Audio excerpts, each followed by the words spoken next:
Last night we took you through the first 31 picks of round 1. Today we're going to be talking about round 2 through 7, and we'll be commenting on the picks as they come across.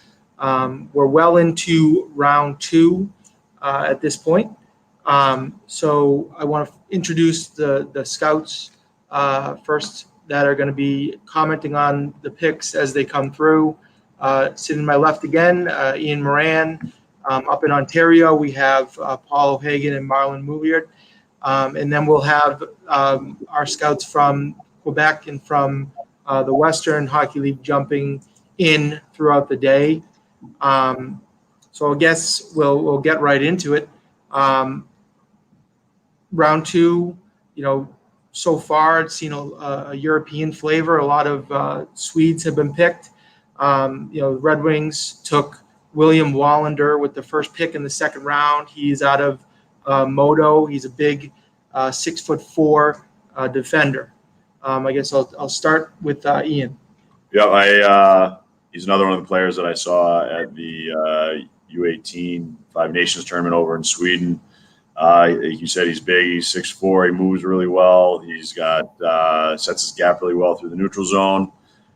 For a big kid, he's not a punisher. He's not a crusher, but he definitely jumps up in the play and adds an offensive element from the back end.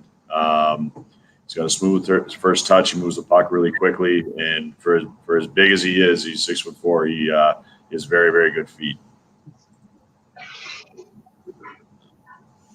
A couple other Europeans went off the board. Next, Senators took Robbie Jarventi. The Sabres took J.J. Paterka. Kings took Hel Grans. Ian, do you want to comment on seeing those Europeans either abroad or in competition when they were in the States? Yeah, I think Jarventi, he's a shooter. Again, he's another kid I saw at the Five Nations. I saw him live. What I thought was interesting is a shooter. He likes to have the puck and carry it through the neutral zone. A lot of times the shooter will pass it and then try to get to the open space, but Jarventi likes to have the puck. On a power play, he definitely is setting up to be a one-timer or a one-time option. He didn't have a whole lot of interest to be in the bumper, but he can get himself in a position to rip the puck. Helge Grans is a big D-man. At that tournament, I know Wallander was getting all the press and heading into it, and I actually thought the Grans was the better of the two. Two-way defenseman anyway. They had another couple guys that were very good on the power play and very smooth offensively. But two-way, I thought Grans was very good. He's another big, strong kid, moves well, defends well, protected his net. He's a kid that, Europeans on the big ice sheet, he understands the cycle and how to prevent it and how to close it off quickly with a stick-on puck. And then J.J. Paterka, he's just another kid, another German kid. The top 3 Germans now are off the board playing the DEL. He's been playing against men, and he's been doing well.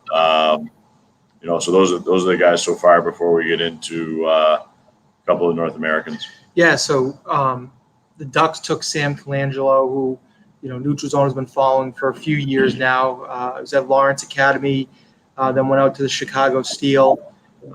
He'll be headed to Northeastern. So I know we've seen the New England guys have seen him a lot over the past couple of years. Yeah, I mean, he's a kid. He's got all the tools. He's big. He's strong. He skates well. He's got a great shot, great release. He was part of that Chicago Steel team that just kind of rolled through the USHL last year.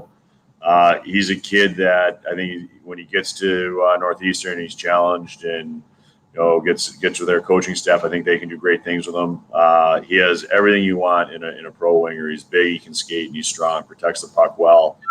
I think it's just a matter of him figuring out what type of player he is, and I think Northeastern can do that for him. A couple other North American kids came off the board next. Thomas Bordeleo from the development program went to the Sharks, and then Ryan O'Rourke, who was up in the OHL for Sioux St. Marie, went to the Wild. So a couple North American picks in a row.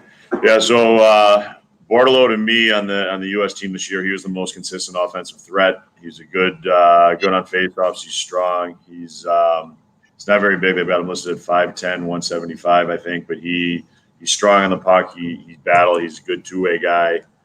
He played on a line what I thought was very effective with Matty Beniers and Brett Berard. he's a kid. I think he's going to do great in Michigan. He's obviously getting picked this high. He's a kid to be a candidate, get pulled out early. But he's got a great hockey background growing up. We've been watching him for a long time, and he's always been a consistent producer. And then Marlon, you've seen Ryan O'Rourke, a defenseman up at in the OHL for Sault Ste. Marie. Yeah, I watched him a lot as a minor midget. Paul laid more eyes on him, in Sault Ste. Marie. But as a minor midget, I mean, us at Neutral Zone, we had him ranked high, like I think 5th overall in Ontario. Such a solid defender, excellent mobility, strong, good puck mover, holds the blue line, kept puck there. I mean, if there was a problem with him in the draft, is that he's not sexy. He just does absolutely everything well, and couple that with tremendous leadership. And that's the kind of guy you saw him develop the last couple of years with Sault Ste. Marie. So you're better able to tell us about his progression. Yeah, he's reliable. He's team captain in his second year, which is really rare at the major junior level, and they're going to be a nice team next year. Real skilled, fast skating team, and then O'Rourke, in my views, very steady, reliable. He's always been in the top defenders in the province of Ontario. I think the kid's fantastic. He's going to be a good pro. It may take him a little while to develop. Particularly on the offensive side of the puck, but he moves it so well. And I see this player as a top 2 pair defender over time. He'll evolve into it, definitely. Yeah, he's the kind of guy you want playing with your top defenseman. You got a guy that wants to rush the puck and take a little bit of risk. You want him playing with Ryan O'Rourke. Ryan's going to be perfectly positioned to give this guy a little bit more room to skate and make sure that he's back in the good positions and then getting into the corners in his own end. Ryan's there to do the heavy lifting. To me, when we were walking out last night, I was shocked that he wasn't gone at the end of the first. Made a comment to Brendan and Murph that he's like a Duncan Keith. When you watch him, you're not sure why you like him so much, but he just does everything so well. He might not be a coast-to-coast kind of guy, but he moves the puck really quickly, and it's hard tape to tape. Doesn't get himself in trouble at all. And as Paul said, the captain his second year speaks a lot about what he's got going on in his head. Yeah, and to me, he's always been a little bit underrated. Like we had him 5th overall, Paul, and made one of the top defensemen, and yet he drops to the 20th overall pick. He was underrated there. He made the Ivan Olympic team. He was a terrific scorer at that tournament. Captain of Sault Ste. Marie already. He's always been underrated, continues to be underrated, and he'll get into the NHL. He'll no longer be underrated. Yeah, I'm a fan of this kid without a doubt. Without a doubt, I think it's a great pick. Couple Swedes came off the board next, Daniel Torgerson and then Noel Gunler, who might have dropped a little bit. Yeah, these are two other kids that I saw play in the Five Nations. They're big, strong kids. I thought Gunler would be a first rounder. Torgerson, I thought, might go a little bit deeper in the second round, but they're very similar. They play in straight lines, strong. They attack the net. They're not the European kid that you think of as coming down the wall and hesitating. They're the kid who lowers their shoulder and tries to get to the post. They're good at drawing penalties. They were very effective against the USD, who like a kid against Clevin. Those two guys battled Clevin in the last game over there at the Five Nations, who's obviously a big, strong kid. They're 2 kids. I think they'll probably physically be ready to play earlier than some of the European kids that are smaller and lighter. And I think they're going to play a much more direct game than the kid who's a dangler. They're bigger kids that are strong, and it seemed to me they understood what they were. So next, another pick coming out of London in the OHL, Luke Evangelista, right shot forward. Paul, did you get a chance to see him? Absolutely love him. I've loved him since minor midget. He's a game changer, real dynamic kid. You can't give him a bad pass. Just the feet are great. The ability to make these adjustments on the fly, good body positioning. First year in London, he was their first round pick, and he didn't do a whole lot. He had two points in 27 games, but this year into the top 6. Very versatile. They could use him in the top 6. They could use him killing penalties. He played with McMichael a bit this year on the top line, and had the chops to hang with a first round NHL pick to Washington last year. I think this Evangelista boy has so much upside. He's somebody you're gonna look at 4 or 5 years down the road and just go, yeah, that was a great second round pick. good on Nashville. I like the pick a lot. Another defender came off the board, North American defender. I know that a lot of our scouts like him. North Dakota kid, ended up at the development program. Will be enrolling or is enrolled at North Dakota for the upcoming season. Tyler Clevin. Yeah, big, strong kid, defends well. He's going to have time to develop his touch offensively. And I don't mean as running a power play type kind of guy, but just as far as his you're just talking about Evangelista being able to handle the poor passes and do anything with them, where I think Clevin's a kid that'll grow into himself at North Dakota. He's going to have great coaching, great practices, high competition, be in that lineup. He's going to have a familiar face with Sanderson, who went high yesterday. Clevin, he's big, he's mean, plays with an edge, definitely doesn't take any crap. He protects his net, protects everybody.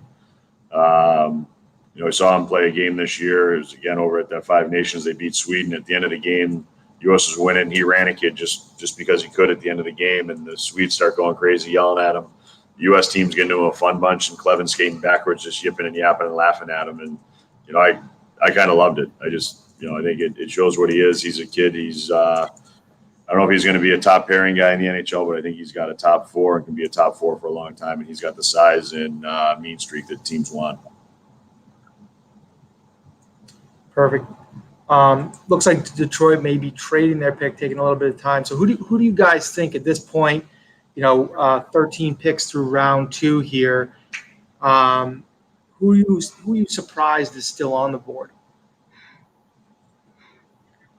Marlon?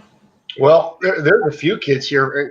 I'm surprised that a couple of big, strong wingers in Brandon Coe and Will Colgate are still on the board, especially, Will's known for his goal scoring ability, and Brandon, who maybe has not scored as much, but hasn't played on the type of team Will has either. These guys are physically dominant wingers. I'm surprised they're still around. What do you think, Paul? Anyone that jumping out at you that's still on the board here? Yeah, out of Ontario, I think there's a couple real how do I word it? Enigmas. You got Antonio Stranges and Jean-Luc Foudy, real skilled kids. Both have the ability to break the game open. Both have a few things they need to work on over the next few years, but upside, skills, dynamic ability to create. Looking for those two kids to maybe pop up in the next number of picks. Tyler Tullio is another boy. I know, Marlon, you saw him up in Oshawa. Yeah, I think absolute competitor and fun to watch. Really strong with another favorite of ours, Phil Tomasino. Yeah, he's not a big kid, but boy, he's got a lot of combat in him, and he's the type of player a team's going to have to fall in love with to appreciate what he does. But he earns the next shift each and every time he's out on the ice. So, I don't think he's going to hang around for too long. That's for sure. I got two kids. I got one from the OHL Euro, Jan Mysik. High-end talent, competes. You guys know him well. You saw him come over, and he played his ass off right away. I'm shocked that he's not gone. And then he's an undersized kid, Zion Nybak. He's a Swede. He's only about 5'6", 5'7", but boy, he's strong. He's about 185 pounds, protects the puck really well. 10 years ago, I don't think he'd get a chance to play, but right now, with his feet and puck skills and vision, I think he's somebody's going to take him here. Chicago's coming up. Maybe he gets a pick and he gets some time playing with Patrick Kane. They could do something. They're both smaller guys, but he is a very dynamic kid. What I liked about the Mishek kid is he didn't arrive till Christmas and right away adjusted to the Ontario Hockey League right away. No transition time. He was dominant right away, but he's not a dangler. Like he uses straight ahead foot speed and going to the net. Straight line type of guy, and he is really good, and he just has no fear in challenging defense and getting to that. No fear is right. Good one. Kings indeed did trade that pick with Detroit. Kings went back to the development program. They took Brock Faber, Minnesota kid, Minnesota high school kid, I believe, and then it's at the 17 and 18 program, 6-foot defender. Ian? Yeah, so Faber, I don't know if you guys remember, Marlon, when we were in Pittsburgh last fall, that first night, he was the kid we talked about because I had heard that he had grown from, 5'9.5", 5'10" to 6 feet. And I really Right. wanted to get warm-ups to see if he reached 6 feet, because if he was 6 feet, I thought he had a chance to be a end of a first round or second rounder. He's a smart kid. He's a good two-way player. He's not gonna be a top power play guy, but he could be a second power play guy. He can definitely kill penalties. He's competitive. He's got a good stick. Again, like I remember hearing that he had grown to 6 feet and just wanted to get to warm-ups to see if he was there, and being pretty excited that he was, because I thought he had a real chance, and that was going to open up some opportunities for him for the draft.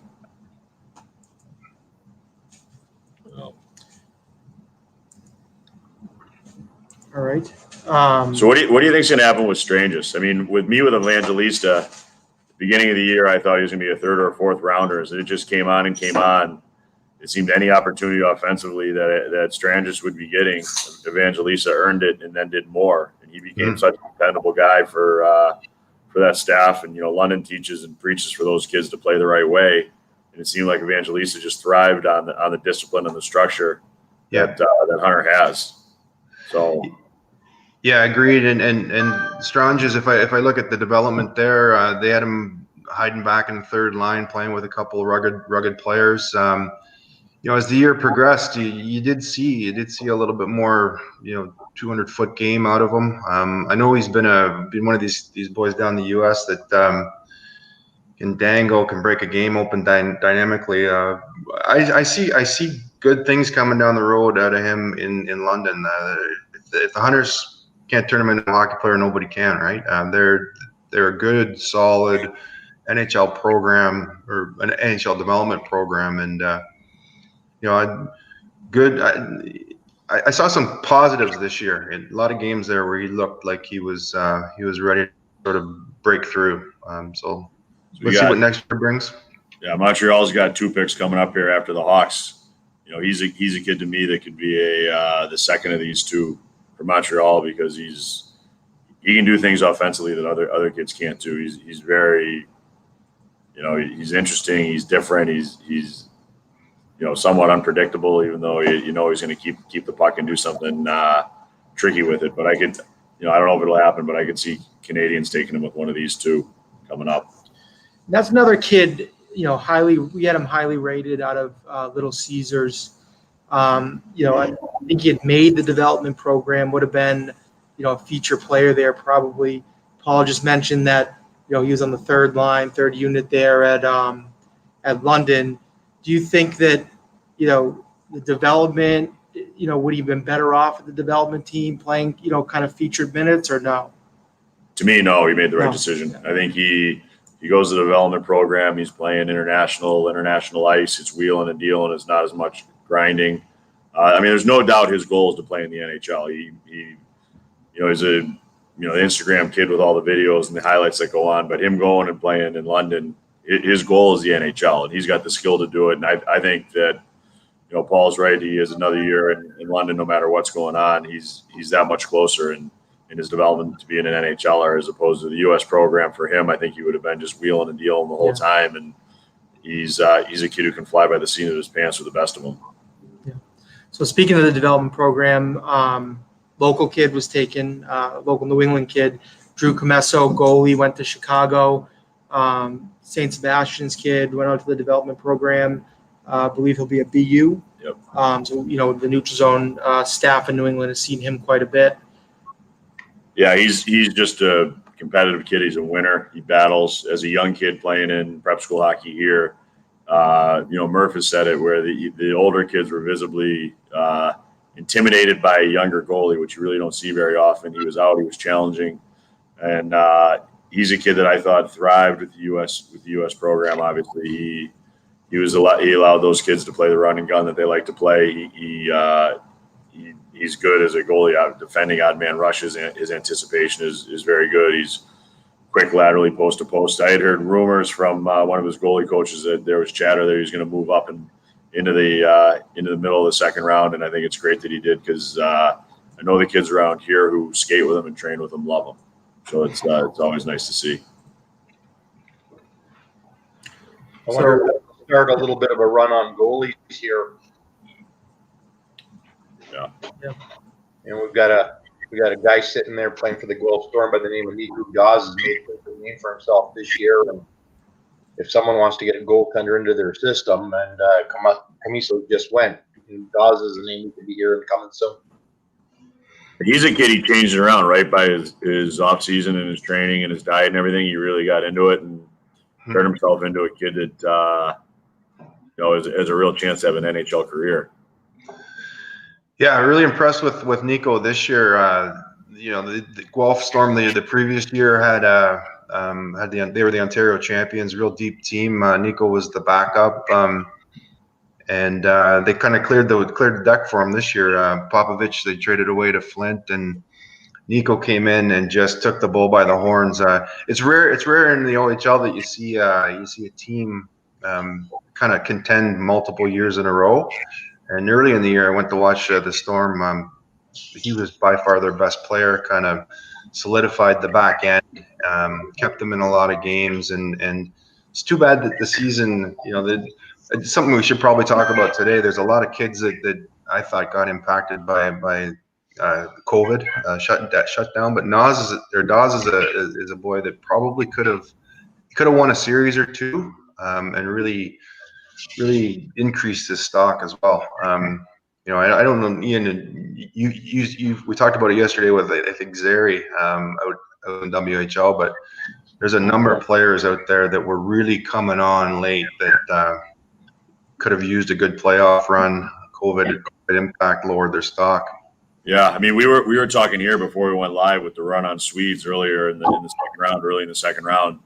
Could that be because they're playing in Sweden right now and they have eyes on them, and you could see the development of the 3 or 4 months of training, that it helped those kids to bounce up to the early second round. But there's no doubt there's kids in major junior that were their stock was trending higher, and they were really looking forward to the stretch run and a playoff run because they could have done something great. So it looks like there's a 4 pick run on the development program. Forward Luke Took, older brother, BC kid playing for Vegas. Luke, I believe, is fitted to BU. Yep. Neutral zone. We had him. We had eyes on him when he was playing for the Buffalo Junior Sabres. He's a development camp kid, big kid, similar to his brother, 6'2", 203. He goes to the Canadians with the first of their 2 picks here. Yeah, I mean, I like Luke. I think he's going to play. He's a hard-nosed kid. He's honest. He doesn't take any crap. I know talking to college coaches after they played the development program this year compared to the last year's team with the 01s that were really highly skilled, and when the games were over, when the college teams played this year's U.S. team, the college kids were much more beat up and thought that the games were much harder to play this year than last year's team that had all the first rounders and the high picks. And to me, he's a kid. Luke's a kid that is one of those kids. He plays hard. He's in your face. He drives the net. He doesn't take any crap. He plays a pro style game right now. He's 6'2", 6'3", 200 pounds, 205 pounds. He definitely is a kid who finishes checks. I know earlier in the year we watched him when he was playing against Biondi. He was an American kid who had a chance to go to the development program, and Biondi said no to go back to Minnesota. And the whole game, Luke was all over him. I mean, just banging him, and it was obvious that he was letting him know that he thought that he should be the kid they were talking about instead of Biondi.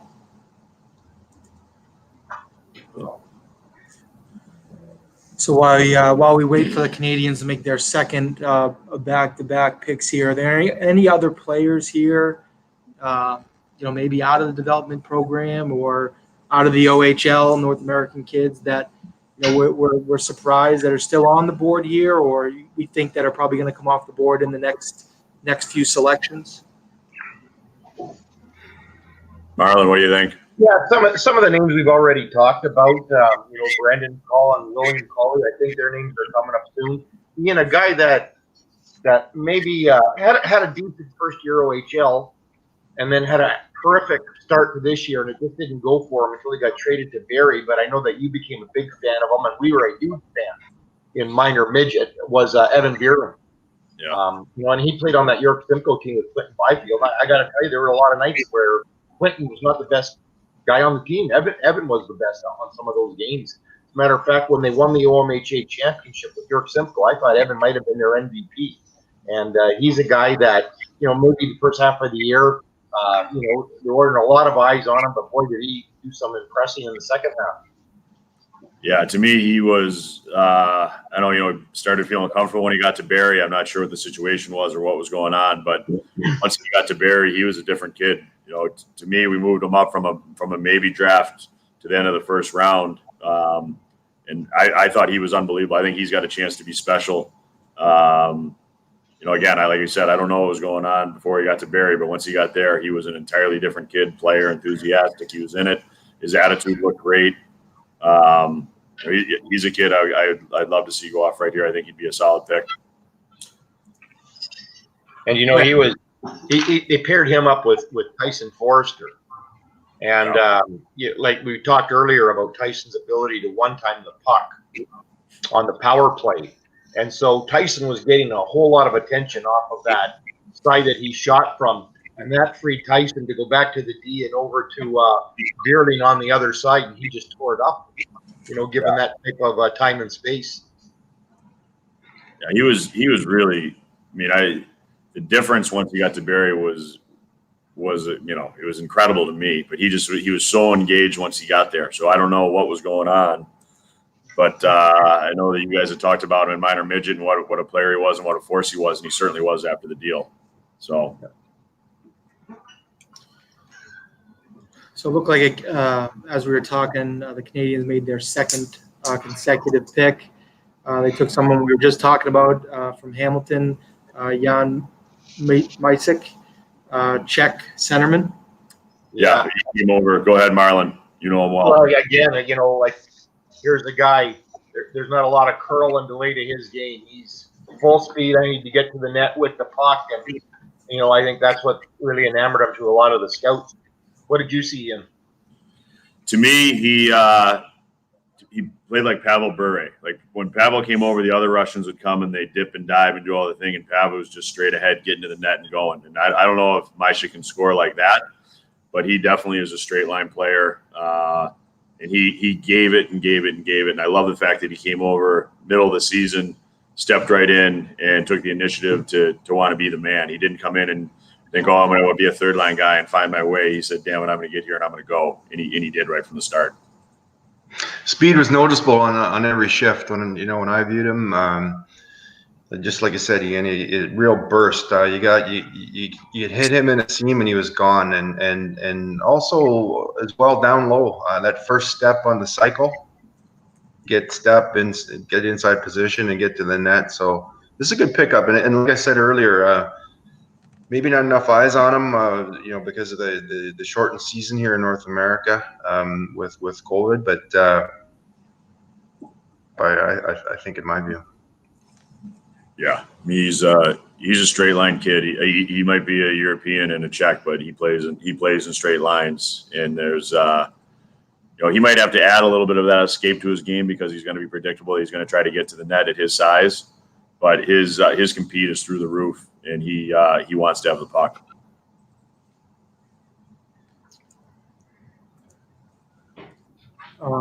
Flames went to Hockey East. They chose out of Yukon Jan Kuznetsov, Russian kid that we've been following for a few years now. He won a USHL championship with Sioux Falls in 18 and 19. Young kid that was that matriculated to Hockey East. He played a full season at UConn last year. He's going into his sophomore year this season. 34 games, 11 points. So probably looking for him to take a big jump into his sophomore year, but he goes to the Flames in the middle of the second round here. I got to jump in, Ed, and tell you that I love that word, matriculated. Thank you. A great draft word. Word of the day. He's a big, strong kid playing in Hockey East. He's at UConn playing key minutes. Offensively, I don't know if he's ever going to be a a power play guy, but he's going to kill penalties. He's got the feet and mindset to play against the other team's offensive lines, top guys, which he's doing at UConn. There's a lot of high picks that play in Hockey East, especially at BU and BC, and he's the one who's out there playing the key minutes against them, and he's doing it every night. Same thing with Northeastern. There's some kids that are high picks that are playing a ton, and Knusev is the one who's out there against him. He's a good pick. I like what he's got. I think he's a couple years away from getting there and signing a contract, but he's 6'4", 200 pounds now, 210 now. He's probably going to play at 225 and keep his feet, and he could possibly get up to 230, and that's a big human to be playing against. We had him at 50 at the end, so bang on there. Bang. Thanks. Huskies. Woo! So Red Wings are coming up. They took a defenseman, William Wallander, with the first pick of the second round. They have a couple picks before the end of the second round here at 20 and 24 of the second round. Where do you think, are they going to go back over to Europe, or are they going to stay in North America, you think? I would think that they'll come to North America just because they've been going with the Europeans, and they get a kid who's maybe playing major junior. But I would imagine that they're going to try to get a kid who's got some sandpaper in him, a little bit of grime, and see. But who knows? Yeah. As we were talking, they took Theodore Niederbach, centerman out of Sweden, playing over in Frölunda. Like you said, does he have any sandpaper to his game, or? Yeah, I mean, he's not like a major junior kid that I was thinking, or when I think of Europeans with sandpaper, a lot of times I think of Finns and Swedes more than the other countries, just because they play a harder game. In Finland, they play on the smaller sheet. Niederbacher is a kid. He's a two-way forward without a doubt. He's a two-way centerman. He can play late in games. But as far as more than that, I didn't really see him enough to really make a call on what he's going to do as a grinder type kid. I was thinking if he's going to be a Swede, maybe like a Sammy Paulson type kid, but Sammy's a little bit bigger than this guy.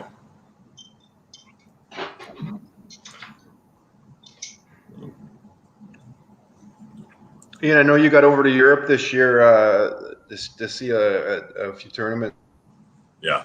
A number of Euros come off the board here early in the top 51. Did you get that sense with the class over there, cohort over there? That tournament. I mean, there were guys that I thought would be top 2-round picks. I wasn't surprised with any of the defensemen with Wallander, the big Swede off the board first in the second round. When we were talking last night, who was going to be the last pick of the first, he was my choice. He's 6'4", he moves really well, jumps up in the play. He's not a banger, but he has great feet, and he's very fluid for somebody that size. And like I said, what's his name? 1 second there, the second D-man, Hans Grelsch. I thought he was actually the best D-man in that tournament for Sweden, and he's another big kid who moves well, defends well. There's some smaller forwards who have a ton of skill that are going to be sitting here coming up that I really liked a lot. There's a Finnish kid. I'm not sure how to pronounce his last name, but his name's Kasper Simon Taval.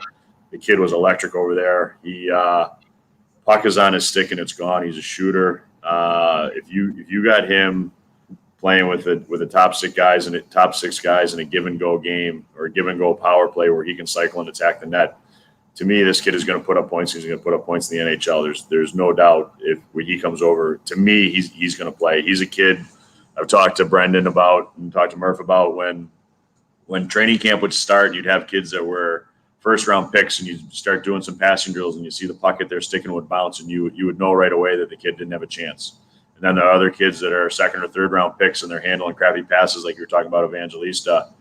This is a kid that you could give him a pass anywhere, can come at him 6 inches in the air, and he's sticking his foot out and handle it cleanly.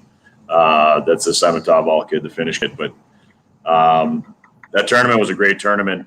It's going to be interesting because the Swiss team that was there, they were the 5th team. They were primarily made up of 03s, and they kind of got banged around pretty good. But as far as 03s, they've got some kids who can play, and that they'll be taking notice if the international game opens up this year for the teams to get over for this coming draft. So. Penguins took I think the third goalie off the board here, Joel Blomqvist, 6'2", 180 pounds, out of Karpat in Finland. So another European off the board here. Yeah, I don't know much about this guy. I just know that the Finnish goalies, the 6'2", 6'3", there come over and they've had success. And he's a kid. He's probably not going to come right away. Just with goalies take a little bit longer. But with Comesso going a little bit earlier, we've talked about could there be a run here on goalies coming up, and he would definitely fit that mold. Okay.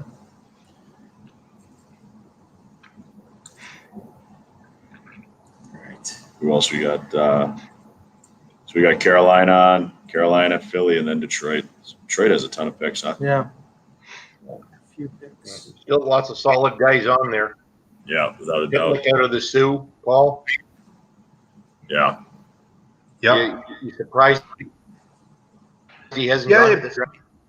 Pitlick, I think he's a late birthday, so he's had an extra year to develop, and not dominant offensively, but a good 200-foot centerman, good size. Played on the Czech national team, so obviously identified as a national player over there. I'm surprised to see him there. I'd like to see that he's a player that I'm another year or two kind of developing his craft offensively. I think will be somebody to watch for sure. Yeah, I think there's you were talking about Brandon Coe. I'm shocked that he's not going right now. He's in that mix right now. He'd fall right in there to me as somebody who would go. So. He's a guy. Coe he's been up in North Bay. They've struggled for a few years. There's not a lot of help around him. We had him going into. He's another late birthday. We had him as part of the draft with Hughes and Tomasino and that crowd. He was right there in the mix with them. He was big, wiry, fast. He's been hidden up there in North Bay and on a few weak teams. So, type of player in our view that you surround him with better players. He might be a real dark horse. Yeah. North Bay's struggled to score goals the last couple of years, and so Brandon hasn't benefited from playing with the type of player that could, Brandon's the type of guy with his size. He's got to barrel into that offensive zone and have somebody that can find him. And I don't know if North Bay's just had a lot of that to help him out there. I think if Brandon's maybe playing on another team with super offensive talent, we would have been talking about him as to where he'd already been drafted.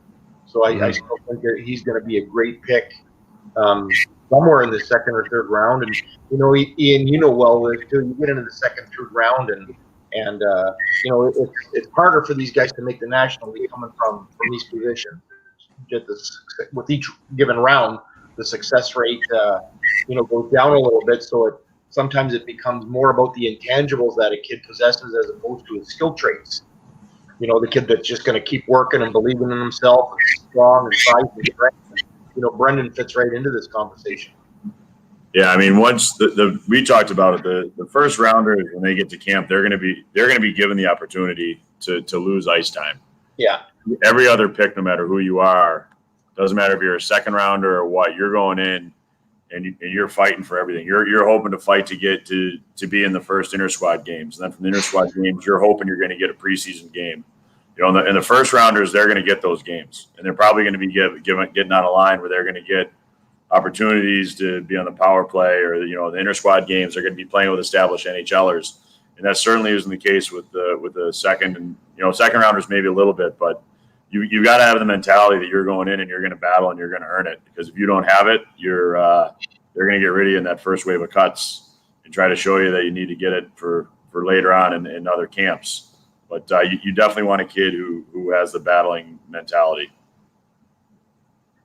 Well, Paul, I know we think Brandon possesses that. That's for sure. And sure, I don't think he's when you project. I don't know if you see Brandon. I don't anyway as a top 6 NHL forward. But boy, I feel his size and strength and toughness. I see him being a valuable third line winger. That's for sure. Yeah, you got it, and a little bit of skill in there too, right? Yeah, handle the puck and make some plays around the net. It's good to have. It really is. You see a lot of the teams that are winning right now. Last few years, they got some heavy players on that third and fourth line with some skill that can put the puck in the net. Yeah. I know Columbus Blue Jackets showed everybody this year in the qualifying round that forecheck was still an important part of the game. And Brendan's a guy that can get into those corners and behind the net with that big body and his skill set and do some damage off of a forecheck. A few more picks have come in. Carolina took Vasily Pomerev, Russian kid out of the Quebec Major Junior League. He's up at Shawinigan. And then Philly took a Swede out of HV71, defender Emil Andre. I think we had Emil Andre rated right around where he was selected. Yeah, I mean, I like this kid a lot. He's another one that I saw play live and saw games on tape. He's an undersized kid, but he's got great hands, great touch, great vision. He ran their power play in at the Five Nations U18. He was a kid that I really, really liked a lot. I think this is a great pick in this area for him. And then as far as Pomarev, I'm not trying to pronounce his last name cleanly, but he's a kid. He's got a ton of skill. He's super smooth. He's going to benefit by extra time and finding consistency playing major junior. Again, he'll be back. He's going to be a go-to guy. He's a kind of kid. To me, he came over. Had the offensive expectations. They were nice. He put it together, and he was as smooth as could be. And there were other nights he kind of looked like he was fighting it. But I think that's the nature of growing up and the nature for a European kid and a Russian coming over to play. But he has a ton of skill and a ton of talent. And if he puts together on a consistent basis, he could be a steal right here. Red Wings took Cross Hannes. There's a sandpaper game. We've watched Cross with the Dallas Stars. He went up to Portland in the WHL, but 6 feet, 160, 170 pounds. Plays a tough, hard-nosed game. Yeah, so he's a kid that Detroit, when they took the Niederbacher a couple ago, when we said they're going to be looking for some sandpaper. Cross definitely has a sandpaper to his game. He's a kid. He can play in the top 9 role. He can put up points. He's dependable. He doesn't cheat the game at all. To me, he's a player who thoroughly enjoys playing against the other team's top guys and shutting them down, and not only shutting them down, but creating offense and going the other way and capitalizing on it. I watched him play last summer live for the first time in a couple of years at the development camp, and he was a difference maker every shift. And he was, a couple of picks ago, like I said, I thought Detroit would go with some sandpaper. He was a kid that I thought, fits that mold of the sandpaper every game, every shift. And he's coming out of Portland, where they've got a staff of NHL guys with NHL expectations. So I think this is a good pick here for Detroit.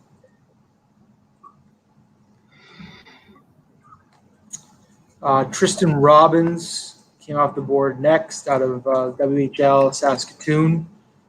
Right shot forward. He went to the Sharks. Yeah, he's another kid. As the season went on out west, I thought he just got better and better and better. We had him somewhere in the mid 130s in February, and as it went on, I think we had him in the mid 50s. We had him at 53, and he went at 52, maybe somewhere 56. So right in the area where we thought, but he's a kid who just got better and better. Again, to me, and what Paul was saying earlier about somebody who can handle poor passes and do anything with him, he's another one of those kids. He's competitive. They have him at 5'10", 175, which isn't huge, but that's a size now where you can compete and be a true two-way guy, two-way center, and I think that's where he can be and play for a while in a top six role.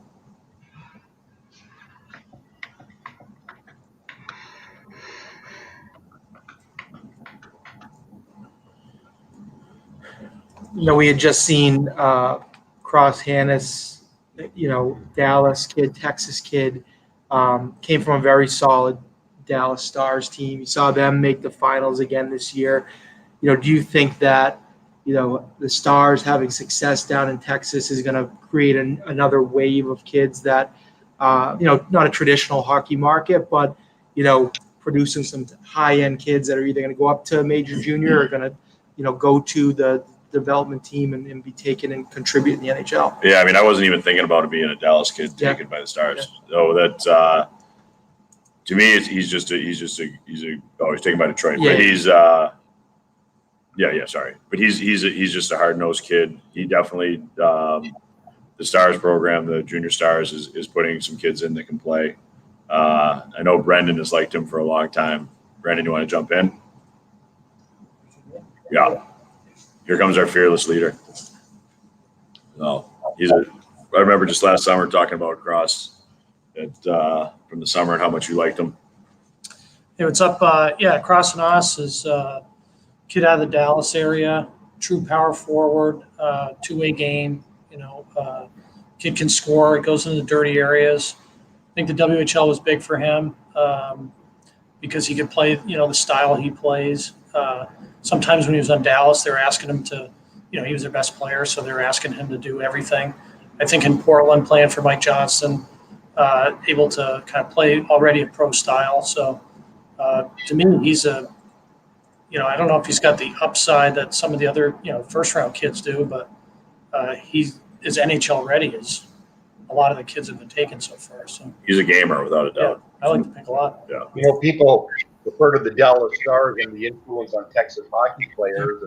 Granted, there's some truth to that, but for me, the impact has come from minor professional hockey. When hockey teams are going into places like Amarillo and Lubbock and all of these places, and they're building rinks, and all of a sudden the kids have not only a team and stars to emulate at the minor pro level, but a place to state a hockey organization to get into. And that's where I see the biggest growth in U.S. hockey. I look at where these kids are coming from now in Texas, Oklahoma, and Florida, and and San Diego, and that's minor pro influence. Yeah, it's a great point. There's definitely players that are coming out of non-traditional markets, and you get guys that are playing in the minors that retire and they stay in that area and they have an impact on youth hockey, and you get kids that get good coaching and keep it fun, and they like playing, they like going to the rink, and you're starting to see that from so-called random spots in the U.S. I know, Marlon, you had some experience this year out west with some of the 05s, right? Already, where there's some great programs and great kids coming out of West Coast, Southern West Coast, in areas that you would just not anticipate at all. I'm down I'm in Seattle in February for the first ever, they call it the WHL U.S. Cross-Border Challenge, and a number of Canadian teams, Western Canadian teams, and some teams along the west coast of the entire U.S. And a couple of the most impressive kids I saw were playing in San Diego. And the Dallas Stars had a bunch of impressive kids. And, every team I saw, I knew are going to be hockey players. So, yeah, it was a real eye-opening for me as to where these kids are starting to come from. And it's only going to get bigger and bigger, Paul. In my mind, with so much hockey in the States now. And, I mean, as we grew up with hockey. A lot of these kids didn't, but they see the game and they fall in love with it and they want to play it. The U.S. talent pool is getting bigger and bigger every single year. Yeah, without a doubt. There's got to be a trade or something going on, right? Yeah. We've been sitting on the Canadians pick here for more than a couple minutes, so there's got to be some sort of a trade, right? Yeah, usually every time there's been a delay, that's what it's indicating. Yeah. So, The Canadians had 2 picks in the middle of a round, back to back there, where they Luke Took and Jan Mysick. Maybe they're looking to deal out of the second round here, seeing that they've already gotten a couple of the guys that they liked. Yeah, could be trade down, get a couple more. It'll be interesting here. They got the Bruins' first pick of the draft coming up, so I would imagine we got a deal here. Murph, we know that you love Tyler Clevin. He was a second rounder. You want to come over and give us your thoughts? Yeah, sure. It's a long way over there, but Oh, here comes Coach Murph. yeah. Heads up. He's wearing a black and gray hat to Yeah. match the silver They told me Falcon. black was slimming. So, I actually just saw someone on Twitter sort of laughing at that pick. of Tyler Clevin, and to me that means that person hasn't watched Tyler play. In a 7-game series, you want a player like him. If you want to win the cup, you've got to have players that are tough, are mean, and wear opponents down. His puck play is not there yet. It will get there, but he's big, he's mean, he has a ton of snarl, and you can see his athleticism. And one of the ways that I see it when I've watched him is in his open ice hits. In order to make hits in the open ice, it takes a ton of athleticism. It takes balance. It takes really good angles. And he has great defensive instincts in his ability to step up, time his hits correctly, and knock people flat down. I watched the 17s, so I'm going back just a year, play an NAHL team, and he hit a 99 just outside of his blue line, and I thought the kid was dead. He really did. That's the kind of pop and power and strength that he brings to the game. Sure, he's not a perfect player, but I'm telling you, he's big. His stride is long and strong, and he's athletic, man. And he's one of my guys. I love him. This is a really interesting part of the draft. You may see some players go here. You go, whoa. As far as Antonio Stranges, I can speak to him too. I watched him a lot in his midget years at Little Caesars. We had him ranked as our top 02. He turned down the national program, signed with London. I watched him score a breakaway goal at Marlborough. Yes, Marlborough, my favorite rink. Rink 1, I was the only person there that was unbelievable. He made the goalie look finished. I know he's well known for his sort of breakaway ability to score. But he also made a backhand sauce pass because he decided he just took the puck and was running the power play from the point over someone's head onto the tape of a player down on the goal line extended. That's real skill, and that doesn't just disappear. So he's a really interesting player that's out there that, maybe really never hit his offensive groove in the OHL, but that skill and his skating is explosive is there. No question about it, all right? See you later. Thanks for stopping by, Coach Murphy. Hey, very welcome, guys. So when you were at Marlborough back then, do you think that's where COVID-19 started? I think for those of you out there that have been to Marlborough in Marlborough, Massachusetts, it's possible that COVID originated in Rink 16. I think it just grew there, and so it's quite possible. Yeah, this was back in 3 or 4 years ago, so it's been around. So stop blaming China, everybody. Right? Coach Murph, I like the Coach Murph alert coming along the banner on the bottom.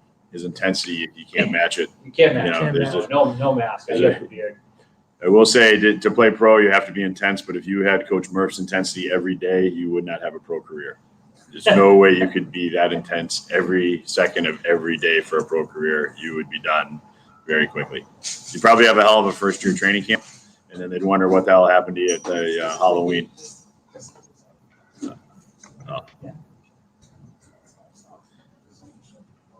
It's kind of a shame we don't have our Western Canadian scout with us here today. But he had some good insight on a couple of the most recent picks. In terms of Robbins, he says he's a fantastic shooter. He loves his hand, smooth with the puck, not real gritty, but a very gifted offensive player. He thinks that Hannes is talented skill-wise. He says he pulls off moves that make you jump right out of your seat, plays smart with good effort. And I see they just Tampa Bay must have liked this Jack Finley because they traded up to get him, and he played for Spokane. So I don't have an opinion on him. But did you see him play at all? Yeah, I saw Finley. He's big. I mean, real big. He says he's 6'6", but he looks even bigger than that. He's a project here. There's no doubt about it. But he's a kid that I liked. I'm trying to figure out where we had him here, but what do we have? 113. But he's a good, hard-nosed, two-way kid. Like we said, though, there's no doubt he's a project at 6'6". He's gonna have a few years of training ahead of him. This is where you have the scouts and the teams when they get out and they meet the kids and see what they're made of internally. Will he have the commitment to do it? Because he's a kid that can't have have an impact without a doubt. I mean, 6'6", and he looks bigger than that. Yeah, I know our scout Donald Godreau, he's going to jump on here with us momentarily because he'd like to speak on Finley. So as soon as he gets on, we'll hear some from Donald as well. Hi. There we go. Can you hear me now? You're on, Donald. I was very interested just to see where Jack would end up.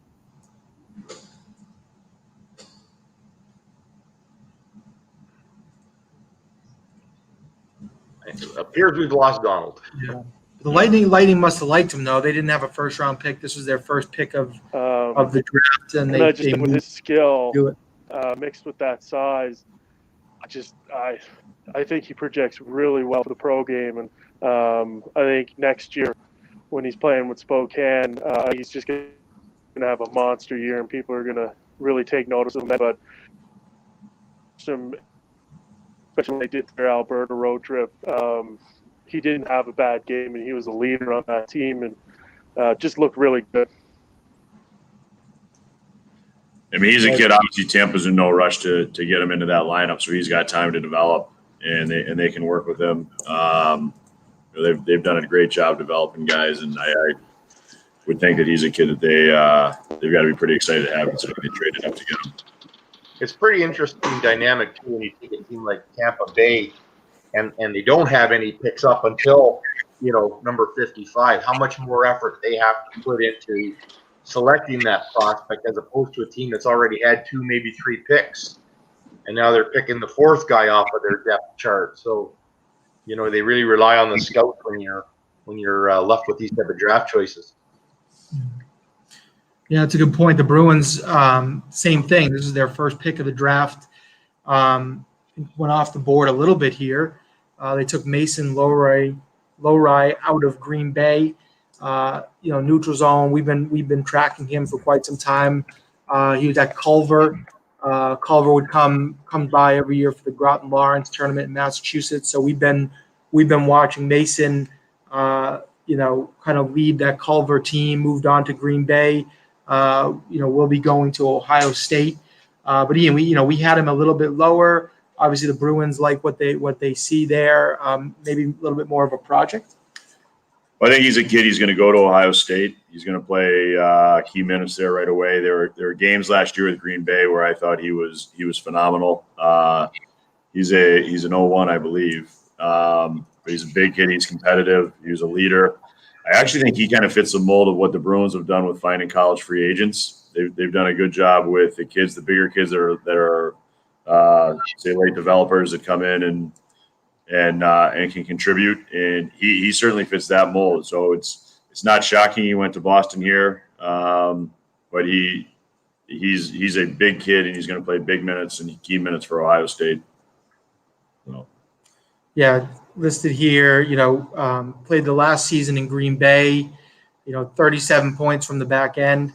It's listed that he's going to be back in Green Bay for the coming year.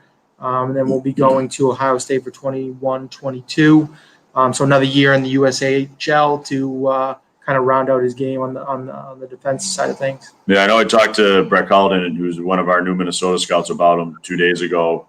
He said he thought he could see him going in the end of the 2nd and 3rd round, just because he's a big kid and taken by a team that has success, that has the time to let him develop through another year of juniors and then into college. So that kind of fits what Cully was saying about him, which is pretty interesting. I think it's a good pick. He's a big kid and he moves well. The Toronto Maple Leafs are about to make a pick here. They had made a trade earlier and traded down, so they must have thought their guy would still be around. So interesting to see what they're going to do with this pick. Looks like they took Roni Hirvonen out of Asset in Finland. Looks like a little bit of a smaller centerman, listed at 5'9", 164. So the Maple Leafs go with another player from Finland. Yeah, he's a skilled kid. He's undersized for sure. He definitely fits what Toronto has there with the puck possession game, and they keep the puck and the skill. He's a kid that I could have seen him going higher without a doubt. I think the size at 5'9", I think might be kind of generous. But he played in the Finnish top league, and he's been productive and done well. He's probably 2 years away from coming over, would be my guess, in competing to be a regular. But he has the offensive instincts to be a kid who can end up on the score sheet once he gets here. So there's been some talk about the Leafs trying to become harder to play against with maybe a little bit more grind. I take it they don't intend to do that through the draft based on their first couple of picks, but yeah, I mean, this kid, he's a skilled kid. I wouldn't put him in the sandpaper area. He is, but he definitely is a real talented offensive kid, without a doubt. Speaking of undersized players, Paul, we've had lots of conversation about a guy that we think should get drafted today. That was unbelievable in his minor midget year, but he's an undersized defenseman at 5'8", by the name of Leighton Moore. Yeah. And we watched him with the Toronto Marlies, and he went point for point with Jamie Drysdale. And in fact, where Jamie had 50 points and 8 goals, Leighton Moore had 50 points but 16 goals. Now their trajectory hasn't been the same. Leighton's been injured a little bit, but I don't know if there's room in the game for a 5'8" defenseman. But we've also seen that kid be moved up and play wing for the Marlies too, Paul. And what we loved about him in his minor midget year was if you'd go to the major tournaments and watch the Marlies and they were down in the third period, he just couldn't put that team on his shoulders and just ensure that they would win. And we absolutely love him, and we're hoping somebody has a little bit of time for him today. Yeah, I'm interested to see guys like that. If he had a bit of an injury his first year, took some time to get going, got traded as part of the I think it was the Studnicka deal as well, out of Niagara into Oshawa. And kids like that might take a year or two to develop, but given where we've seen them, I would have put Leighton Moore in the same breath as Jamie Drysdale. He was as good as Vierling and Byfield in that crowd this year or that year in minor midget. Now smaller defenseman, tough to make it as a smaller defenseman, but given how dynamic those guys were back in the day, you'd like to see someone take a chance on them because they are starting to make their way now in junior hockey, and they're in my view, there's another boy, Mitchell Smith out of Saginaw, who I like him. Undersized defenseman who it might take a little time to get going, but when they get going, they can dominate hockey games. The interesting thing with Leighton Moore this year is he finished second on the Oshawa Generals in scoring for defensemen, but never got anything but second power play unit, or very seldom. Because, sometimes you got an older kid on the team or an overager that demands that ice time, and you can't bruise an ego. And I would have loved to have seen what Leighton's numbers would have been if he played where rightly I thought he belonged, which was on the first power play unit with Oshawa. Yep. Yeah, he's a high skilled kid without a doubt. So heading towards the end of the second round here, Kings are up next. This would be their third pick in the second round. Any players that jump out at you that, either the Kings are going to take or, any players that are, still on the board here that we could see coming off shortly? Well, the LA Kings have got some great mileage out of some lower picks, guys like Kyle Clifford and Tyler Toffoli and grinding type of players with some bite. So be interesting if they go that way with this draft choice. Yeah, another kid that we were talking about earlier out of the U.S. program was Sean Farrell, St. Mark's kid. A lot of our scouts here were high on him, thinking that maybe, late second round, early third round kid. So maybe he'd be someone that someone would move on here towards the end of the second round. I would think he'd be going here. I know Coach Murph. We might have a Coach Murph alert coming up, but Murph guaranteed that he wasn't getting out of the second round. Farrell's definitely a kid. You have multiple picks to come in. We got Coach Murph over the shoulder now. He looks like Hannibal Lecter this time. I'm just wearing my USHL. If you read, there's a USHL NTDP report that's posted. You can find it on the NHL site where I talked about some of these players. First of all, I think Drew Comesso is a player that you have to look at his progression from his first year with the NTDP to his second year. I think that's really crucial. He's trending in the right direction, and the way he plays and carries himself can be intimidating. So I think that's a really, really smart pick. in this second round. And I didn't guarantee that Farrell would get out of the second round, but I said, don't be surprised. He's reminds me a little bit of Trevor Zegras, and you also want to look at sort of who he played behind on the national team because he's a late birth year, before he left and went to, play for Chicago, and what he's done there as far as his points. He can really fire the puck. He's electric, creates space. His stick is really, really quick. So he's like an Antonio Stranges, but probably a little bit smarter and definitely a little bit more accountable in his end. So that's my opinion on him. I don't guarantee it, but don't be surprised if you see him go late here, because that young man can play. He's a baller. See ya. Thanks, Murph. Welcome, guys.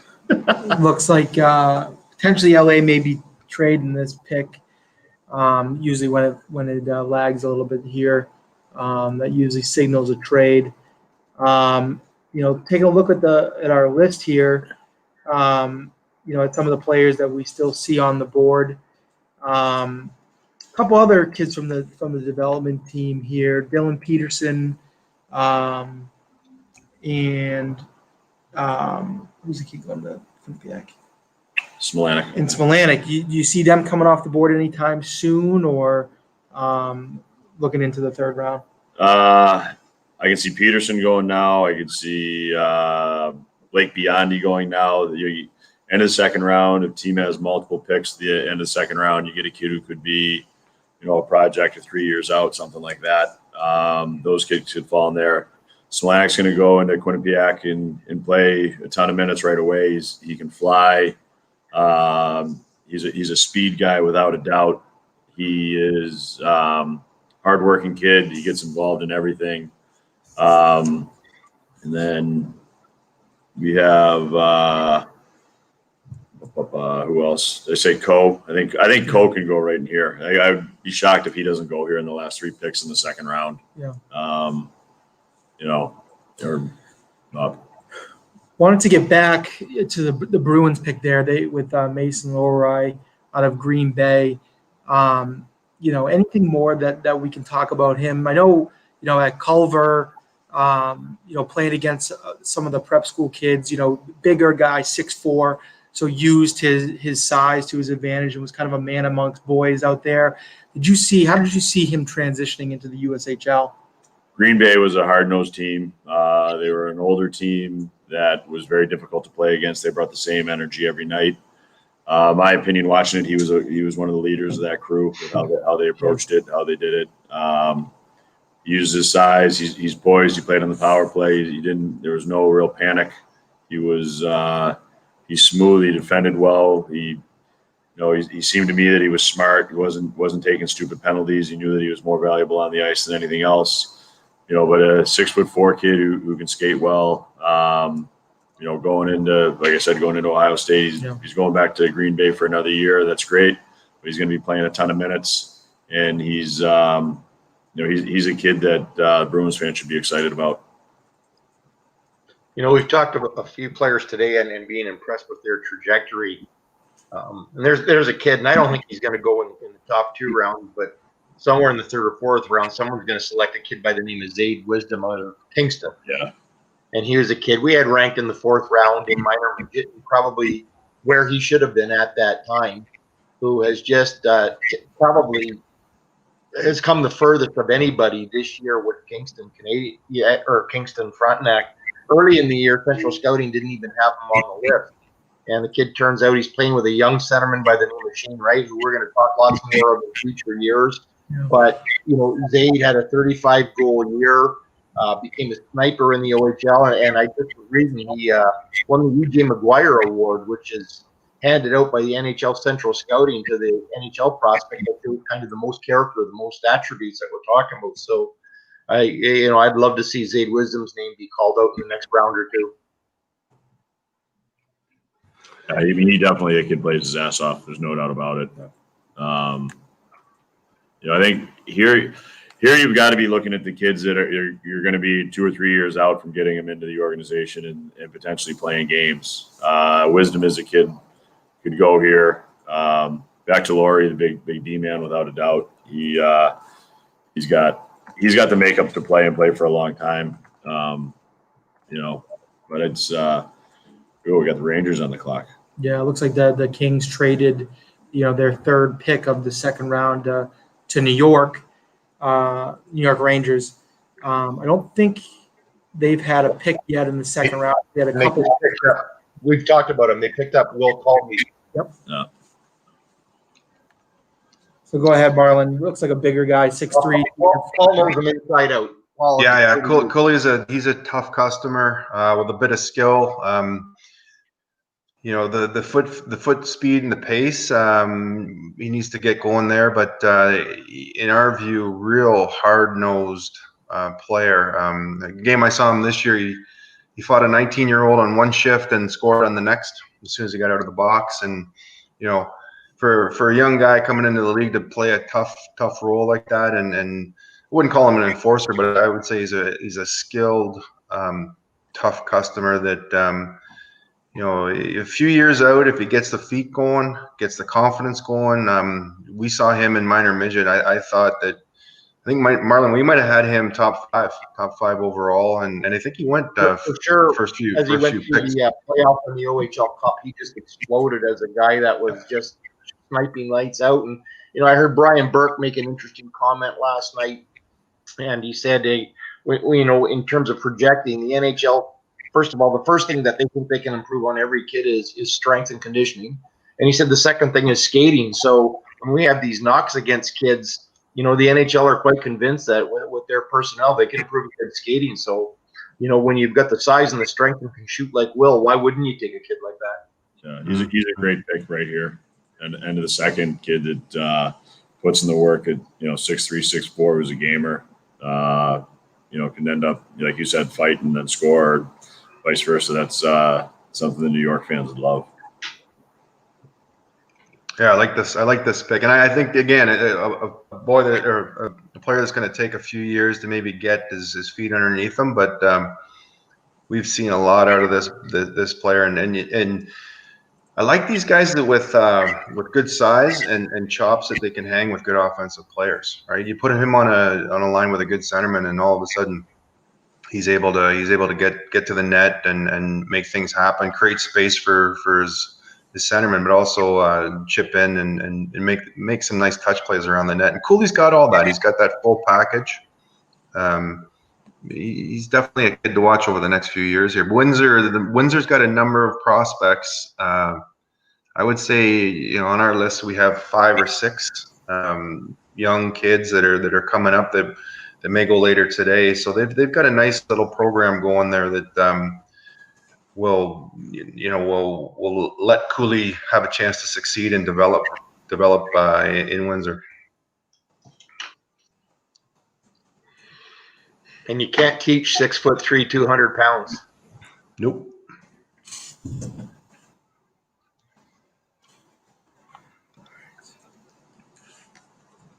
Few more picks to go in the as we wrap up the second round.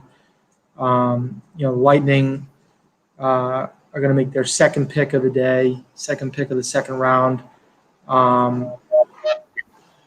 Like we were just talking about, using their scouting staff, to find some kids that are down in the 60s here that, could be a project, it could be a diamond in the rough that, they've identified that can, help the team out in a few years. Most, importantly, looking for kids that are smart, that they can get, in control or in their system and kind of teach them the way that they want them to play so that when they do join the pro game, they're able to contribute and they're able to play, the way that the team wants them to play. The Lightning just took Gage Gonçalves, centerman out of Everett, Silvertips in the WHL. Not sure if Donald is still on. I know he was having a little bit of connection trouble there, but Donald, did you see Gage? Did you see Gage with Everett?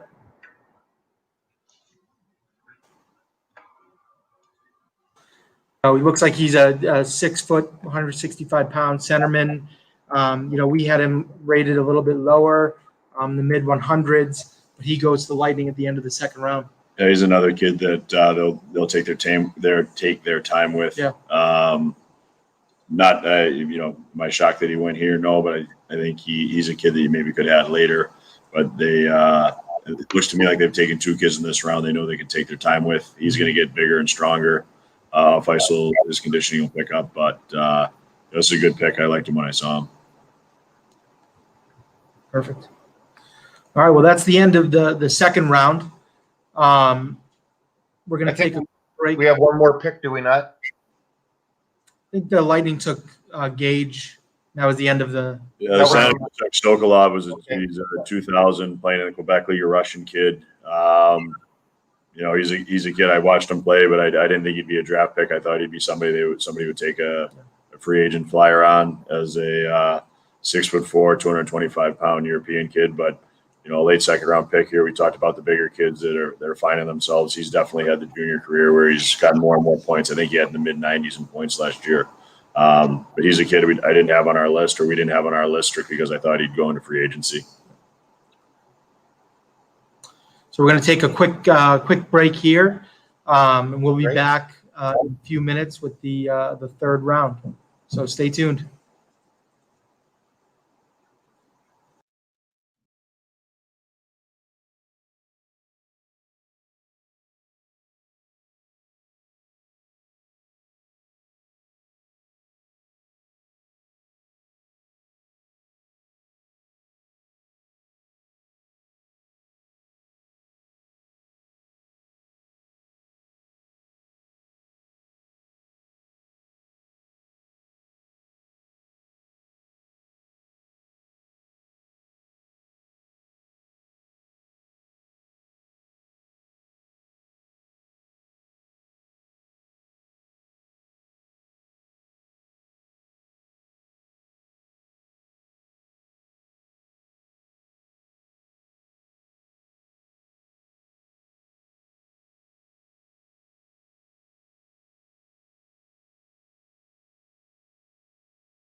I'm really.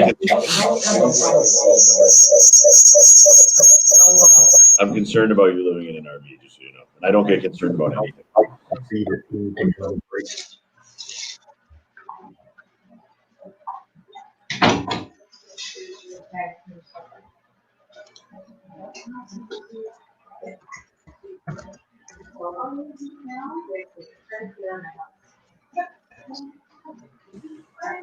So then we have to backtrack. I put this one. Hey guys, please. Yeah.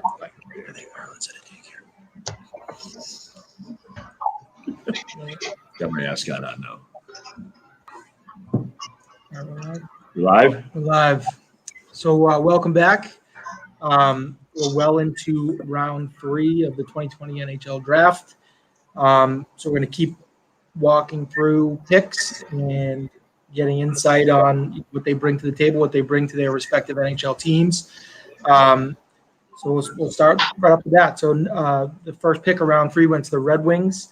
They took a defender, 6'1", out of Kitchener in the OHL, Donovan Sabrango. So Marlon and Paul, you guys have some commentary on him? Yeah, I saw Donovan play quite a bit this year. Kitchener is the closest center for me, and like going over and watching games over there. He's Ian. You mentioned a name earlier in the draft, O'Rourke, comparable to Keith. Sabrango's same mold as Keith. Great skater, physical, edgy. I think Donovan needs a little bit of coaching to kind of rein him in, or harness him in, because he just loves to go, and that includes some big hits in the neutral zone where he can sometimes get out of position, and then when he gets that puck, if he's got open ice, away he goes. He just loves it. He'll generate from the back. He skates real well. I like him. We had him rated in right here in the 3rd round. I think this is a pretty good pick out of Detroit, and I like his edge too. We saw him in the CHL prospects game, a fight with Willie Cooley, and he doesn't mind mixing it up. He doesn't mind getting in your face and playing an abrasive game as well. But his key assets is skating. So if you can get good coaching and good development there, I think this is a player with some good upside. Marlon, did you see him much? I didn't get a chance to see Kitchener play this year. Left it all to my cohort over in Kitchener there, because couldn't pull him out of that arena. Yeah, I think Paul summed it up. He's a kid that when I watch, he just goes. He's he's almost like a greyhound. He's just going and going and going. And if he could rein it in a little bit, he's got a chance to play for a while. Would be my take on him. He's got some good feet though. Yep.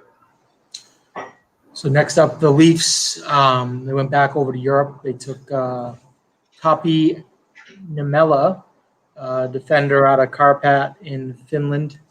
I saw him over at the Five Nations tournament again. He was really good for Finland. It was him and the kid Viro were the top 2, I thought, defensemen. I thought I had Niemela a potential first rounder.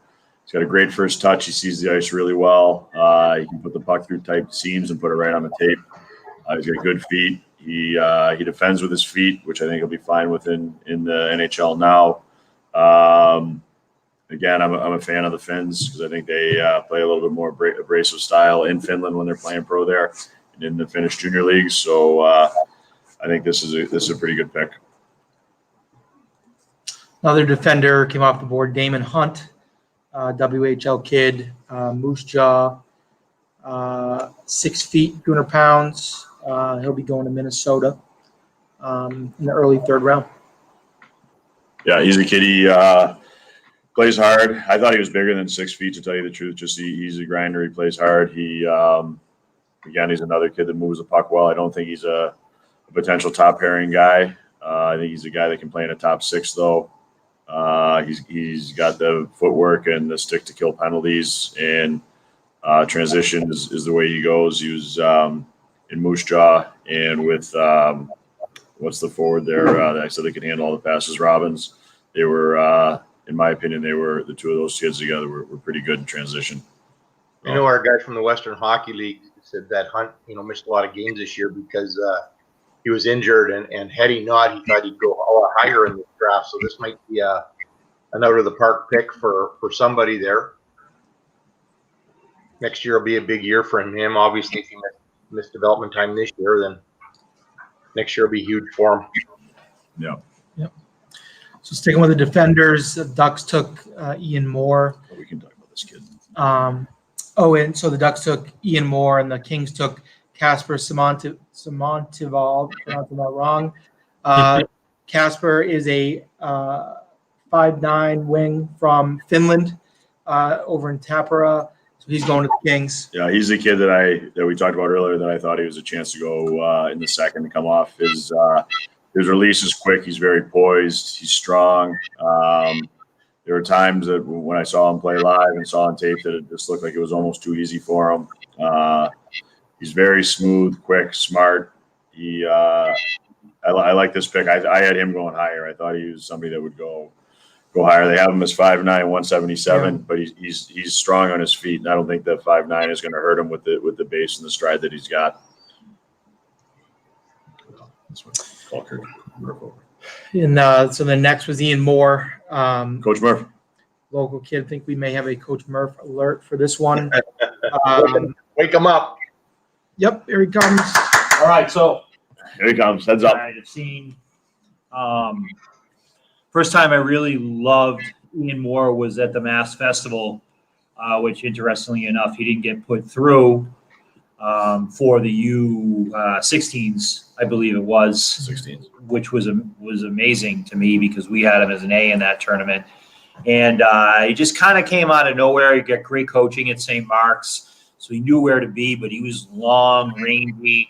All of a sudden, next year at the Belmont Hill Jamboree, I'm watching him, and he is dominating. And his puck skills had improved dramatically at about 6'2", 6'3". Again, still needed that weight, but defended with ferocity. And Princeton was there and saw what I saw and immediately went and offered him a commitment. Ended up at Harvard, where I think that'll be a great spot for him.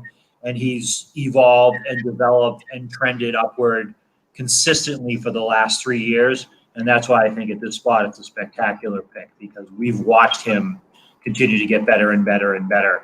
So that doesn't show any signs of stopping, in my opinion. And from what I gather, he's doing quite well in Chicago on a team that's going to play a high-paced, fast style of hockey. And I think that will help him, to be honest, in his transition game and puck play. But he's a real athletic kid and has been trending in the correct direction for quite a few years. So congratulations to him. Ian, great family as well. But I put that aside. I just care about the player. He can play. He's a baller. Take care. We are very appreciative that Murph decided to use a breath mint during the lunch break. So it's a huge plus for all of us, Ed and I, sitting here in the front row. Man. I'll wear my mask next All right. time. We hope so. So moving along, Vegas picked up Lucas Cormier out of the Q. He's up in Charlottetown. Yeah, he's an offensive kid. He moves the puck really well. In my opinion, he's at his best on the power play. He's gonna keep learning how to defend. I think he can. He skates well enough, but on the power play, he moves the puck really well. He thinks more than one pass ahead. He thinks two passes ahead. He moves. Doesn't matter if they're what system they're using on the power play. If it's an overload umbrella or they're using the bumper, he's a kid that is really effective on the power play. Few more D came off the board. Then we can list them and talk about a few of them. Carolina picked up Alexander Nikishkin. Red Wings picked up Emil Vero, and then a couple Canadian kids, one out of the Q and one out of the WHL. Jeremy Poirier went to the Flames, and Luke Prokop went to the Predators. Nikishin, he's a big kid, moves well, but he's a big kid. But Emil Vero, another one of the Finns that I saw playing that in the Five Nations, I loved him. He's a gamer, he's competitive, he's a leader. There are times he tried to do too much with the puck, but that'll be coached out of him. But he's a kid that if he was playing here, he was playing major junior that everybody would love because he plays his ass off. He hits. He's physical. He's strong. They have him at 6 feet, 165, and I'll tell you, if he's only 165, he's going to be a horse when he gets to about 190 because he was as strong as a bull playing against all those kids that are his age group and supposed to be the best. And I like that kid a lot. And then Poirier is just an offensive D-man, put up a ton of points. He's a shooter. Again, another kid that's a defenseman in the Quebec League that's going to work on his defensive game because offensively he can definitely create, and he's got a great shot. I know that Sorty's not with us right now, but Sorts was a big fan of him, especially early in this year and into February. He thought he had a ton of upside. And Marlon, you got anything on Prokop or? Well, other than, Donald describes him as a throwback, a big guy that can be physical, big bodied guy, but thought sometimes he maybe played outside himself a little bit, trying to be an offensive guy, but good coaching will settle him into playing at his strengths. Yeah, I mean he's a big kid. In my opinion, I think that's a good assessment by Donald. There's times he tried to do too much, but if he gets the coaching and stays within his game, he's a kid that has a chance. He's a big boy, big boy. Easier to put a fire out than to try to start one. I like that one. Next, Florida took Ty Smolanic out of the development program. We've been watching Ty for several years now. Brendan? We first saw him when he was playing for the Colorado Thunderbirds. Was a dominant player on that team. Went to the development program. Will be going to Quinnipiac, where he should see some big minutes right away for them. Yeah, Ty Smolanic was a stud coming up through, as Ed said, with the Colorado Thunderbirds. Made it to the national program. Was a WHL pick. But I think I've always really liked the kid because I think he's a high compete, high speed player. He's been playing a little out of position, I think, at the national level, where they've needed him to be kind of a top six forward.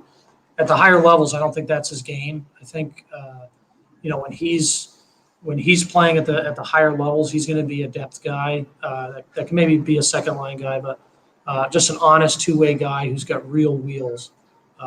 There's very few players that can skate at his pace.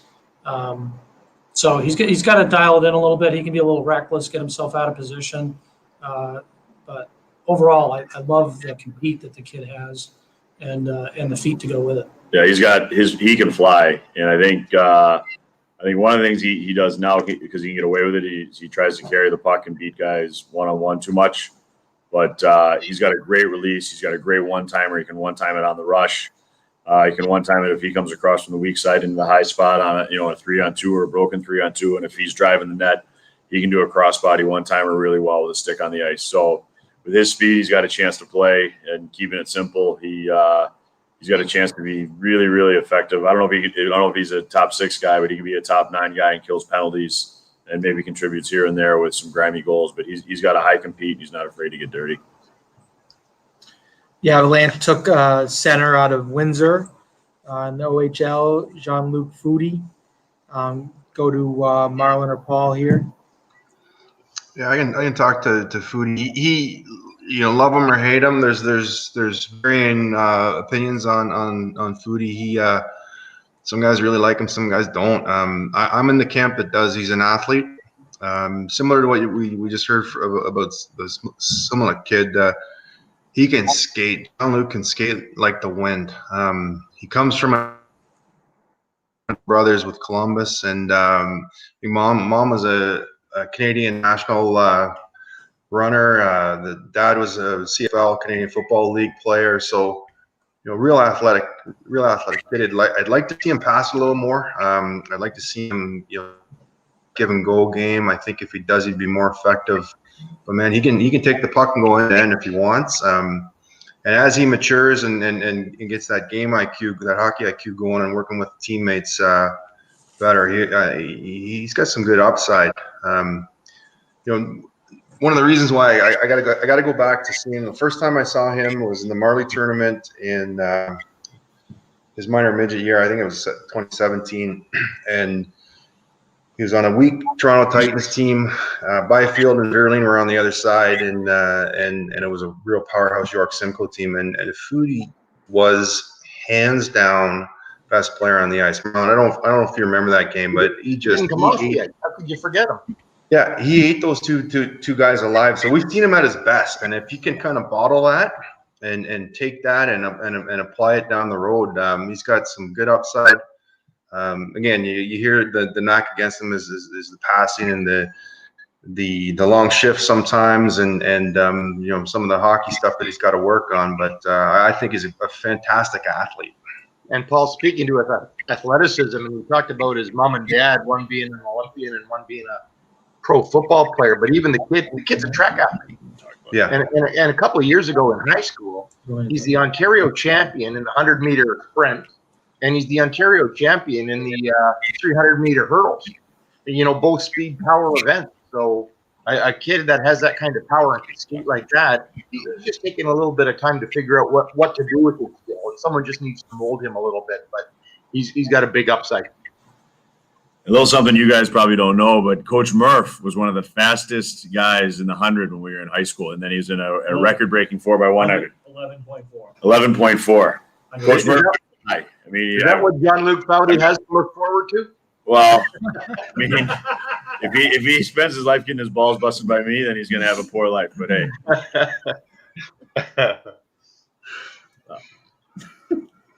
Love it.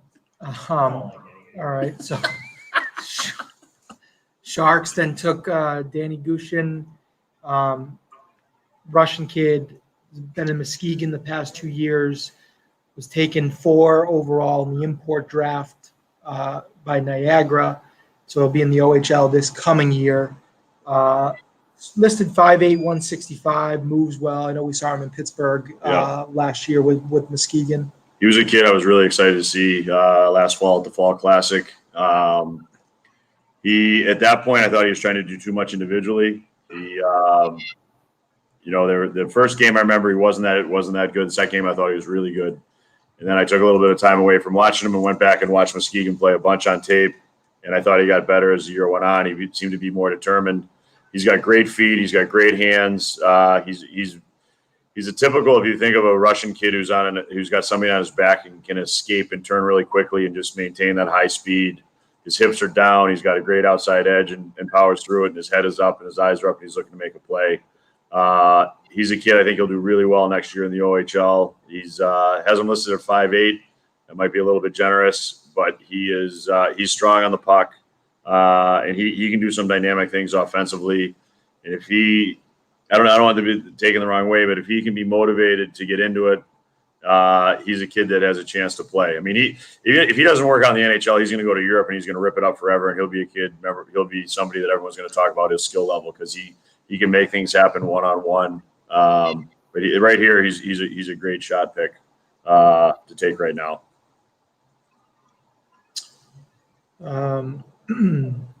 Next, Penguins took Cal Klang out of Sweden.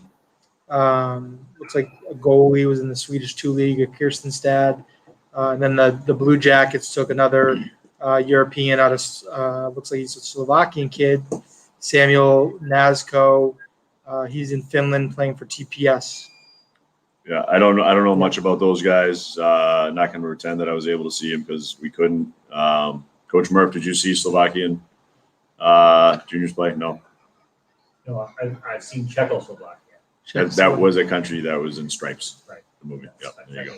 Makes sense. So moving on to the Hawks, they took Landon Slaggert, Indiana kid, committed to Notre Dame. Seeing your profile, Murph Slaggert.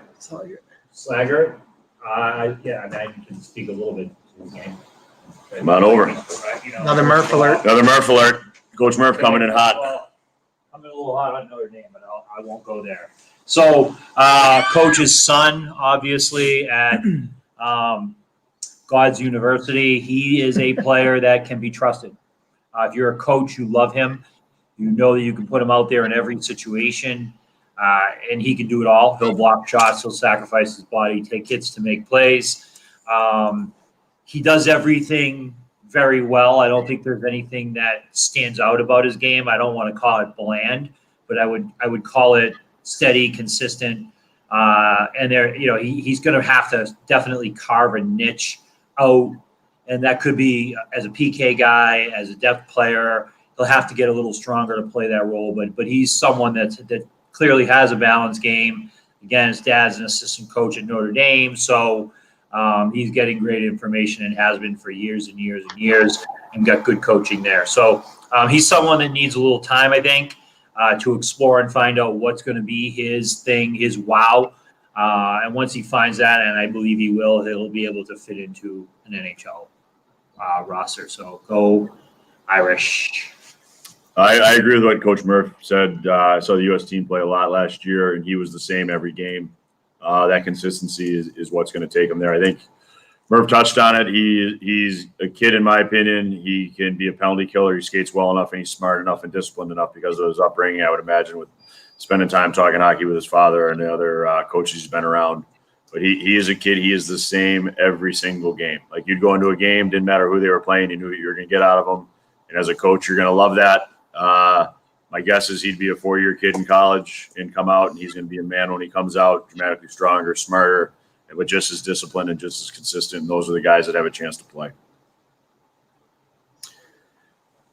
So then back-to-back picks here by the Flames and the Blackhawks from Minnesota high school.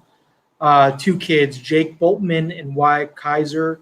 Boltman, Edina, Minnesota kid, looked like he split some time in the USHL with Lincoln. And then Kaiser, Andover, Minnesota kid, looks like he played as well with Dubuque. Boltman going to the University of Minnesota, Kaiser going to Minnesota Duluth, but two defensemen out of Minnesota high school. Yeah, I think both these kids are athletic. They play hard. They're smart. There's no doubt that their project here, they're going to spend time in college. Both places, Minnesota and Duluth, have a track record of producing kids. Duluth right now is doing a great job with D-men.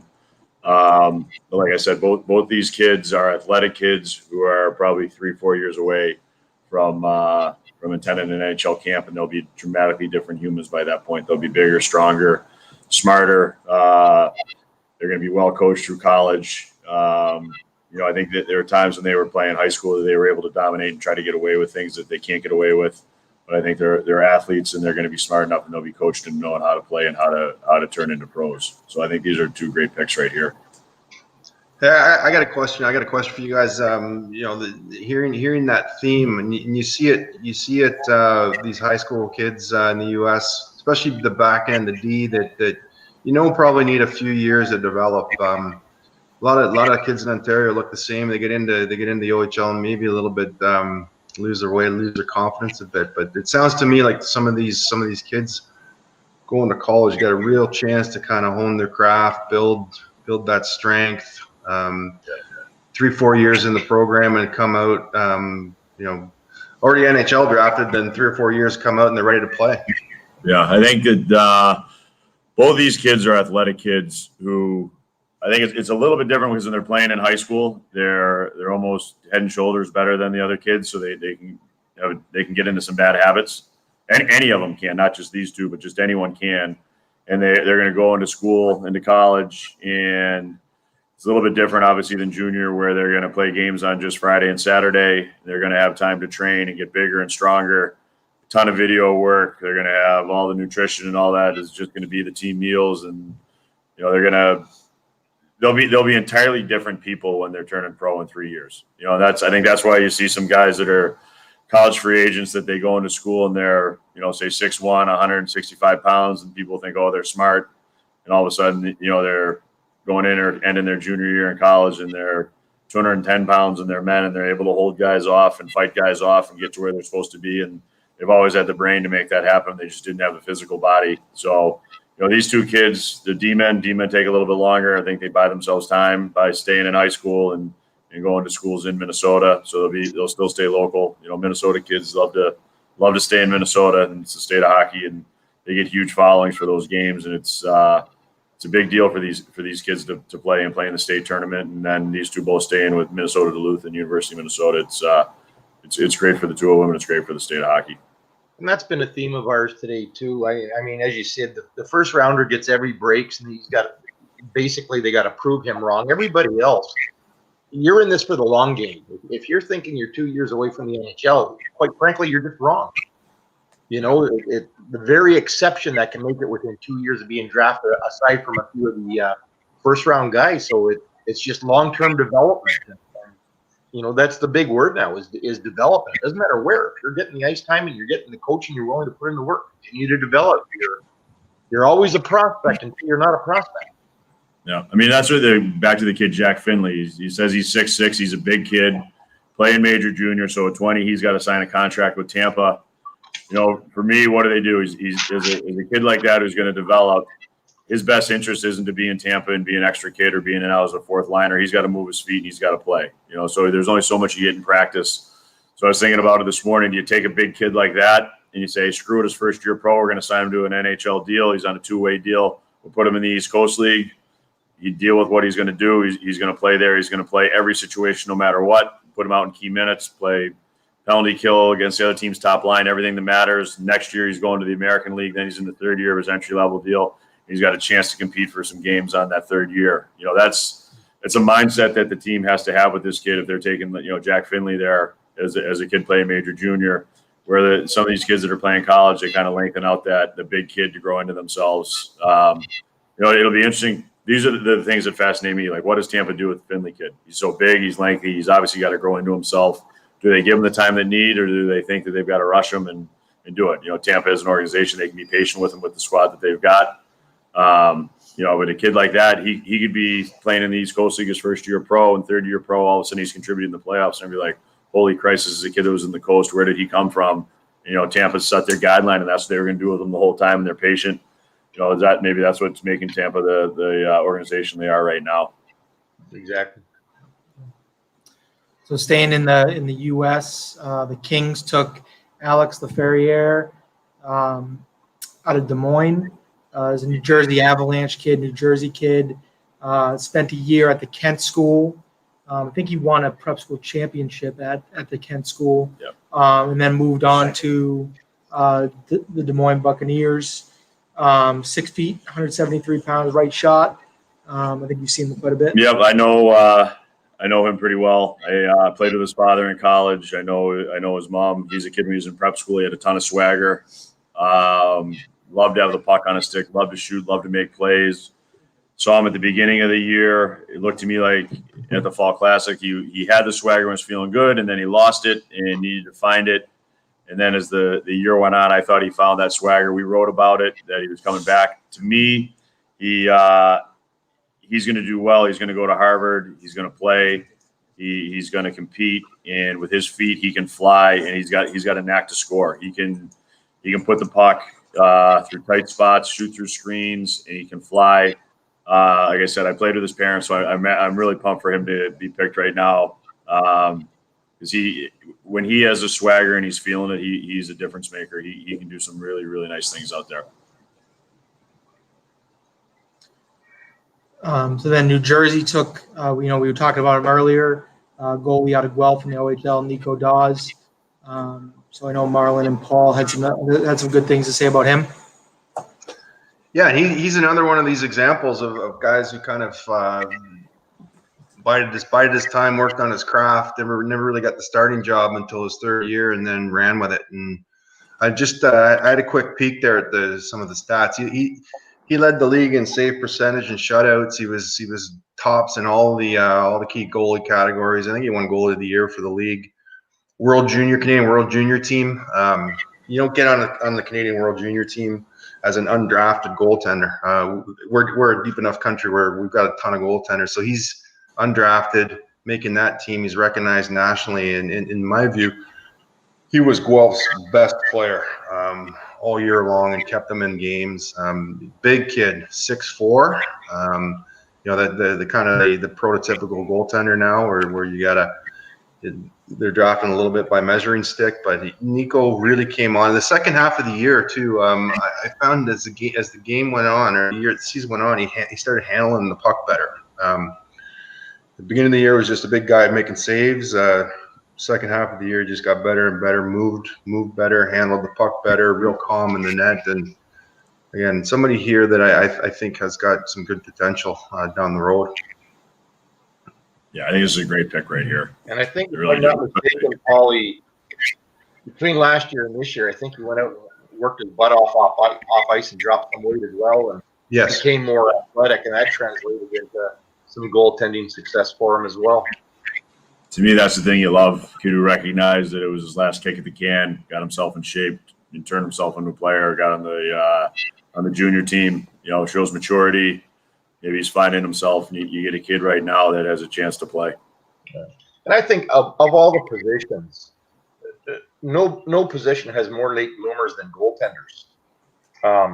And I think so much of it is how kids mature between the years, man.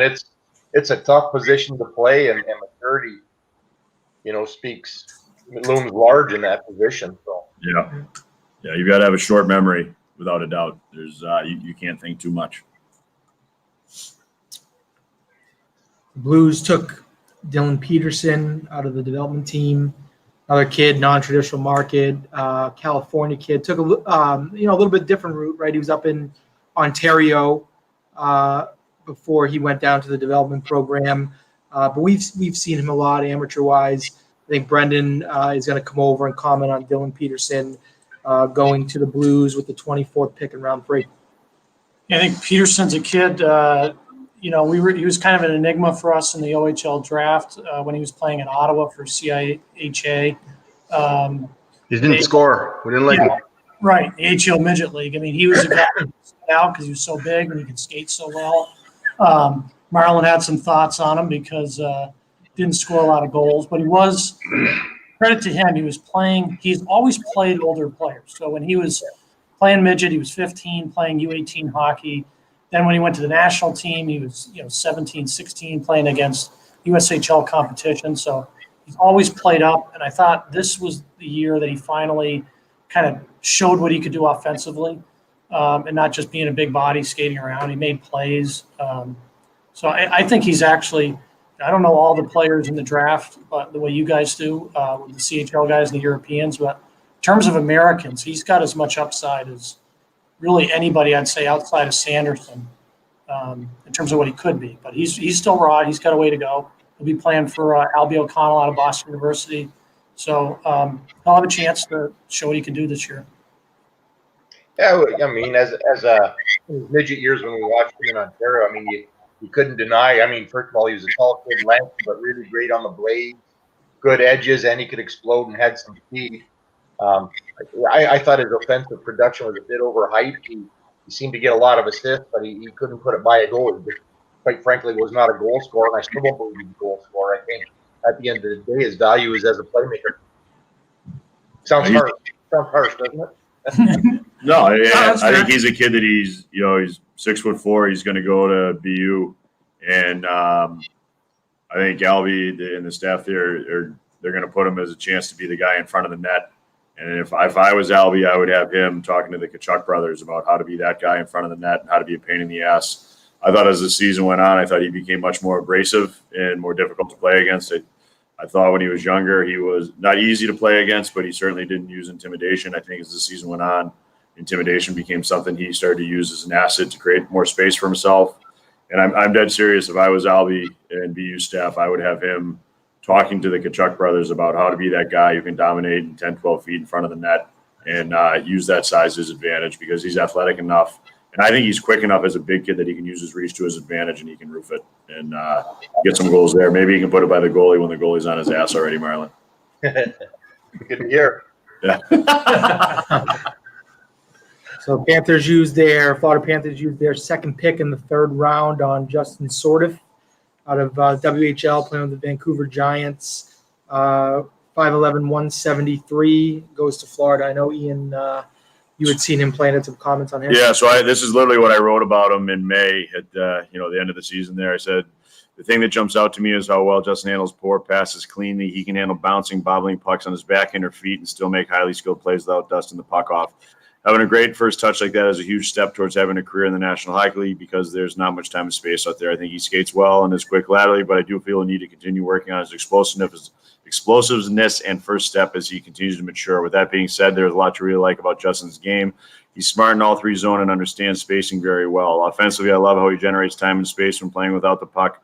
It's something that I feel is really important. Justin attacks the scoring area as a puck area. He improves his scoring chances and changing his shooting angle as well as anyone in the draft. He has a quick release from the face-off dots in as a threat to score and put the puck under the bar. Justin, a player who I feel has a lot of upside and wouldn't be surprised to see him the better checking line players that come out of this draft class. So that was, again, back to Paul and earlier about the kids that can handle poor passes cleanly. And that was something I wrote about that kid in May. And it really stood out to me that he could be flying through the neutral zone, going on a stretch, and the other team's defenseman get a puck on a stick, and it can come bouncing at him real quick. He can grab it. He can handle it in his feet. He can catch it in his hand and put it down flat and maintain his pace. He's a kid to me that'll play. I don't know if he's a top 6, but I think he can be a top 9 and be a kid who is reliable against the other team's best line and contribute on the penalty kill. Donald really liked him as well. Said he had great hands, very skilled kid, dangerous off the rush. Plays with aggression, both ends of the ice, offensively, defensively, and could be a real kind of gritty bottom 6 guy. Yeah, I can see that. And Ian, you've talked about it a couple times today. It's a real underrated skill in the game today is the ability to handle pucks. The game is coming at kids so fast right now.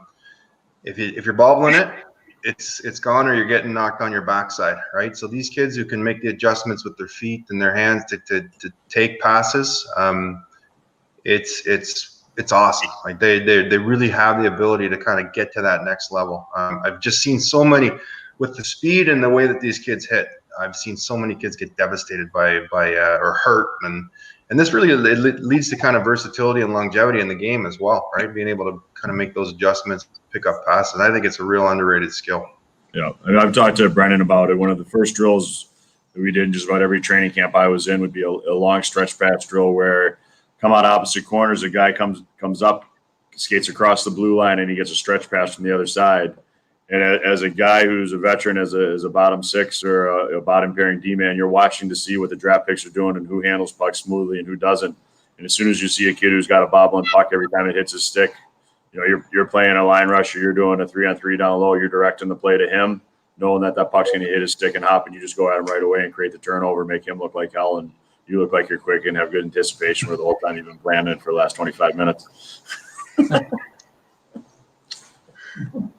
The Blues then used their second pick in the 3rd round on a defenseman out of Farstad, Sweden, Leo Loof, 6'2" defender. Yeah, he's another big kid that played in the Five Nations tournament. He wasn't as good as Wallander or Hellsgrunge, but he's a big kid. He's strong. I don't think his feet are as good as the other two, but that doesn't mean he can't get there and develop. Färjestad has a history developing players to come over and play. He's definitely one of those guys. He's a big kid. It says he's 6'2" here, but I remember thinking that he was bigger than, not as big as Wallander, but pretty close. So. Next up was the Bruins. They used another pick on an NCAA player, Trevor Kuntar, Western New York kid. Spent the last 3 years out at Youngstown in the USHL, committed to Boston College, 6-foot center. I really like Kuntar a lot. Start of the year, my expectations were that he might be a late round pick as the year went on. I thought he was going to creep up. He's strong on the puck. He daddles. There are a lot of nights with Youngstown that he seemed to be the guy that was generating and had all the focus on him. He was playing against the other team's best line. And he still contributed. He was playing against the other team's top pairing. I think he's going to go into BC. He's going to give them. You know, they've got kids that were 1st-round picks last year that are high-skilled kids. That he's a kid that can contribute and play with some jam. He can take key face-offs. He's a hard-nosed kid. He plays bigger than 6 feet. He's another one of those kids that it's going to the strength training and playing on the weekends and being able to work out nutrition is going to help his game. He's a kid that after, say, 3 years at BC, the Bruins are going to have to think about what they want to do with him, see if play or if they're going to let him temper and fool around with free agency. But he's a kid who I think when he does turn pro, his mindset, his attitude, his discipline, how he plays, is a strong two-way kid that he has a chance to have carve out an NHL career. Vegas Knights went with another kid from the States, Jackson Hallam, Minnesota kid, St. Thomas Cadets. I think we just saw him. Brandon, you saw him, right? Callum. Yeah, we may be calling on Collins again. So Jackson Hallam, I think he is slated to be at Green Bay this year as well. And then he will be going to the University of Michigan for the 2022 season. So the Knights take him towards the end of the third round here. Yeah, just saw Jackson Hallam a couple days ago, the week 4 of the Minnesota Elite League. Great edge work, forward, best player in the league, leads the league in points. He's a goal scorer. He's a high-paced kid, works hard at both ends. But it's definitely his edge work that makes him the player he is. Yeah, he's fast. He's electric. I think this is it's going to be a good transition for him out of Minnesota high school into Green Bay. Yeah. You know, he's ready for it. I mean, you just saw him. So. Yeah, he's at St. Thomas Academy. I mean, I don't know if he's definitely going to Green Bay. He might stay at St. Thomas. Yep. They do a good job retaining their kids. But I know the Green Bay scout was there watching every move that kid made, and I'm sure they want him. Yeah. Perfect. So then rounding out the third round, the Lightning took Jack Thompson, defender out of Sudbury in the OHL. So I think Paul and Marlon, you've seen him play.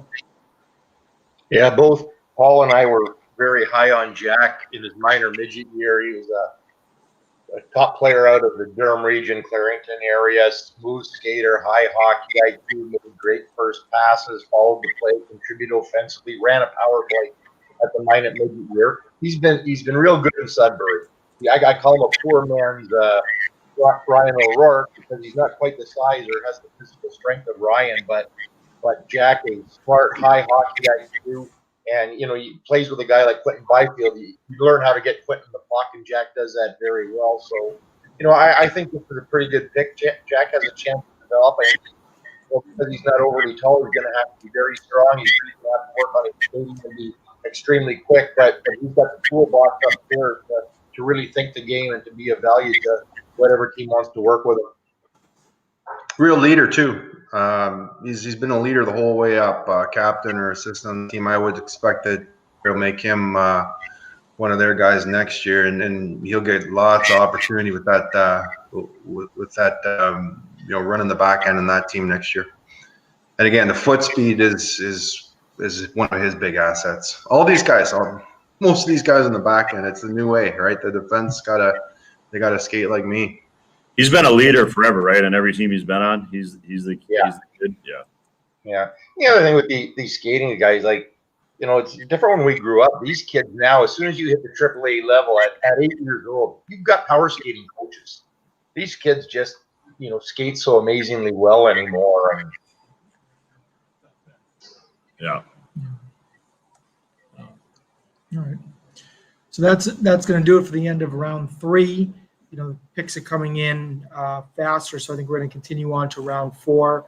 So kicking off round 4, Flyers took Zaid Wisdom, the OHL out of Kingston. I'm really, really happy for this kid. Like I said, he's come a long, long way from being a kind of a 4th round OHL draft pick to where he's come from. And I know a lot of that has been his off-season physical conditioning. He's stocky. He's got huge legs. You can tell by the way he skates. He's explosive. I said earlier in the year in one of my scouting reports that this kid can learn how to get in on the forecheck and use that wide body to hit some people. He's got a chance to do something. And he's playing with that young center phenom, Shane Wright. But Zaid absolutely has a wicked wrist shot, right-hand shot. He can come off the wall and shoot, pick corners, forecheck, bump guys off the puck, working hard both ends of the ice, and he wins that character award, the E.G. McGuire award. So Philadelphia got a high character kid who is trajecting upwards very, very well. I really, really like Zaid Wisdom. I think Marlon's got to get his Flyers hat on because I know we love Forrester and Wisdom all year long. Talk them both up, and I do agree. Zaid's come a long way from his minor midget days.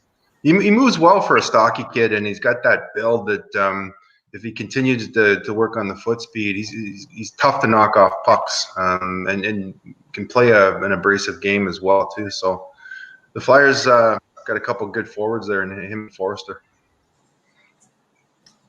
Panthers then took Michael Benning out of the AJ. I think his brother is a Northeastern kid that's now playing for the Oilers. Michael's committed to Denver, defenseman out of Sherwood Park in the AJHL. Yeah, I think he's a kid. He's got great vision. When he goes back to get a puck on a dump in and he's retrieving it, he's looking over both shoulders. He sees everything that's going on. He reads the forecheck really well. He's not just looking at the F1. He's checking out where the second and third guys are, and he's finding the open lanes. He's not a super physical kid. He's not big. They say he's 5'10". I think that's probably being pretty generous, but he's got good feet. He's very shifty. He's got high puck skills. Defensively, he's going to defend through body position and use his feet. But, today's game, a D-man that size, 5'10", skates well, moves the puck quickly, makes good passes. He doesn't spend much time in his end. When it goes in, he's getting it, and he's coming out quickly, and he's coming out with a purpose. Those kids tend to find a home. We saw him at the CJHL prospects game with all the top junior A kids in Canada this year, and he was one of the better players on the ice. Really he takes the pace of play when he's on the ice, manages pucks well.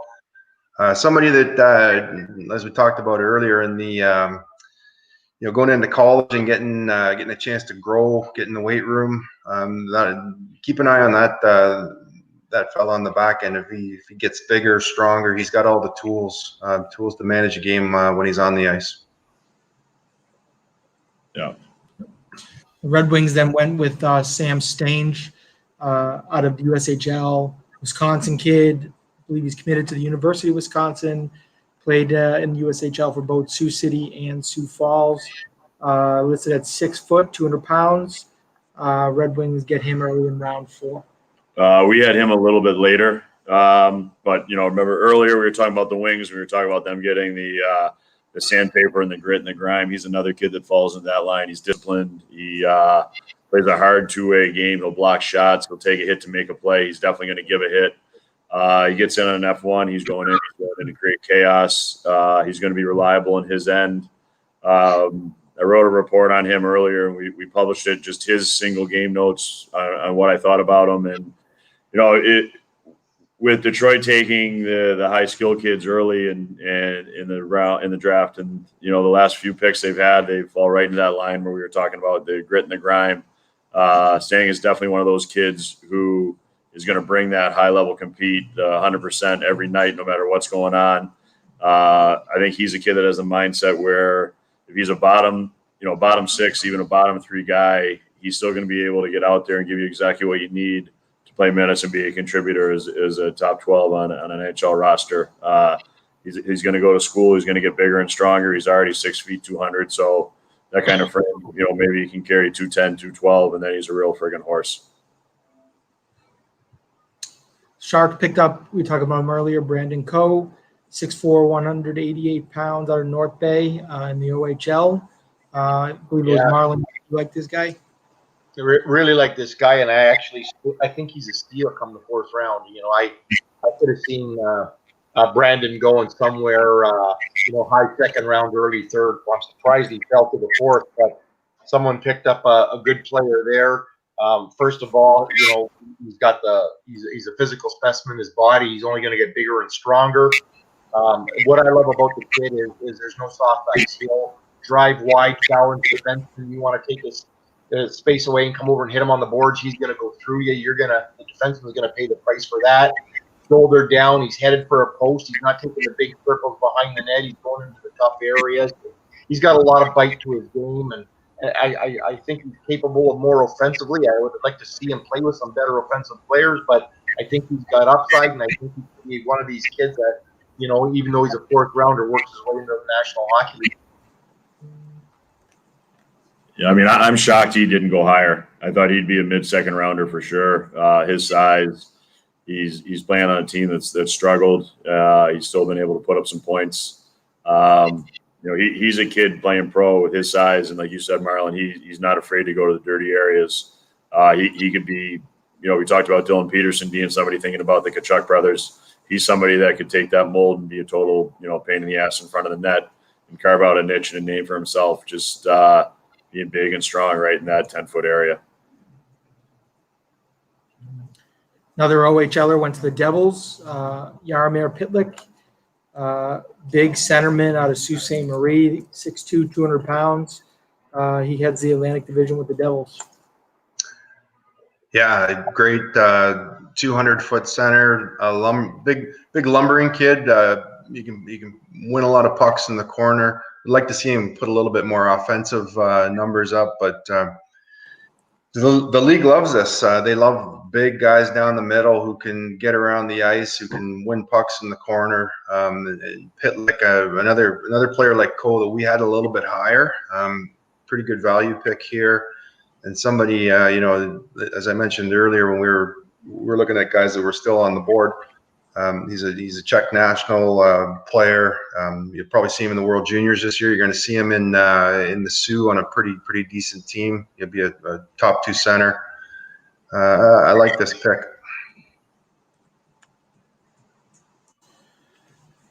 Edmonton was up next, and they took Carter Savoy with the 100th overall pick in the draft. Again, he's similar to Benning. He's out of Sherwood Park in the AJHL. He's also committed to Denver, and I think we'll be hearing from his brother in a couple of years. I know that he's a highly rated player, to say the least. He went the WHL route up in Winnipeg, but Carter Savoy goes to the Oilers. So Carter, he in the AJ in 54 games, he had 53 or 54 goals. He can score. He is an offensive kid. He's smart, sees the ice really well. I think what everybody was looking for is he was going to go to the World Junior A Challenge and put up some points. And for whatever reason, he had a tough go there. I don't know what it was, but he had a couple of goals, but he just didn't produce the way that people were hoping. But he is a dynamic offensive kid. He can score, and he's not going to be a playmaker. He's not looking to set guys up. He's shooting it. It's on his stick, and it's gone, and it's quick. He puts it where he wants it. He's a kid that if he gets into a team, he gets into a top six role, or on the power play where he could be the bumper or even the shooter coming off the wall or from down low. He's a kid that has a knack for scoring. And scorers, they are one of those kids. I said it earlier, but they're a kid somebody that can score. If you can score a goal a game in the AJ, that's a tough league. It's you've got a knack for putting in the net. Yeah, and he's got some work defensively, but you look at what his skill set is, and you can put his skill set up against any forward coming out of the Western Hockey League. Mm-hmm. The defense, I believe you can coach into guys, and I think Carter's made a good decision to go to the NCAA route, again, play that long game and lay his chips on his development, but he's got the upside to be one heck of a hockey player. Yeah. Great. I don't know if you remember JHL prospects game, but yeah, he had a couple dangle, snipe, beautiful goals, pure shooter.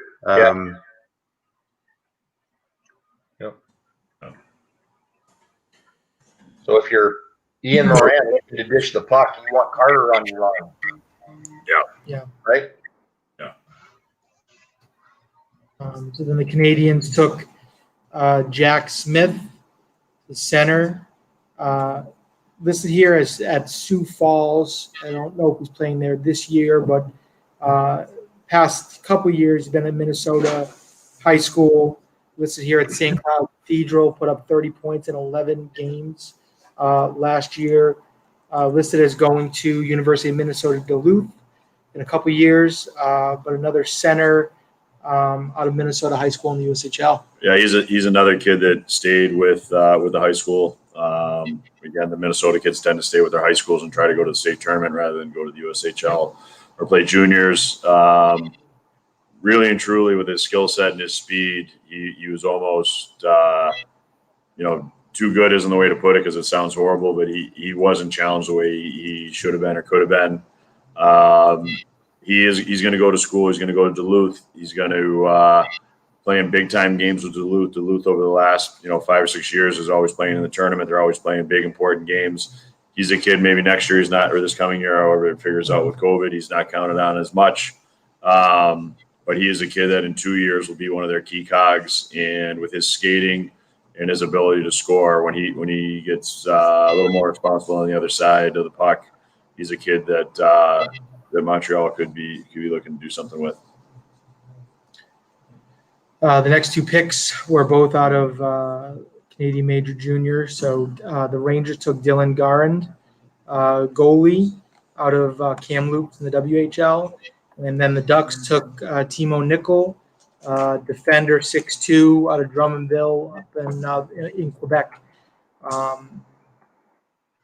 Do we have any in-depth analysis on either of these players? I'm not too much on the goalie, but I can tell you with Nickel, it was his first year over from Austria. He had an adjustment to get into it from the beginning of the year to the end of the year. He improved quite a bit. We had him ranked in the high 60s or the low 60s just because he's 6'2", he skates well. But he's a kid that got better and better. He's going to spend a couple years playing Major Junior. Like I said, he got better and better, and as he feels more comfortable, I think he's a kid that could be a sleeper. He skates really well. There's not a whole lot. Honestly, at the beginning of the year, it would look like he was kind of overwhelmed at times, but as it went on, he was more and more comfortable, and he started to defend and started to close guys off, pinch guys off at the lines. He didn't just give up the blue line so easily. But he's a kid that is definitely a project. Florida took a player out of Hockey East. I think he's our second player that we've seen taken out of Hockey East. Zach Ewens. This is a Ontario kid. Spent some time in the OJHL with Wellington Dukes prior to enrolling at Merrimack College. He played his freshman season at Merrimack last year. 18 points, 34 games. Also had 68 penalty minutes in his freshman year for the 6'1" defender out of Ontario. Huge fan of this kid. Played in his age group, went into Merrimack, played in the top four, played key minutes. The first time I saw Merrimack play, someone told me I had to go see somebody else, and this was the one. I was like, who is this kid? He is, to me, he's got a chance to play. He's going to take a couple years. He's big, he's strong, he's mean, he plays with an edge. True freshman, didn't take crap from anybody. Killed penalties, battled in front of his net, did what he was supposed to do. Saw some power play time. Merrimack's got a good thing going on up there right now.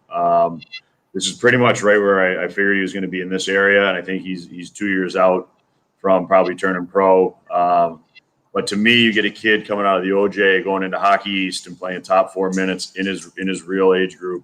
You've got something there to work with. You've got something there to want. And to me, every time I saw him play, he got better and better. I had normally when we come into a draft, I've got people calling and asking me about certain guys, and I had more people ask me about Owens than anybody else. And to me, I didn't think he was going to be a top 2-round pick. I thought he'd fall right into this area, but he's a kid who competes his ass off, does not take crap from anybody, and is somebody that I really enjoyed watch playing. It's funny too. He's out of this Belleville Quinty Minor hockey system area, Paul. Yep. And they're doing a phenomenal job developing hockey players through that system, but also developing guys that can play with skill and an edge. And obviously, he's listening to Ian. Zach has that edge, as do a number of these Quinty players. I really like the type of player this organization is developing. Yeah, you guys would really like this kid. I mean, like I said, I was told to watch somebody else, and I went, and right away I was like, who is this? And I looked and saw he was in his real age group, playing in it as a freshman, playing real. We're going to be hearing about his younger brother very shortly too. Oh, really? Yeah. Okay. Oh. Ewens, he's in 01, and a few years ago we had him on our list going into the OHL draft, and we knew he was going south. Knew he was going to play in the OJ, and in the mix, little bit behind some of the GTHL players that year. It's nice to hear that he's gone into the OJ and has made the jump into college, but definitely liked him back then. And as Marlon said, that Quinny organization has been doing this for a few years. They're turning out some defenders who they've all got length, good size. They can skate. They play with a little bit of edge too. So I like this kid a lot. Yeah, good. I'm glad to hear it. Then there was back-to-back goalies selected, so maybe a little bit of a run on goalies here. That's 3 goalies in the past 5 picks. Leafs took Artur Akhmedov. I'm not going to even try on that one. Akhmedov out of Russia. And then the Wings took Jan Bednar, a little bit better at that name, from the Czech. So Bednar is a 6'4", just about 200 pounds, big goalie. Yeah, Bednar played in the Five Nations. I thought he was really, really good. He, in my opinion, the Czech team wasn't great. They were there. They played a hard style, a tough style, and gave up a ton of opportunities, ton of chances. And Bednar was really good. I think this is a great pick right here. Who knows when he's going to come over or what he's going to do, but he's a big kid. I think he said, what did he say? 6'4", 6'5". Yeah. He seemed athletic to me. And like I said earlier, like, I can't tell you what I love about goalies, but I hate when they go post to post and they get outside the post. And this kid wasn't that way at all. He was quick laterally and knew where he was on the ice. He was aggressive, made saves, obviously made saves, but he made saves and didn't kick out rebounds, controlled rebounds.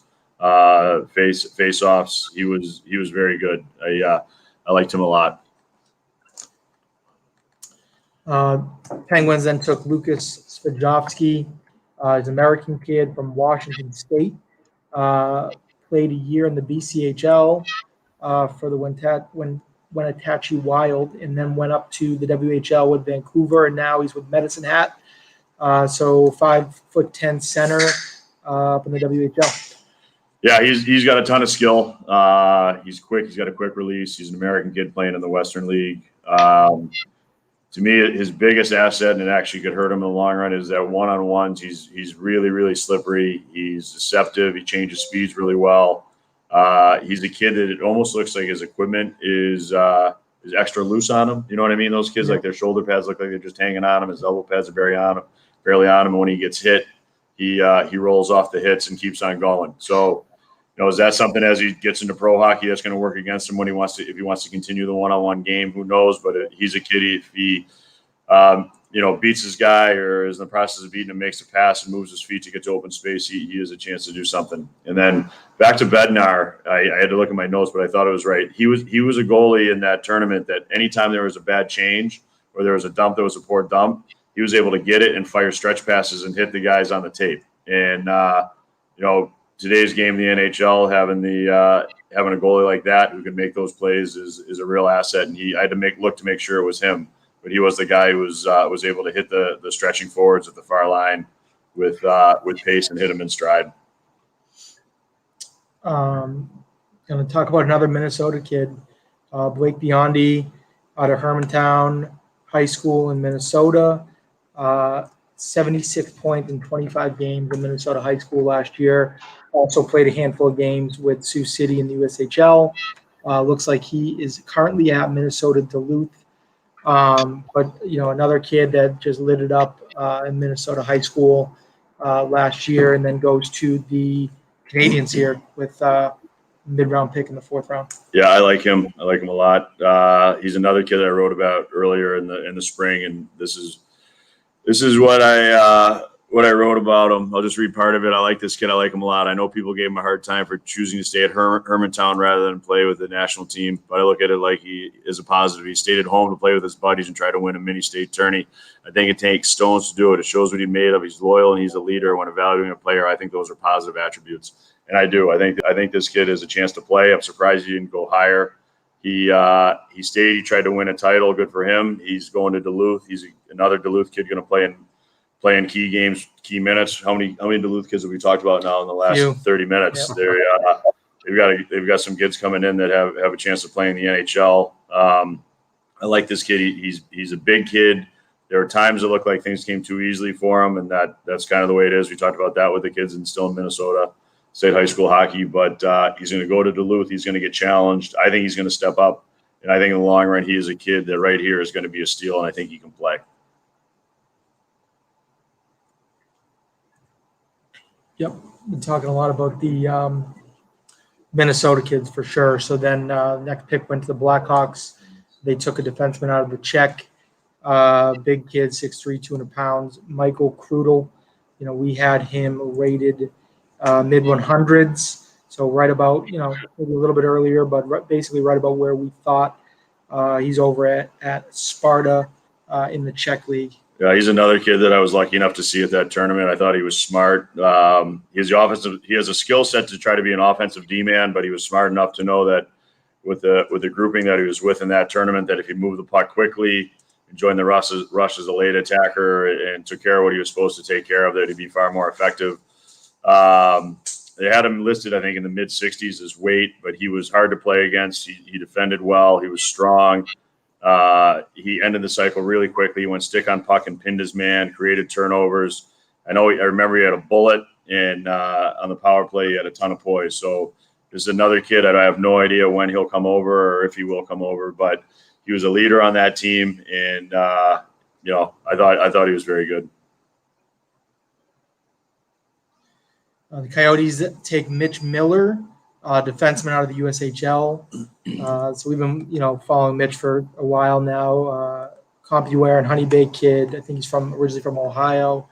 We saw him play in Cedar Rapids for a few years. Played last year for Tri-City Storm out in the USHL. And now he is at University of North Dakota. So the Coyotes get a small, 5'10", smaller defenseman, but from what I remember, plays pretty rugged, tough game. Yep, he's a kid. He plays hard-nosed, two-way hockey. I don't think he's not like a power play guy or a top power play unit. He could be a second unit guy. He's a guy who, with his feet, he should be able to kill penalties. He definitely plays hard. He played in the World Junior Challenge. He played very well. He had 6 points in 6 games in that tournament, and he had a good offensive season this year for Tri-City. Another D-man who's been drafted that's going into North Dakota. So they have Sanderson, Clevin, and this kid. That's a pretty good D-core, training together and developing in North Dakota. But he's a kid with his size, and he's stocky, he's thick, that he can probably withstand the pro game, and he's going to get bigger and thicker and stronger while he's at Nodak. So it looked like we might be having a trade here now. There's a little bit of delay in the picks with LA. So I guess maybe to ask Marlon or Paul, now that we're getting towards the end of the 4th round here, what would you guys be looking for? What do you think some of these NHL GMs and scouting staffs are looking for? Now that we're in the end of the middle of the 4th, end of the 4th, going into the later rounds here in the draft.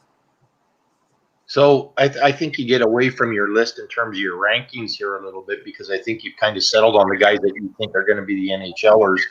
And here's where you get a little freedom to gamble a bit and take some shots on some big guys, some kids out of maybe smaller markets or whatever. But you've got a little bit more freedom. No one's really.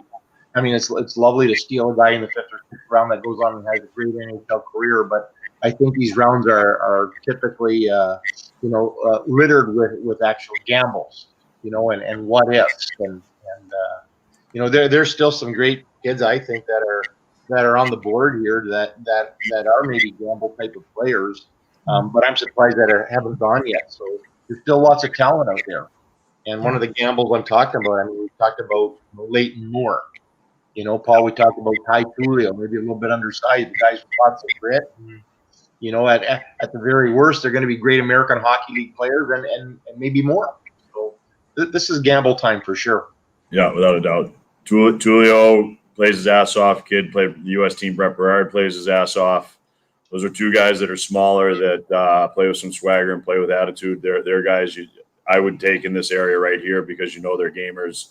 And, at least they're going to come to training camp and they're going to be able to compete, and they're going to be able to put some pressure on some veterans. And to me, that's what you're looking for here, is guys that are going to play and they're going to be pros. If you're getting games out of them, it's a plus. Last kind of break we had there with the trades or a trade, we were talking about some of the guys on the that were still on the board, like Cole and Pitlick and Jack Thompson and guys like that who ended up going. There's still some names out there that we liked. Evan Vierling and Stranges still available. You mentioned Tullio. Just going through our list, there's a couple. Ruben Rafkin out of Windsor is another undersized defenseman who manages to power play well. That maybe people are looking for something a little bigger, but he Rafkin's back to Europe, right? Is he playing in Finland right now? Yeah, I'm not sure where he ended up. I think he signed a 2-year deal to go back to Finland, so maybe that's impacting what's going on with him right now. Okay. And I know Yeah, Mark. so there's some names out there, definitely, guys, that we had, and I think though it won't be too long until you see a few of the names. Stranges is a neat one, right? Where hearing you guys talk about him potentially being the top 02. This is the 02 cohort. They're going into the draft now, and we're 100. Are we 100 picks in? Yeah, 100 plus picks in, and I haven't heard his name. Martin Chromiak's a guy too that was on most people's draft lists, and again, he was a guy that we didn't get a lot of eyes on, Paul, because he only came at Christmas, but he settled in on a line with Zayd Wisdom and Shane Wright and put up good numbers. And so some guys might have thought he piggybacked, and others I thought he adjusted well and is worthy of some draft consideration around this area. So that's another name we could hear going soon. The Canucks took Jackson Kuntz, U.S. kid, big kid, 6'3". I know we were talking a lot about the defense at North Dakota. This kid's committed to North Dakota as a forward out of Minnesota. Shattuck kid, played a handful of games. I think he's playing this season with Green Bay. But we'll be going into North Dakota in 2021. And he goes to the Canucks towards the end of the 4th round here. Yeah, this is right around where we had him. He's a big kid. He's still growing into himself. I think he can get stronger. I know he's over 200 pounds right now, but he's definitely a kid that's going to we talk about the college kids that he's going to lengthen his chance of having a pro career by being in North Dakota. I would imagine he's probably a 4-year kid just because, but he's a big kid coming out of Shattuck. He's always had good coaching. He's going to continue to get great coaching. At that size, and he can skate, that it gives him a chance.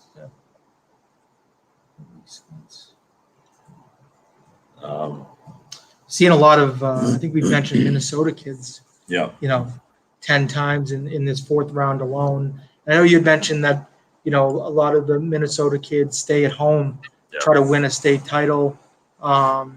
Maybe you could just talk a little bit about that and about, at least in the New England area where, kids frequently leave, their hometown high school and go to either play prep school or go to play juniors. So maybe we can get a Murph alert over here to talk a little bit about, or we're calling Collins too. To try to talk about some Minnesota high school and why these kids end up staying home to try to win a state title.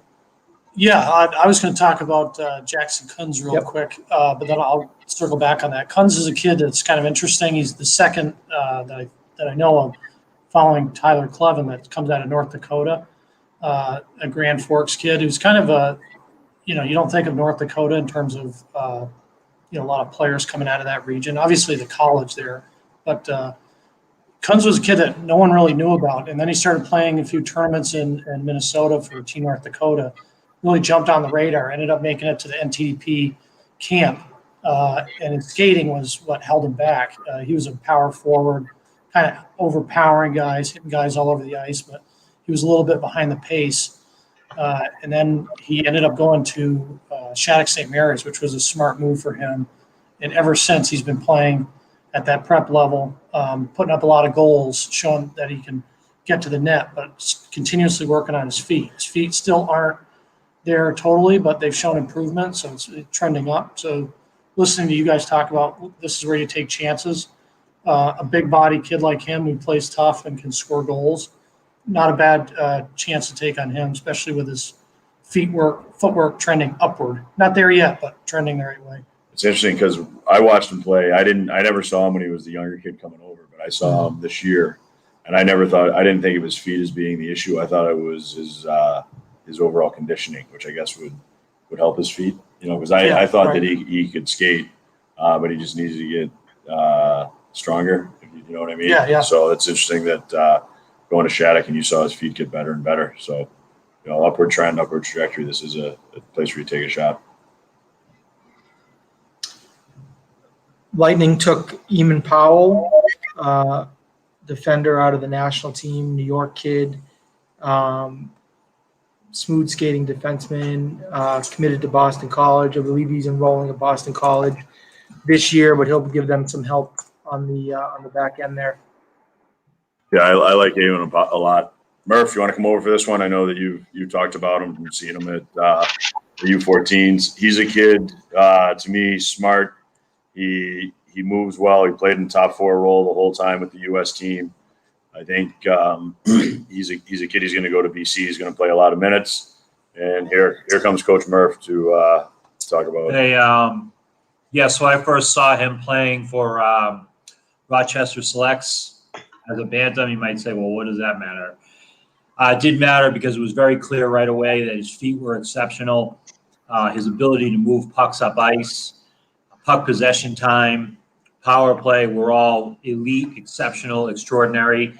He didn't actually earn an A from me in that tournament and probably should have been graded a little higher, but the problem was I didn't know how he defended because he always had the puck. But he's grown. He was really small, skinny back then. And his ability, his edges, his skating, shakes the forecheck, makes people miss. I think I just spit on you. Sorry. Sorry, you have fresh So stuff now. we're all friends here. And, he's a breakout machine. And so he's going to help BC right away getting pucks out. Defends with his feet, stick like glue to opposing forwards. And, again, extremely athletic, extremely, really, really slick on his feet. So, he's a player that, I think will fit the mold of sort of the NHL, looking at those guys that have had huge success. He's not the Cal McCarr or the Quinn Hughes. He's not going to be that. But I think that he fits that mold as that type of player. So, again, he's an athletic player who's had success and has continued to get better and grown some, and maybe still has some more to do over the last few years. So, He's definitely going to get stronger. Yeah. And to me, his improvement from when the national development team started to the end of this year, when this year got called was pretty dramatic.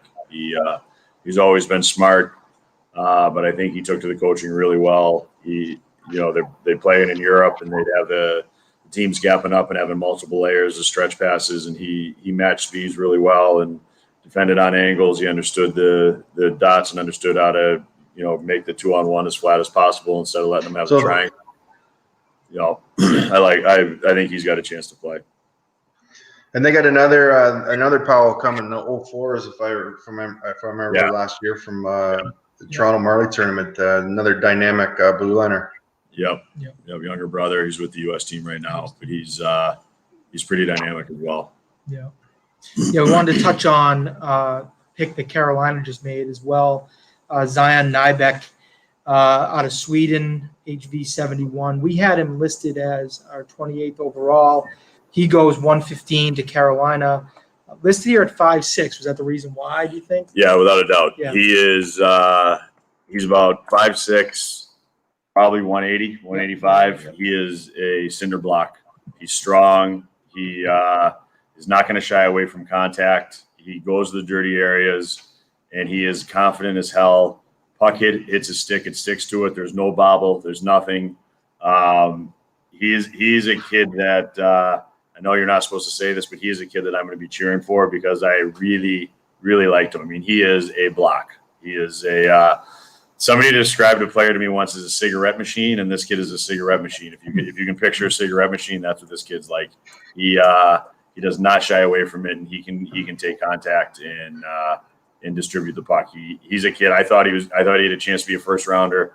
I understood it was a reach, but I thought somebody would take a chance on him, that he would come over and be a penalty drawing machine, because he can do that with the puck on his stick. All right. Another player we had rated high just went to Washington, Bogdan Triniev out of Russia. I think had him rated in the late 50s. He goes 117 to the Capitals. Listed here at 6'3", 200 pounds, right shot forward. So again, some of these players are dropping a little bit here into the fourth and later rounds. Yeah, he's a big kid. He's a strong kid. He hasn't had the KHL time that some of the other Russian kids have had. He's going to be a project here, but he to me, he's a kid at his size, and if you get him out of Russia to come over, get him into a pro environment over here, he has a chance to move, and with his size to carve out a role for himself. Like I said, he's not as well known as the other guys. He played primarily in the MHL, and I think it's the VHL. Yeah. So it's hard to get information on him. I saw him on tape. He's a strong kid. There's no doubt about it. But without getting the KHL time, it's really tough to get any kind of information on him. But he is definitely a big, strong kid. So the Avalanche then took a Ontario kid, Colby Ambrosio. Although from Ontario, he played with the Junior Sabres and then went into the USHL with Tri-City. He'll be same as Im Powell. He'll be going to BC, or he's currently at BC this fall. But another player I know that a lot of us have seen and like. Yeah, without a doubt. I like him a lot. I think he's a kid. He's going to go into BC. He's going to give him a little bit something different. He's smaller than some of the other guys, but he's creative and dynamic with the puck. He's got great feet. To me, he's strong on the puck. He might try to play a little bit one-on-one too much, but he's definitely he sees plays happen early. He's a kid. He's got a chance to. I think he's going to be a 4-year kid at BC. He's 5'8" right now. That might be a little bit generous. He does not fall into the cigarette machine category from what I've seen, but he's definitely going to be stronger when he comes out of BC. Blues took a center, U.S. kid, Tanner Dickinson. He is currently in the OHL with Sault Ste. Marie. Played a lot of his minor hockey in the States with Bell Tire and with the Oakland Junior Grizzlies. But he is 5'11", 150 pounds, centerman that's up in the Sioux. Marlon or Paul? Yeah. I saw Tanner play a few times this year, more than a few times this year, and I remember calling Brendan halfway through the season because he was I hadn't heard much about him, a U.S. kid that the Sioux had talked out of a college commit to come up, and highly skilled, real slight. Didn't score a lot early in the year. He distributed the pucks well. Moved the pucks well. Very, very unselfish player. Slick around the net. Real smooth skater. Got a quick hop too. Quick step out of the gate with the puck or without the puck. And I like him. I like him. I think he's part of that I've talked about it a couple of times. That Sault Ste. Marie team. I think there's 3 now that have gone, and I expect a few more to go as well. They've got a lot of skilled players there, all the same age. Got good core. Probably light up the league next year, and they're going to be fun to watch. But if this boy fills out, 5'11", 150, if he fills out and matures and gets a little thicker in the core, he's got some good upside, and he's gonna play with a bunch of good players for the next couple of years. Yeah, I mean, to me, he's a kid. I like him offensively. He's smart. It's all going to be about his weight. This is going to sound freaky and bizarre, but when I saw him play last summer, we were up in Buffalo. I liked him right away. He put up a ton of points. I literally spent about 4 hours walking around the rink trying to find his father, if his father had any weight on him or not. And his father was super, super thin as well. I think Tanner's a kid who started out with us in his amateur rating just a couple of years ago as a 3.25 and exploded on the scene with a big national tournament. And then he went to national camp and put up a ton of points. I think he's very smart offensively. I think he's got great vision and poise. But he's a kid at 5'11", 150. That's pretty slight, and he gets some weight on him. I think he has a chance. I think you're right though. He stays at the Sioux and stays for a couple of years. He's going to put up serious points.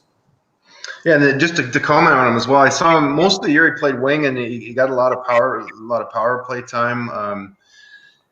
I saw him in a game around Christmas when some of their guys were off at the World Juniors, and they had him down the middle. He was player of the game. And he was dynamite. He played a good 200-foot game.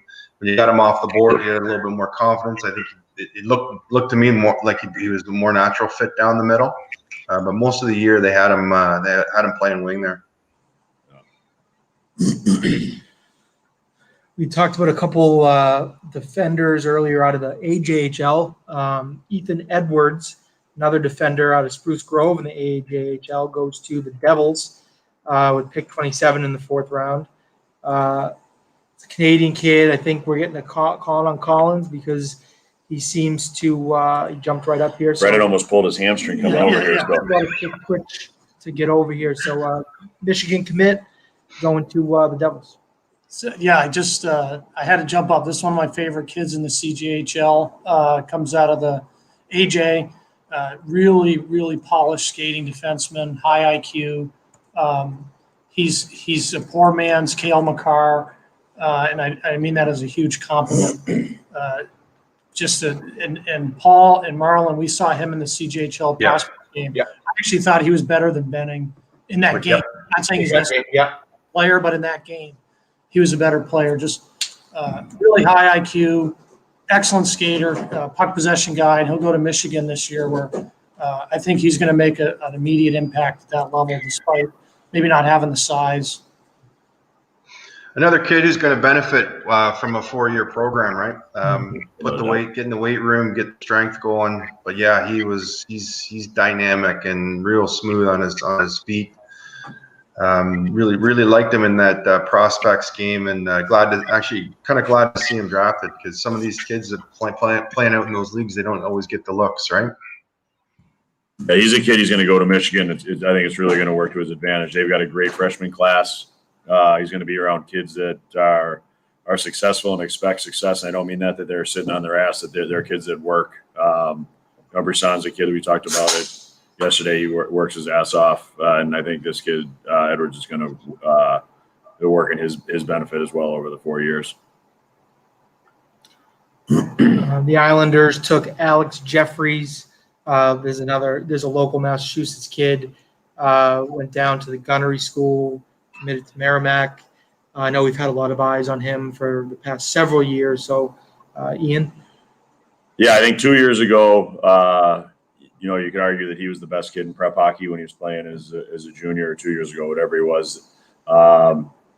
This year, I think he was very good. I think there were more eyes on him. He might have felt pressure for a little while, especially at the beginning of the year. But Gunnery ended up winning it, right, Murph? Gunnery won it? So Gunnery won the large school of New England's. They had a team that some people didn't like. To me, I liked them because they definitely stuck together as a unit. They seemed like they did things together as a unit. He was a leader on that team. They might not have always, they pushed it. They took penalties. They did everything, but he was definitely a leader on that team. They won. He's going to Merrimack. He made the decision. There were other schools that went after him and tried to get him to decommit because they thought he was a late bloomer. They could change his mind. He stayed strong and true to Merrimack because they went after him. So he's a loyal kid. Like I said, he's a leader. I think he's going to get to Merrimack, and I think he's going to do well. He's going to be counted on right away to play. I like him. I think he's a good pick. He had 32 games. He had 69 points last year, which obviously says something. He's a kid that would, when he's driving the net and he's coming off the goal line, if there's a shot coming from the point, it can be a rocket on the ice, and he's not trying to tip it all the time. There's times he's trying to control it and take it across the crease to open the goalie's legs, and he does it consistently. He scored a goal in the New England Finals. It was a shot coming from the point. He picked it up with his foot, kicked it to his skate, went up under the bar in a split second. And, if there was any debate on he was getting drafted, it was that play right there to me that he was going to be a pick. So. All right. And then, so the Leafs picked up William Villeneuve out of St. John Sea Dogs in the queue. Defender, important to note, we had him in mid-30s. Yeah. So he dropped a little bit now into the late 4th round, but probably some good value there for the Leafs then. Yeah, I mean, I like this kid a lot. He didn't get the press that some of the other Quebec League defensemen got, but to me, he moved the puck really well. He was smart. He defended well. Some of the other guys might be flashier and put up points in the power play, but to me, this was just a strong two-way kid. He's very smooth. He's poised with the puck. He is a good shot. But he's a kid. He's got a chance to be a top 4 kid. NHL, he's going to have to develop and take his time and be patient with him. But like I said, I think that he can be a top 4 kid. And we've been talking about him a lot. Good to see him go to Dallas, the 30th pick in the 4th round, Antonio Stranges. Michigan kid, went up to the OHL in London. I know we've already talked about him, but maybe some of the value that Dallas is getting here, with a pick at the end of the fourth round. I think we had him around mid 70s, so this is a round or two behind, probably a round and a half behind where we had him, and I think where we had him was probably higher than his full potential, given where he came from. Right, he was being a top player in the U.S. coming up to London. So this to me it's a good value pick if he can harness what he's got with that footwork and that skating, and if he can continue to work on work with the Hunters and their system in London. This is one of those picks where he's going to have a good chance here to have his way in the OHL for a couple of years and really hone his craft. So I like it. I like it a lot. Yeah. I think it's a great pick here. I love that he's going to Dallas. He just seems to me like a kid that will enjoy being in Dallas and Big D and putting on a show and doing his thing. So if he can spend his time with the Hunters and become a little bit more responsible defensively, his skills are incredibly entertaining and can put people in the seats. Another player we had talked about maybe going early, but goes to the Canadians with the last pick in the fourth round. Another Massachusetts kid, Sean Farrell, played at St. Mark's before going out to the development team.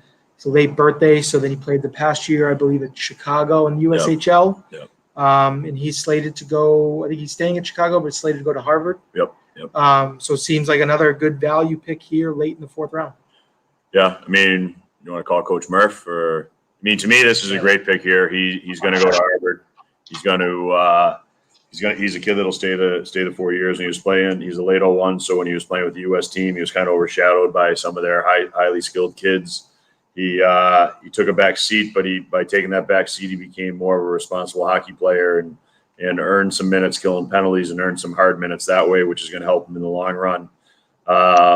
The reason he didn't go higher, in my opinion, is he's only 5'8", and that might be kind of generous. But hockey sense is there, compete is there. To me, something that matters is when he was with that U.S. team and he wasn't getting the minutes, he didn't bitch and moan. He stayed true and he worked hard to earn and carve out other minutes for himself. So I think this is a great pick right here. You're going to see no one of the Canadians will see him with the exception of development camp for 4 years, and when he gets there, he's a smart hockey player. He's going to have great coaching, playing for Teddy Donato, a smart hockey player who played in the NHL for a long time, coming out of Harvard. So I think this is a smart pick by the Canadians. Very tough. What? Very nice. What? Very tough. It's true. Well, with that'll wrap up round 4. We're going to take a quick break, and we'll continue on with our coverage of the 2020 NHL Draft.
Close up. The latest pick.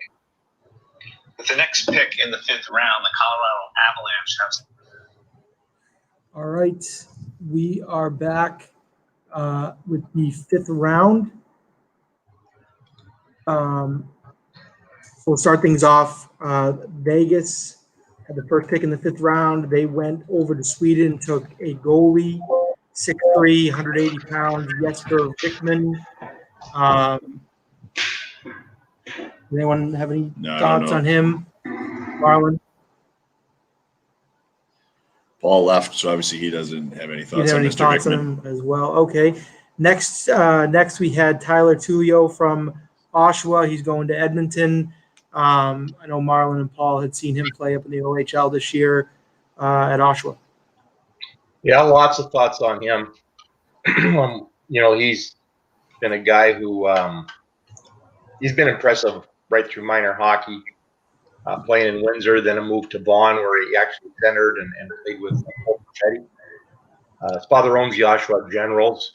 A lot of the knocks against him was that he was getting breaks that other kids didn't get, and maybe so to a point. However, when you're given those breaks and you make the most out of them, then who cares how you got them? This kid, for as long as I've laid eyes on him, has worked like a dog. Skates well, not overly big, but competes. He hits holes, and he's carved out, a niche, a calling card for himself. He's a guy that, he can kill penalties. He works the half wall on the power play, moving to down low around the net, and he hits holes at the right time. Quick release and pucks are in the back of the net. I think that he's got a long haul here going in the 5th round, but it would not surprise me to see this kid work his way into an NHL lineup one day. Block shots, fights, scores. He's just he's a heart and soul kind of kid that you want on your team. And as Marlon said, it doesn't matter. It doesn't matter how you get your break. This boy is really giving it and working his tail off. I've always been impressed with him. He the area where he played minor hockey, we saw him quite a bit. My own son played against him, so I've seen Ty play from 8, 9, 10 years old, and the same with him. He is a heart and soul kind of kid. It's great to see him get drafted, actually. Staying in the OHL, Rangers took Evan Vierling, center out of Barrie. Well, Ian's best to speak to him. We like Evan. You heard about what we thought of him as a minor midget. And as I said, he had a little bit of struggles in the OHL, but this move that he made to Barrie after Christmas, breathed new life into him. And, Ian had a chance to watch him a few times and jump up on him big. So I'm going to pass this one off to Ian because obviously he saw something that he loved out of the kid. Yeah, I just thought I don't know whatever happened when he got to Barrie, but things were entirely different. He was a game breaker. He was confident. He was effective with and without the puck. He was just a game breaker. And I thought if the year continued, he was a kid that would have moved himself up higher and higher. The Rangers might have gotten a steal here, in all honesty. I don't know the situation, what was going on before he got to Barrie. Maybe they know it. Maybe I have no idea. But this kid, when he got to Barrie, he was a top couple of players I saw, period. And Paul, you've seen him lots. Yeah, coming out of with Byfield, they were dominant in the OMHA, and they were a 1-2 punch. And I think you said it earlier today when we were kind of waiting for Vierling to come off the list. There were a lot of nights you'd go to watch Quentin, and it was 1A, 1B, and sometimes Quentin was 1B, right? Yes, because Vierling was that good. It was a bit disappointing to see his start in Flint. I think that's the team who originally drafted him. I went down a couple times to see them, and wasn't playing much, wasn't doing much. But I didn't see him after the transition up to Barrie, and I hear it went well. So yeah, he's got it. He's got all the tools in the toolkit, and maybe next year in the OHL, he's a player to watch. Could be a first round skill set that someone drafts in the 5th round. Yeah. home run if it pans out. Yeah. Kings were up next, and they took Martin Kromiak. He's a Slovakian kid, right shot forward. He was up at Kingston in the OHL. Yeah, he's a playmaker. Loves to shoot the puck. I didn't get a lot of views of him again. Another guy that came after Christmas. Played on the big line with Shane Wright and played with Zaid Wisdom, and they became a top producing line. And the kid put up better than a point a game in 25 games in the OHL. And when you could come over from Europe and make that transition right away, and you're not 19, 20 years old, you're a 2002 birth year, but you make that transition right away into the Canadian style of hockey and produce like that, you're going to catch people's eye, and Martin did. Like I said, I think some people thought, well, maybe he was the passenger, just the beneficiary of Shane Wright. But, the kid played well and power play and penalty kill. And, he's got something. I wish I'd saw him more, but. Yeah, he might have been the beneficiary, right? But a lot of times those guys, they have to be smart players to be the beneficiary. You can't just be a dumbass wheeling around. And the games I saw, he pushed the pace. He played hard, attacked through the neutral zone with speed. He, that line was very good with Wright and Wisdom. And I thought the games that he played, I thought he would have gone higher than he did right now because he was a difference maker in the pace that he was able to play with.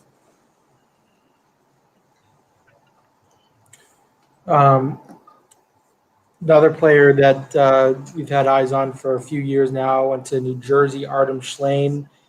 I think he's originally committed to BU, now committed to the University of Connecticut. He's been out with Shattuck, their prep team. I know he played a little bit with Muskegon out in the USHL as well. But another, Russian kid that's going to end up at University of Connecticut. Yeah, he's a big kid. He's strong. He's got very good hands. He's very good around the net. He's got to work on his feet. He's a kid that'll benefit from his time at college without a doubt. He's a project, but that's all right. He's coming from good coaching with Shattuck. But he definitely he's a talented kid around the net.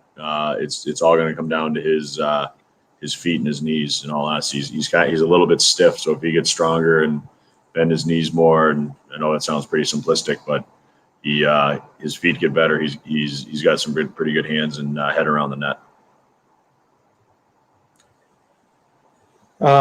Buffalo then took Matteo Constantini out of the OJHL, right in their backyard, Buffalo Junior Sabres.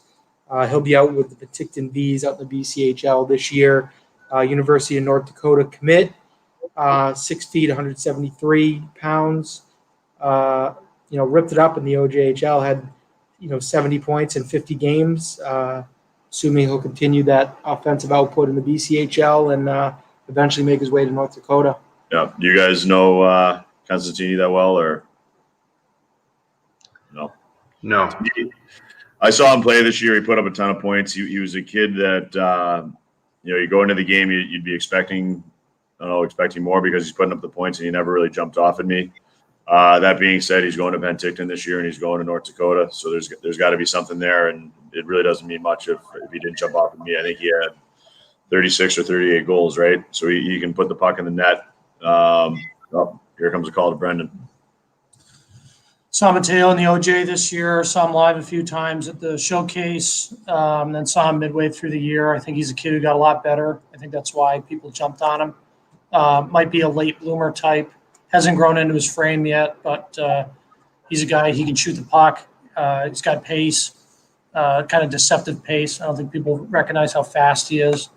And he's got a clever shot, so he shoots his score. So I think this is probably right where he kind of belongs. How big is he?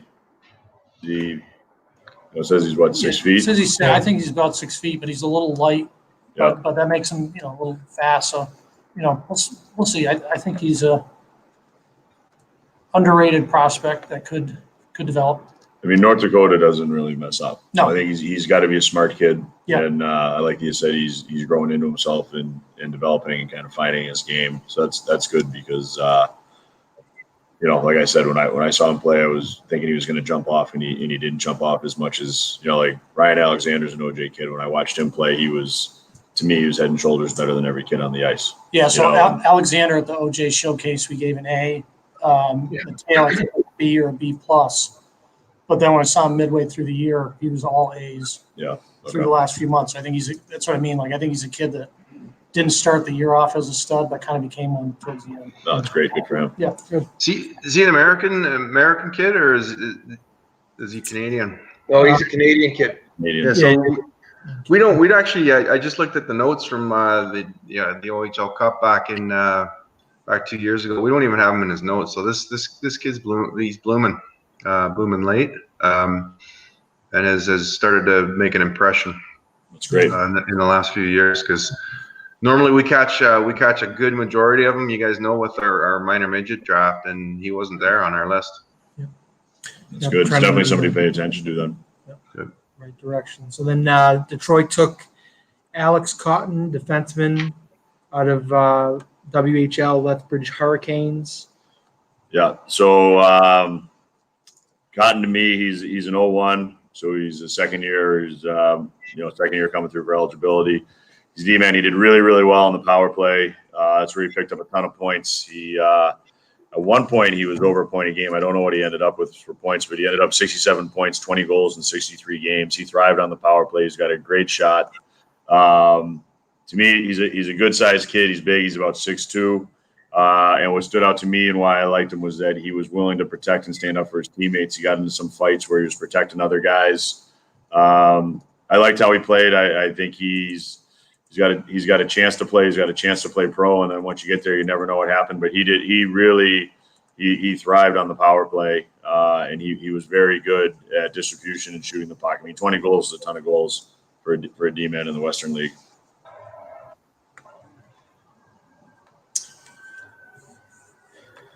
Rangers then took a kid from just up the road in Rhode Island, Brett Berard. Played some of his hockey near his hometown for Bishop Hendricken, and then went out to the development team. He'll be going to Providence College. Smaller guy, 5'9", 155 pounds. But had a pretty good year for the development team last year. Yeah, I mean, there were stretches that I thought he was the best player on the team. He's got a swagger. He's involved in the game. He draws penalties. The guys take runs at him. He yaps the whole time. He gets in players' heads. He understands that the point of yapping is to get other guys off their game, not to take you off of your game. He's got a good touch. His development from 2 years ago to now is pretty remarkable. I know that Coach Murph wasn't the biggest fan of his coming into the development program. It kind of seemed like he maybe was a reach to be there. But boy, this year I thought from the time the Fall Classic started to the time their season ended, he was a real difference maker for them. He contributed all over. Didn't matter special teams or 5-on-5. He was out there and he was playing. He was playing with some swagger. New York is going to be a great spot for him. He gets there, he's going to be a multiple-year kid at Providence. He's probably going to give Nate Lehman some headaches with his talking and yapping, but the structure that Nate plays with there is going to be great for him in his transition into pro. And he's got a staff with the Rangers right now that seems to take a liking to college kids, so that's going to work in his favor. He is undersized. He's only about 5'8", and I don't think he's very heavy, but he gets in there and he digs, and he is an absolute pest. I like him. Like, I think he's a kid that's going to get cheered at home and he's going to get jeered on the road. And there will be his jerseys in the crowd without a doubt. Next we had Philly, the 11th pick in the 5th round. They took Elliot Desnoyers, Canadian kid playing up in Halifax for the Mooseheads up in the Quebec Major Junior League. 5'10", 180 pounds, left shot, forward, having a pretty good season had a pretty good year for Halifax. Yeah, he's a kid that I really didn't get a good feel on, just being honest. I know that Sorty liked him. Sorty saw him a bunch. There are games that I saw where he didn't do a whole lot, but there was definitely times when he was a contributor. I know that Sorty liked him, but I don't really have much to add for him here, to tell you the truth. he had 35 points in 61 games. But he's a kid you take a chance on in this area. Yep. He's moving along in the 5th round here. Ryder Ralston was taken by the Avalanche with the 15th pick in the round. He's a kid that was at the development program. Late birth year, so he played the last year at Waterloo in the USHL. 6'1", 175, has a high motor. Yeah, Ryder can fly. His dad is Brian Ralston, played in the NHL for a long time. Ryder's best asset are his feet, without a doubt. There's times that he goes too fast, if that makes sense. He kind of skates through the play. I thought as the year went on, he started to learn to change pace and to manipulate the gap in his favor. He's a kid that his legs will give an opportunity to, and he's got a shot he can shoot. I forget how many goals he had on the year, but I know he had a couple of games with hat tricks. So when he scores in bunches. But his feet, he can fly without a doubt. He's not as big as his dad, but he can motor. Yeah, he had past year at Waterloo, he had 16 goals in 40 games, and he'll be going to Notre Dame. Yeah, this good year. for him. Yeah. So next, the Kings stayed again with a local Massachusetts kid, Ben Meehan. We've been watching Ben for several years with the Cape Cod Whalers, and he's been at the Dexter School. He went out to Cedar Rapids. I think opened a ton of eyes in his first couple weekends out there. I know it's especially at the showcase there in Pittsburgh. Then he ended up getting hurt, but he'll be going to broke his collarbone. He'll be going to UMass Lowell. But yeah, another solid defender going to the LA Kings. Yeah, he's a kid that I've known for a long time. I've known his father. He's a couple years older than me growing up. But Ben was having a great year, putting up points in the USHL. He scored a goal in his first game, crashing back door, and he seemed to just take that confidence and run with it. I think heading into the season, he was probably, people didn't know if he'd be on the NHL radar. The start of the year he put himself on, and then he broke his collarbone. He's coming back from that. He's a kid. He's a big kid. He's solid. He's thick. It says he's 6 feet, 178. He certainly looks bigger than that. He's built bigger than that. He's got a hard shot. He's got a great work ethic. He's a kid that will go to Lowell. He's going to be counted on right away. I think his shoulder's fine now. It was just a collarbone. Sometimes those take a long time, but he was definitely training this summer. I know that for sure. But he's a kid. He's going to be a project for him coming. I think he'd be a 4-year kid at Lowell. Isaac Phillips then went to the Blackhawks, defender, 6'2", out of Sudbury in the OHL. Yeah, this is the type of player that these last few rounds are designed for, where you take gambles, because this guy really came on this year, and the first thing that jumps out about Isaac is he's an athlete. And you can tell by his feet and the length of his stride and the power of his stride. You can just see the athleticism oozing out of this kid. And whether it's jumping up to join the back end of a rush, or whether it's closing gap on attackers, he covers a lot of ground. He covers it quickly. He gets into the battles. He wins those battles. He's strong. And then he popped 9 goals in this year. Kind of showed a little bit of an offensive upside. So this is where this gambling comes in, and where the fun comes in of picking these guys who you think, down the road, if they continue to develop, just might pan out to be something. And I got a feeling Isaac Phillips just might pan out to be something. He's got the athleticism and the power game. He could be a nasty puck mover down the road here if he gets a few years developing at pro. I don't see him jumping into any lineups in the next few years, but he really, if you look at where he was, coming out of minor hockey, he's got a good trajectory. He's grown, really expanded. He was a real lightweight coming out of minor hockey. So as he gets used to the bigger frame now, he still maintain his athleticism. But I think he could turn into a good pro down the road. Yeah, he's a kid right here. I think is a great value pick. He, you said you can tell when you watch him that he's an athlete. He's strong. He's competitive, and this to me is a kid that would sign an NHL deal, spend his time in the minors, earn a second contract, and potentially earn games and get games on the second deal. I like him. I mean, this year as it went on, I liked how he played. And you said he's an athlete and he's strong. He's a big kid. So this is the perfect area to take a kid like that. Exactly. Yep. So then the Coyotes went with Carson Bantle, Wisconsin kid, committed to Michigan Tech. Spent the past 2 years with the Madison Capitals, and I think they struggled a little bit, but individually he was strong. 49 points in 49 games, 50 penalty minutes with Madison, and also wore the A for them last year. Yeah, so he's a kid. We saw him 2 summers ago at the national camp for this age group.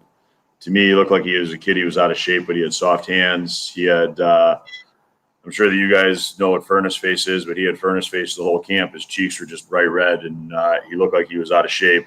And when the Fall Classic started for the USHL, one of the first things I noticed that he was running warm-ups as an O2, so he had some leadership, and his face looked dramatically leaner.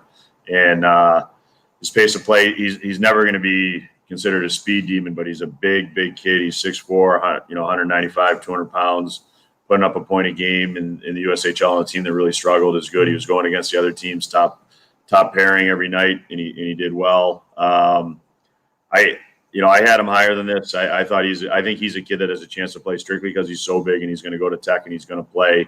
I hope he continues training and stays focused on his foot speed and keeps leaning out because he's got the size and the leadership from what I saw to maybe get a career for himself. And then so next, Calgary took Ryan Francis out of the Q. He's up at Cape Breton, 5'9", 170, right shot forward. He's a smaller guy. He likes to carry the puck. He likes to have the puck on his stick. One of the things that stood out to me was in transition, he either took off for the stretch play right away or he was smart and delayed and was able to stay underneath the puck to always be an option. But when he got the puck, he liked to carry through the neutral zone. He had good vision.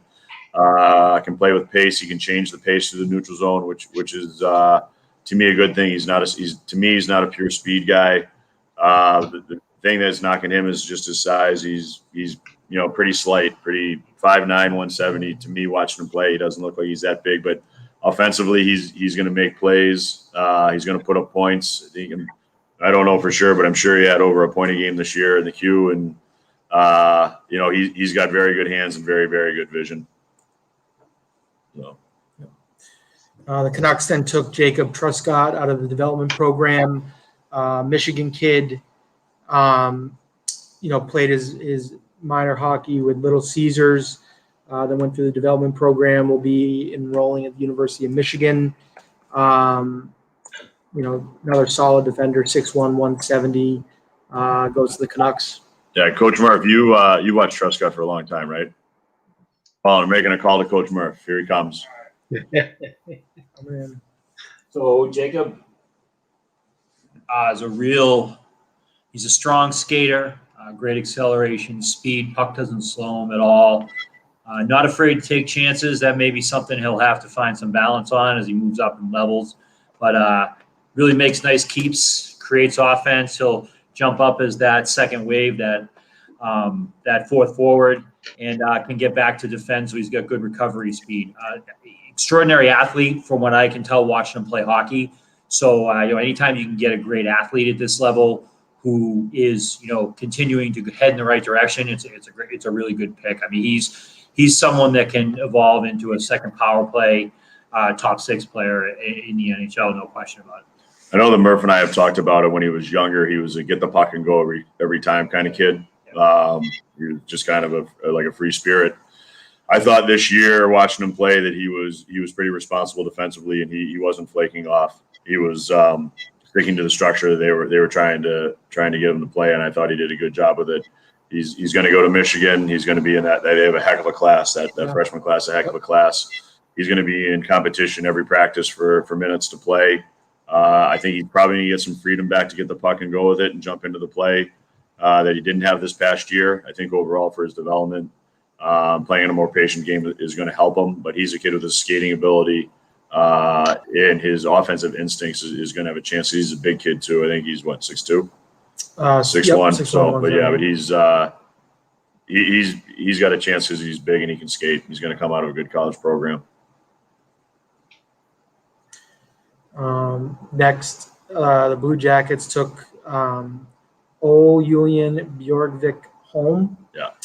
OJBH out of the. Ed, I've just been waiting for you to say his name.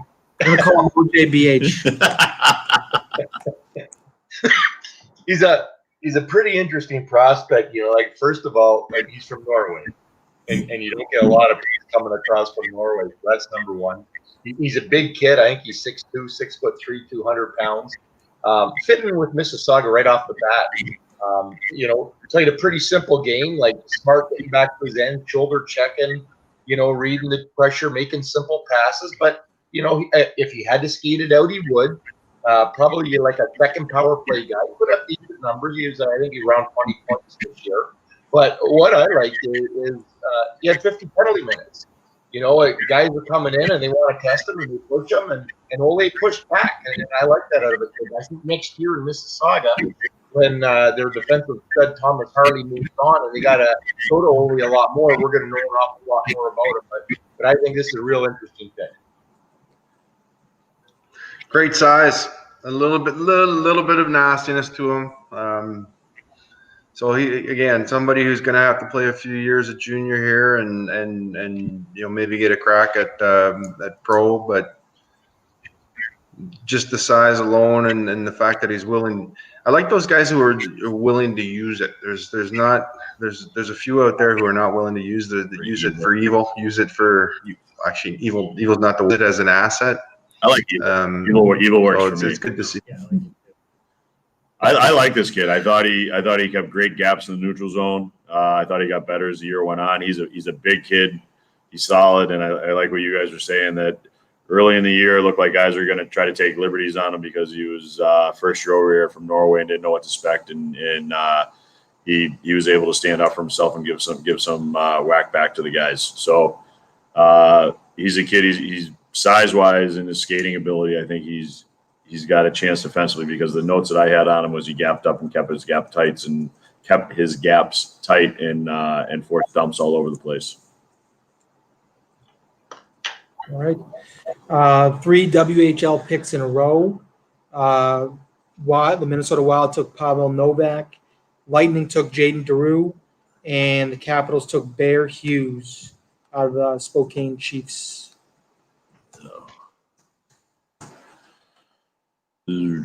So I know that what do we got here? Novak. This is where we need Donald. Yep. Name of the draft though, Bear Hughes. Yeah, he's I know I wrote reports on Bear, I just can't think right now. Need some water. Bear. Let's go here. Just right off the top, this is what I wrote. This kid has a chance. He's smart, excellent anticipation and vision, very quick release with very good body control. So just a quick note like that. We had him at 153 as a B- playing for Spokane. You know, that's pretty much it. I probably only saw him play once or twice, but that was my note on him. And then we got Drew. Yeah, Jaden Daru. He's been WHL playing with Portland Winterhawks, goes to the Lightning in the middle of the 5th round here, 5'11", 173 pounds.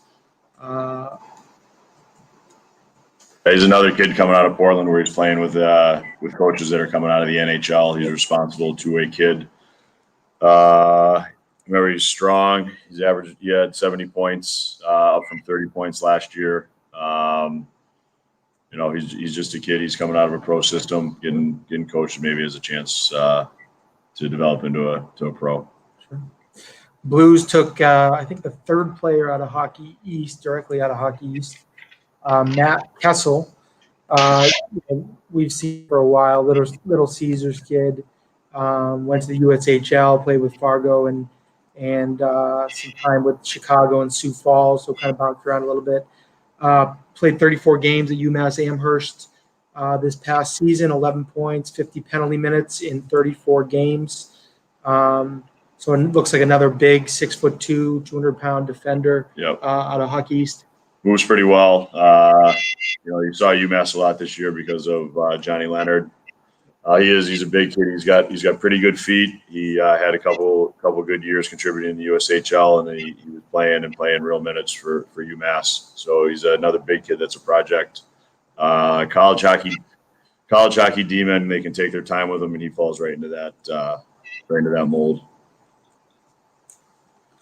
Bruins take another NCAA-bound kid, Mason Langenbrunner, defenseman from Minnesota, another Minnesota kid, Eden Prairie High School, 19 points, 25 games.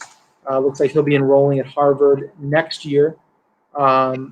This year, it looks like he's going to be in the USHL with Sioux City, but again, looks like another big kid, 6'2" defender, only listed at 166 pounds, so potentially some room to fill out there. Yeah, I mean, he's a kid that got better every time we saw him. He's a long-term prospect without a doubt. He's a big kid. He's got to fill out, but he defends with his feet and he breaks up the cycle. Goes stick on puck and he pins. The biggest thing, he's smart. He's going to be a long-term kid, and he's 6'2", 6'2" righty. Again, project coming out of Minnesota high school. There's Minnesota seems to be having a pretty good second day here in the draft, high school wise. But he's going to be an intriguing kid. He's going to go. Harvard's going to have him, and they'll have Ian Moore as draft picks that are young kids and Teddy Donato's been doing a great job getting those kids to develop and turn into pros. You look at Johnny Marino and what's his name with the Rangers right now, Fox and Adam Fox. I'm not sure if either of these guys have the offensive upside as Fox, but they could definitely turn into a Johnny Marino type. Perfect. So that's the Bruins, and then getting towards the end of round 5 here, the Islanders go up to the Q, and they take William Dufour. The Panthers then pick Casper Tito out of Everett Silvertips in the WHL. And then the Dallas Stars took Daniel Rugman over in Sweden. He's playing in Linköping. Does anyone have anything on these three guys? We had Pudio higher than this. To me, he's a good-sized kid. He's 6 feet, 185, 190 pounds. I thought he was going to be higher. He's a righty. He moves well. He's good in transition, keeps tight gaps. He's not the biggest kid, but he doesn't shy away from traffic. We had him ranked at 64, so I'm kind of shocked that he went this late. But it is what it is. These kids here, they're a project. Looks like he's back in Finland right now playing, but he's played in the Helenka. He's put up a point a game in the Helenka. He did well playing in Everett, and he did well playing for Swift Current in the WHL. So I'm kind of surprised he didn't go higher, but he's a kid that obviously has things to work on, but I thought he was going to be a higher pick than this. Yeah. So getting to the end of round 5 here, 2 rounds to go. With the last 2 picks, say, for each team, the 6th and 7th round picks, what are they looking for? And, are there any specific players that we're surprised that are still on the board, or, that we think, keep your eye out in the next couple picks that should be taken? Right ahead, Marlon or Paul.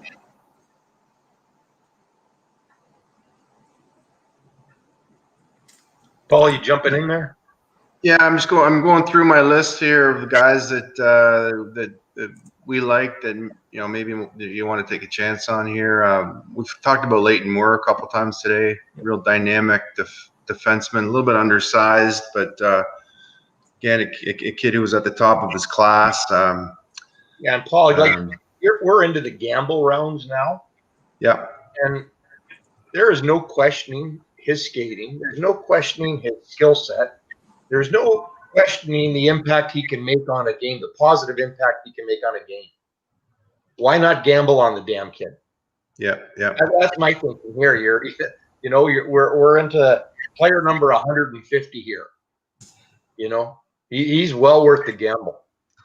Yeah, Mitchell Smith, very similar player out of Saginaw. A U.S. kid who gave up a D1 commit to go to Saginaw. I think he's another one that's very similar to Moore. He skates better than Moore, in my view. Gets around the ice better. Ryan Alexander out of the OJ. He's got a commit down. I believe he's going to Arizona. Two-way kid that we've liked for a long, long time. Just gives an honest 200-foot effort. Every time you see him out there, he needs to improve. Alexander needs to improve his goal scoring, but he's a guy who can pop in and as he fills out and grows, yeah, he's gonna make life difficult in a checking role, and in my view, in a bottom six forward role down the road, and really like to see his development in college. I don't know if on Smith or Alexander. You guys have all seen those guys as well. I think Alexander was dominant this year. And, there was a couple other tier 2 kids that, kind of worked their way into this conversation of the Ontario Provincial Junior League, and that's Joel O'Hara and Ryan Kivenberg. There was some decent, both of those kids are skaters, competitors, going NCAA, and I think, there could be something. You could see their names called in the next couple of rounds for sure. I've got a Finnish kid that I thought would go in the first couple rounds. VT Mittinen. He's going to St. Cloud State next year. He's put up big numbers playing in Finnish junior hockey. He's smooth. He's tough. He's got brothers. He battles offensively. He's got great vision. I thought for sure he'd go higher. He's to me, he's definitely worth a shot right now. This late with a kid that I thought was going to go in the top, end of the second round, top of the third. And then you said Ryan Alexander, to me, was a kid that just dominated the games I saw play. He was a difference maker at both ends of the ice. He's going to go to Arizona State and play a role right away. Those would be the guys that I have right now. There we go. There's a New England kid, Riley Duran. He's an athletic kid. 2 years ago, he was playing Mass high school hockey. He just keeps getting better and better. He competes like a bastard. He's going to Providence. He played at Lawrence Academy. He's a big competitive kid. His father's a coach. He's a hard-nosed kid. To me, right now, he's incredibly raw, but he's really, really intriguing. He's got great feet, great compete. Or he's not great feet. He's got feet, and he's an athlete in other sports, and they can translate into great feet on the ice. He's got a high-level compete. He blocks shots. He's a big physical kid. He's a kid that I think deserves a chance right now in this stretch here in the sixth round. He's a big kid. He's going to end up at Providence. I think somebody would take a chance on him, and you never know what you're going to get in a couple of years. All right. A couple other names, if I could add to the list, just looking at some of the lineups and the guys that we've got on the radar. Kirill Steklov out of London, big 6'4" Russian kid, played on the Russian U18 team that won up in Dawson Creek at the World Junior A Championships. He's 6'4". He's awkward. He's got length. He tries. In my view, he's one of those guys that he's not afraid to make a mistake. And he played on a London team there with a pretty veteran lineup, and he got good minutes, decent minutes. His little partner Gerard Keane, I don't know if he's got the size or not, but he was pretty strong as well. And then in that lineup, Brett Brochu, the goaltender, undersized. Yeah. Brochu he broke Johnny Van Beesbroek's record this year for wins for a rookie goaltender. Played junior C the year before out in the middle of nowhere. We're lucky at Neutral Zone. One of our top scouts is coached Brochu a few years ago, and he said the kid could have been his team captain. Work ethic, just committed to the game, great in the room, just a great leader. So there's, three other names there that I've got off the top of my mind, and you guys might have seen a few of them as well. Yeah, what was the size of Dallas Stars goalie in the playoffs? I think he was only a 5'10" guy, wasn't he? Yeah, Khudobin wasn't big. No. Yeah, so a lot of times this size stuff becomes a bandwagon thing, Ian, as you know, and all it takes is one or two guys to step up again, goaltenders under 5'10" and make a name for themselves or win. and all of a sudden 5'10", 5'9" goalies are okay again. Yeah. Yeah, I mean, to me, you just stop the puck. Like, I like Brochu a lot. The notes I had was that he's 5'10", which isn't fair to the kid because he was a gamer, competitive, and like you just said, our buddy says that he could have been the team captain, which is great. He's, to me, I loved watching him play. I thought he was great. I thought he was fun and did everything. I have another random Euro, Hugo Stiff. We had him ranked at 100. He's another one of the top 4 D-men for that U18 team that I saw at Five Nations.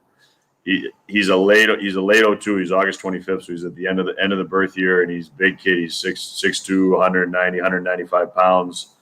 I'd be shocked if he doesn't fall into this range right here, somebody who gets picked, because he's part of that top 4 group, played a lot, was dependable. The other 3 guys that were top 4 have been chosen. I would imagine that this kid gets picked, and he's got a great name. Yeah. Hugo Steve. Like it. All right. Well, we're into round 6 now. So I guess we'll start with the first pick of round 6 went to Detroit. They took Kyle Aucoin. Had eyes on him since he was with the Mission out in Chicago. Went to the USHL, played last year with the Tri-City Storm, 48 games, 13 points. He'll be another player, like we've talked about a bunch of these other guys, going to Harvard. So, 5'10", 160-pound D-man off to Harvard. Yeah, he's got a high hockey IQ. He's a smart kid. He never gets himself in trouble. He falls in this area as someone that you pick in this stage. He's going to go to Harvard. He's not going to be as highly touted as some of the other kids that are going in the class, but he's a kid that his brain, he's going to earn minutes right away. He's going to play. He can play both the right and the left. And, he's a kid we've been watching for a long time. And, to me, his brain is what separates him from his peers, and the brain is the most important thing. So he's going to go, and another draft pick going to play for Teddy Donato at Harvard.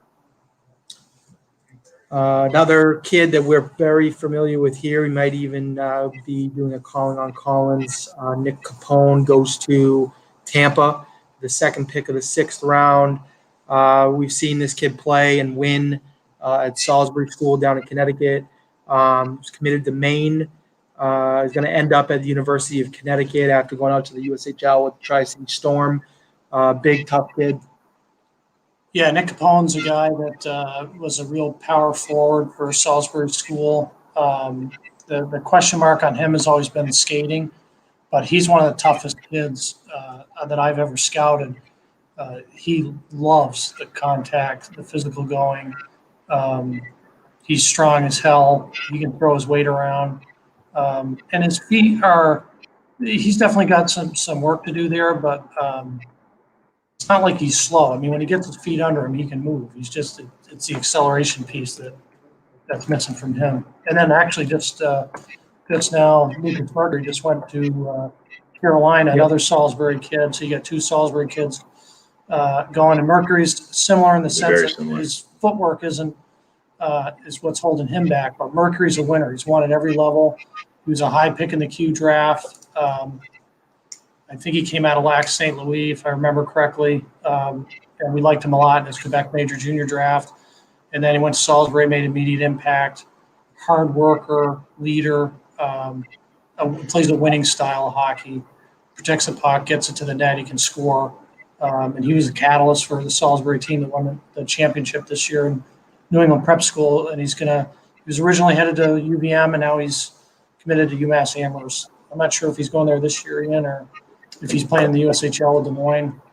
But I love that kid. He's a really hard worker and a winner, a leader type guy in the locker room.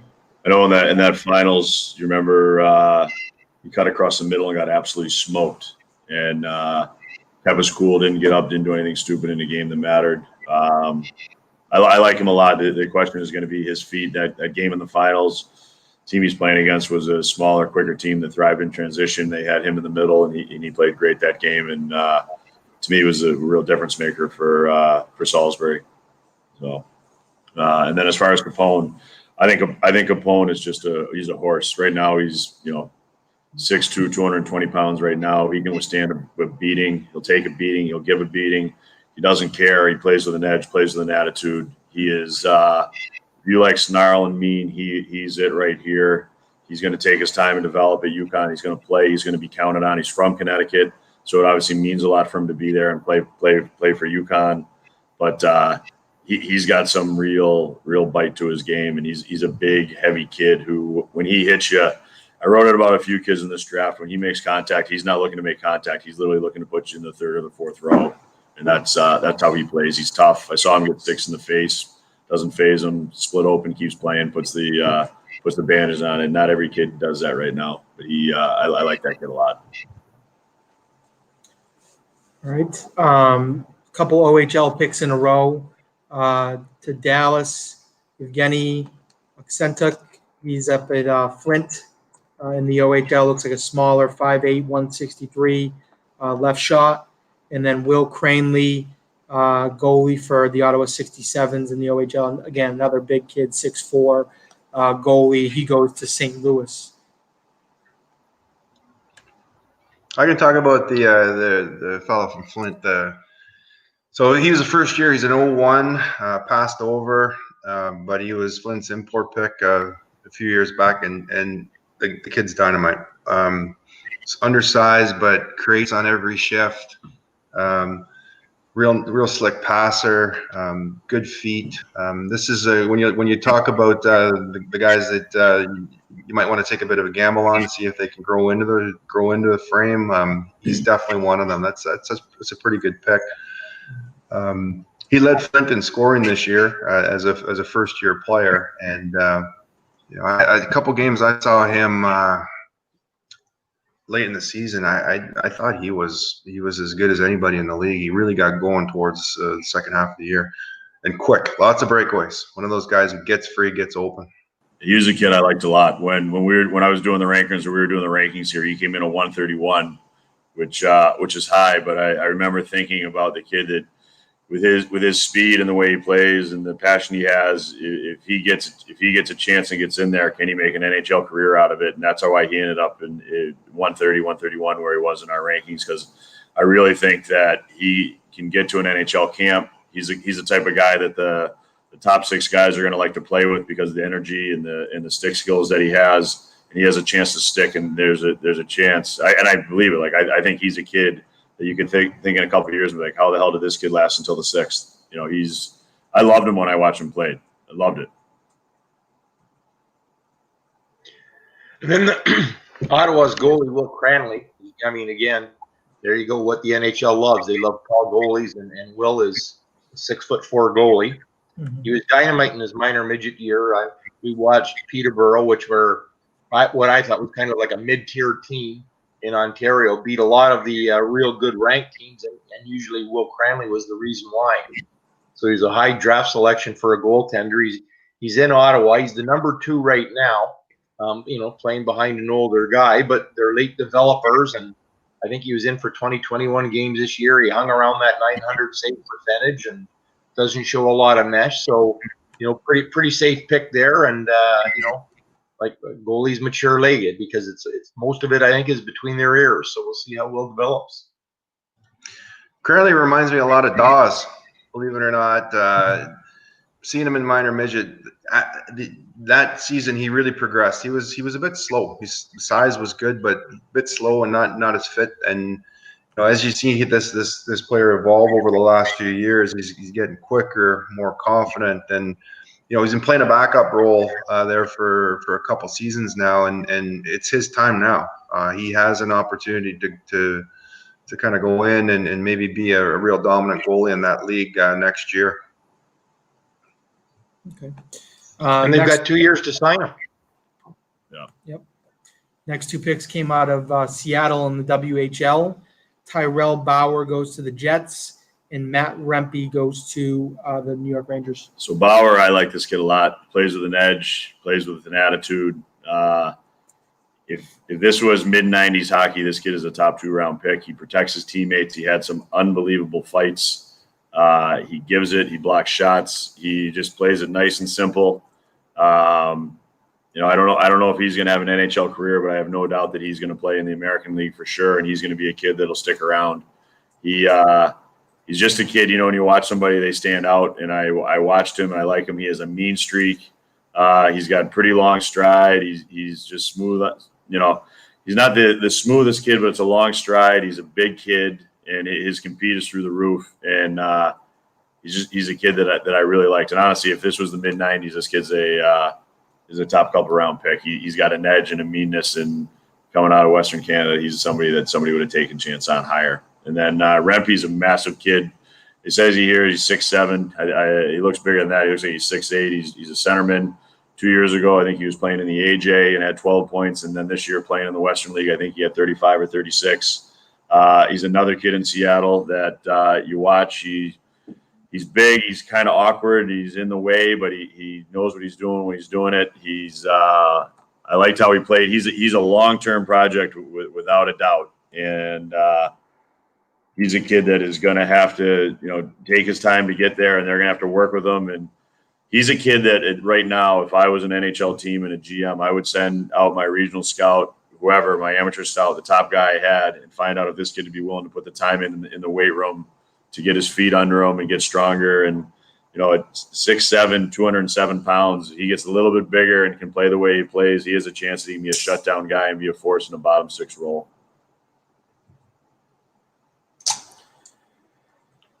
So then the Predators, Nashville took Luke Reed, spent some time up in Penticton, the BCHL.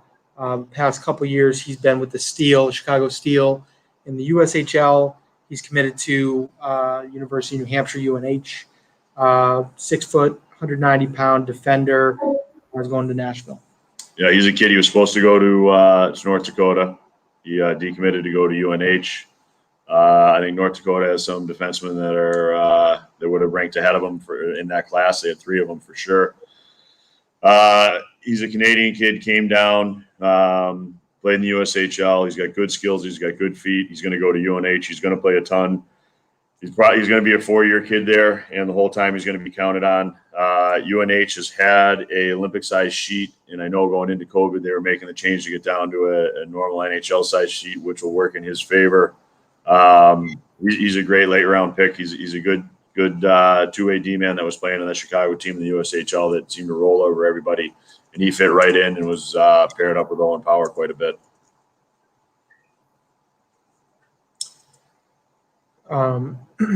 Next few picks over in Sweden here.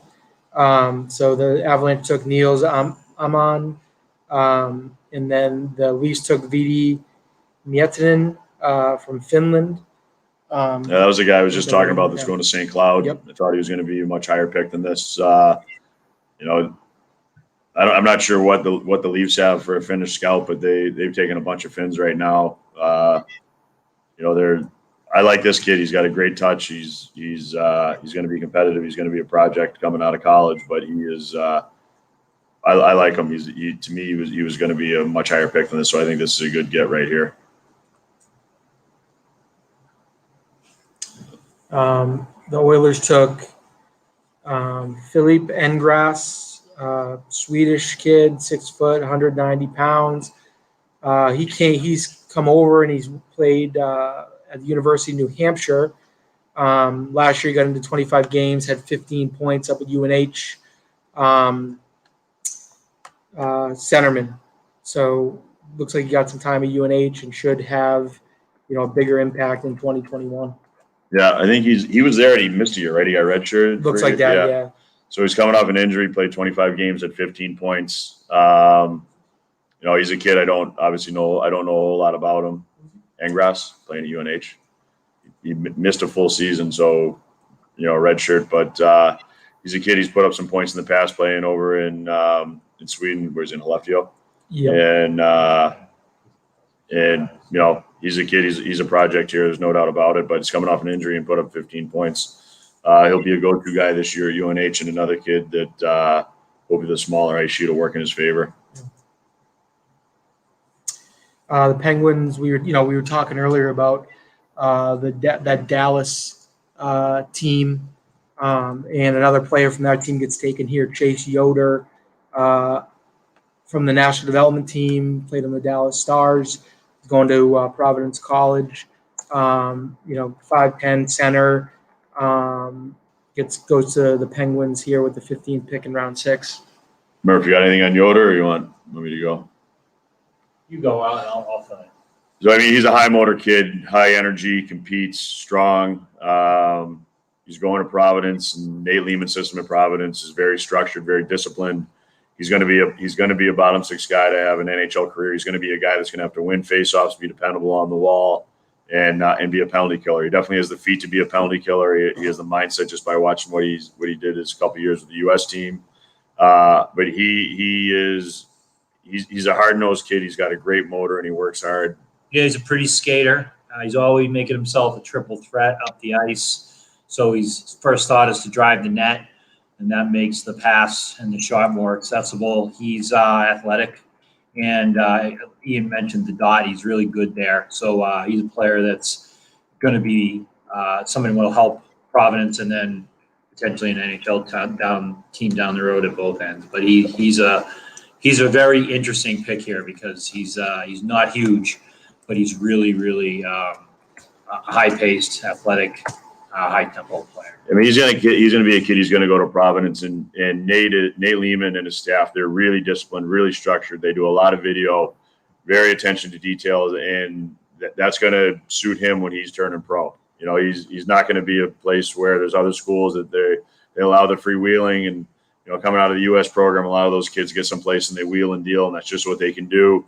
Yoder's not that kid. He's dependable. He's structured. He plays in a straight line. He's really, really good on a face-off.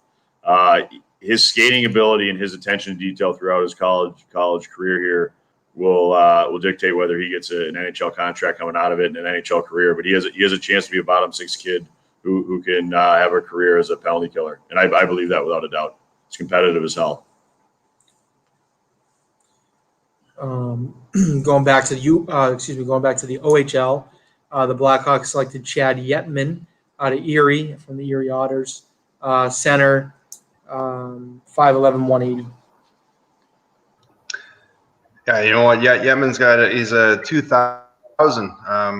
And I saw him. I didn't really have any notes on Yetman this year, given that he's a 2000. I expected him to be a free agent and go that route. Decent skater. From what I remember, but not a whole lot of notes. I watched him just as I was watching Drysdale, and I thought he was interesting because he was a 2000. I know he was putting up a ton of points. I think he had 43 goals. We had him as a free agent watch because he's a 2000, and he's not the biggest kid, but he's got the offensive tools, and he goes to the net, and he knows where to go. I'm surprised he got picked because he's a 2000, but putting up that kind of goals, I'm not shocked. Do we see right now what's the other 2000, the Russian kid Gogolev, who they get 96 points. Yep. If somebody's taking a chance with Yetman, I'd be shocked if somebody is going to take a chance with Gogolev. I hear you. Gogolev is a kid that I saw all year long. That every game he was dominant. This interesting pick. Yeah.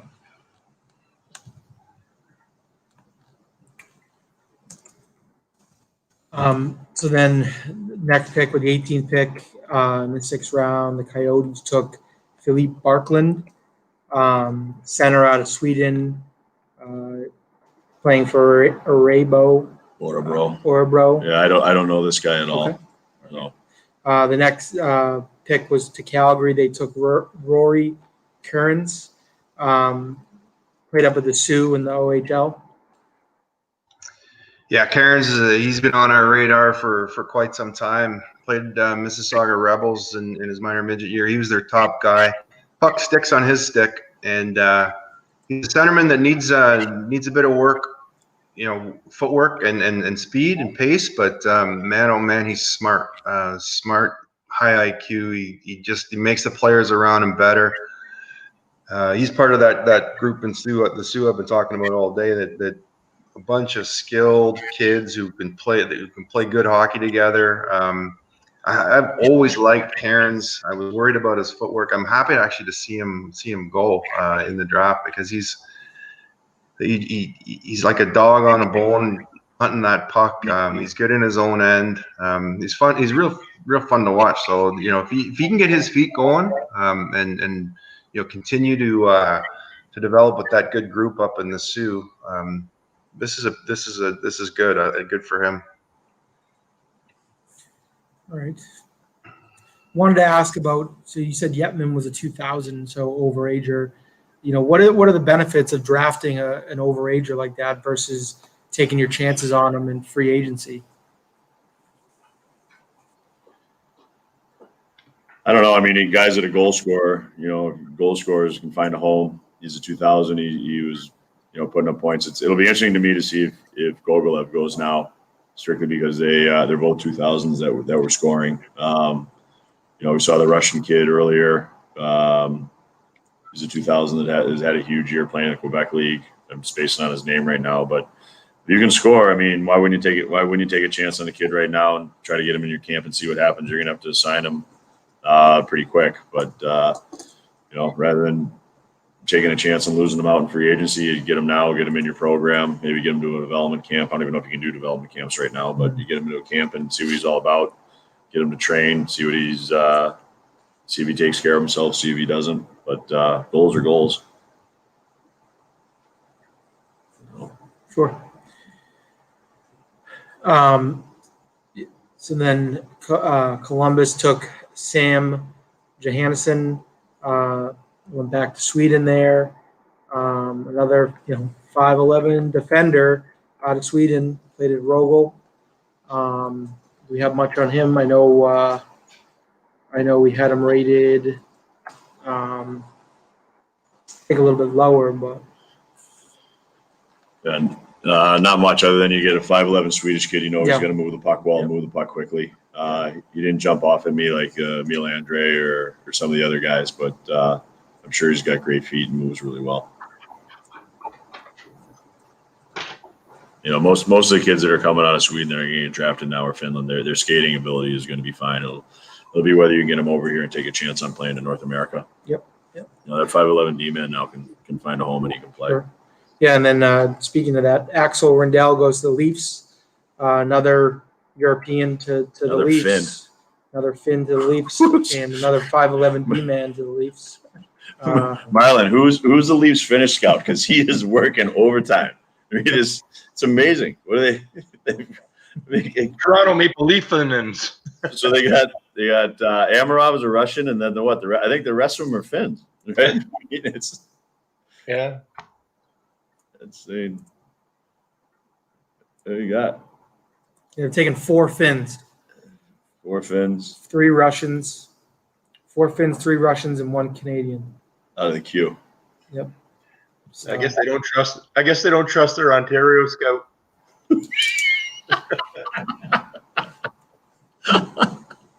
I don't know. Maybe the Finnish guy just might be a hell of a salesman. In all honesty, he might just, he loves the white and blue.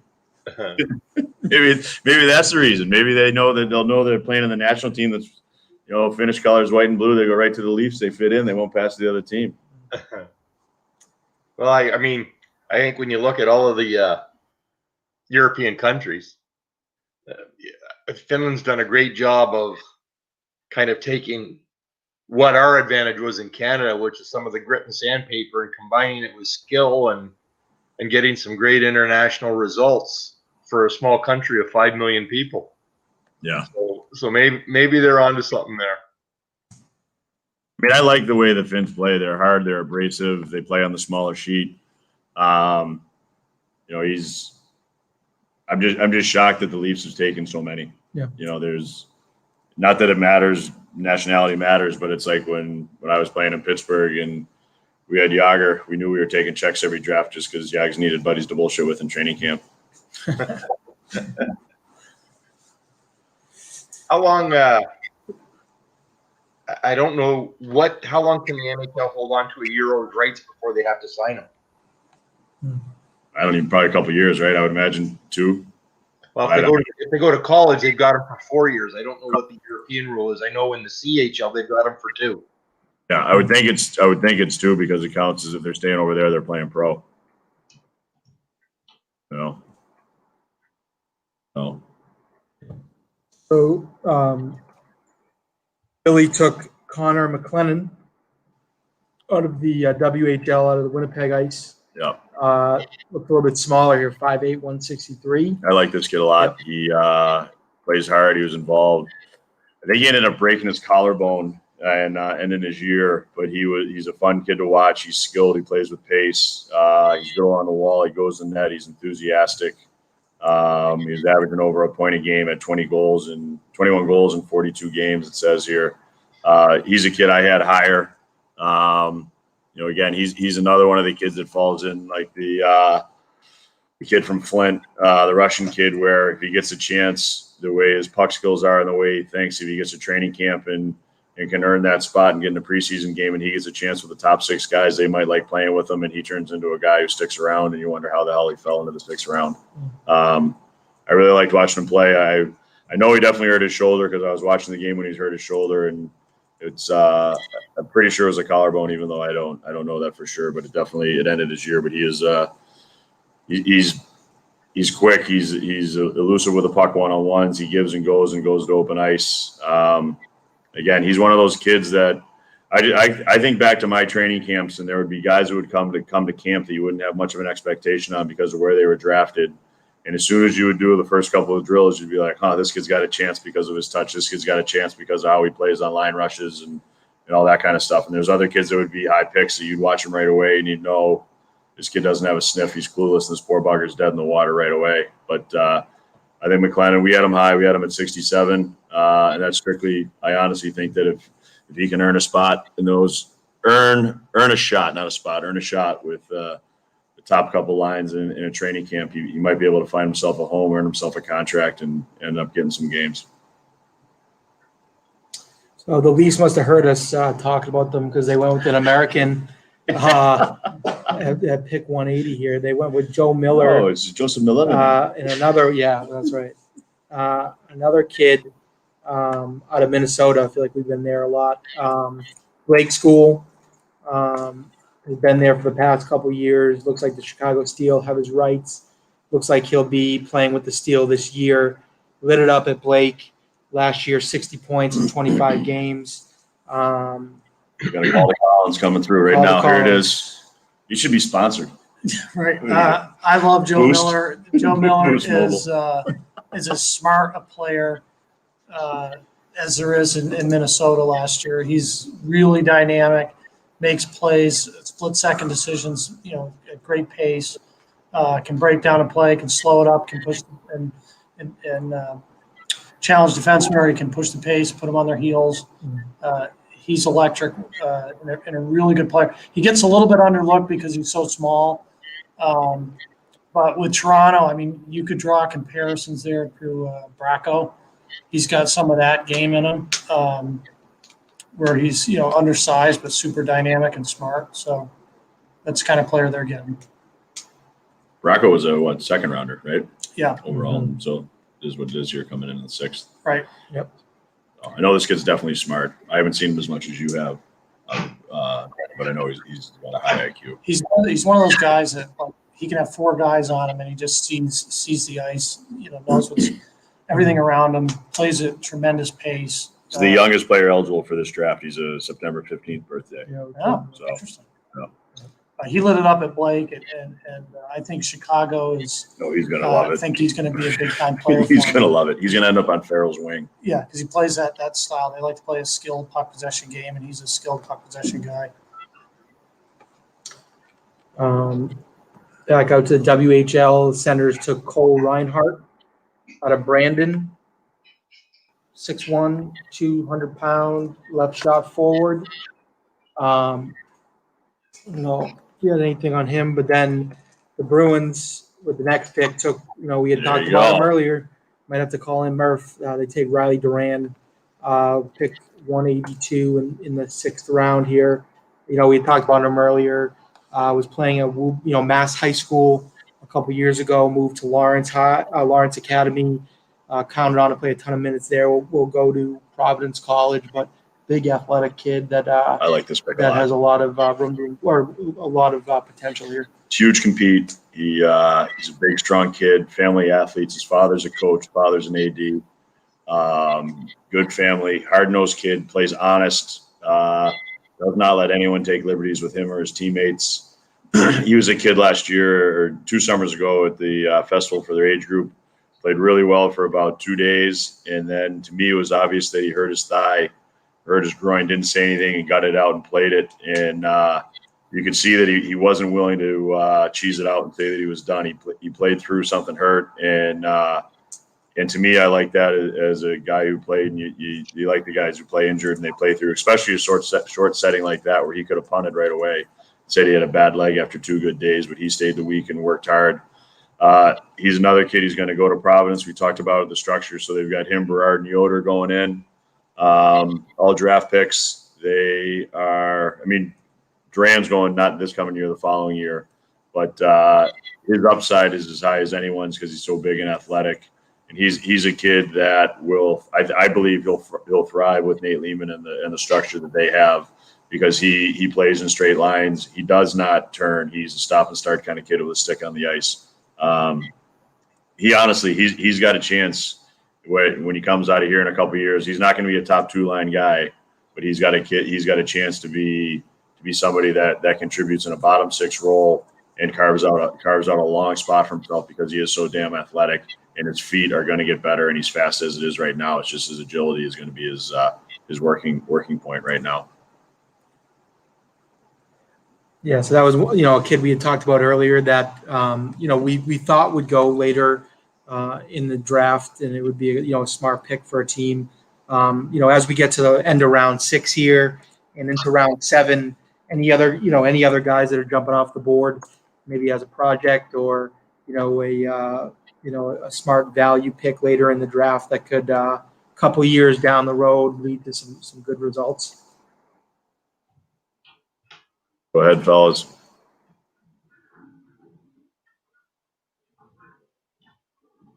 I've got a D-man. He's a Finnish kid, so maybe he ends up in Toronto, but he's been playing the USHL. Tommy Passanen. He's going to Clarkson, I believe, but he's a big kid, 6'4", 220 pounds. Plays an honest, simple game. Moves the puck quickly in transition. He's tough to play against. He's another kid, plays in straight lines. He pinches off rushes early. He's got a great stick. I think he's a kid right now would be a great pick, a great late round pick. We have him at 194. He's 6'4", 220 pounds. And is he going to Clarkson? Clarkson, yeah. So that'd be my guy right here if I was looking for a massive D-man who's going to be a project. Anyone? The guy I can think of is the Igor Chipikov up in Owen Sound. I think he's 6'7", as big as anybody I've seen all year. Again, he's got a lot of work to do. Bit of a gamble, bit of a risk, with his feet and getting moving at the NHL level. But man, oh man, is he big! The reach on him is. That wasn't for that pick. That was for Brendan telling me to mention somebody when I just did this with my thing. It was. I agree. You get a 6'7" D-man.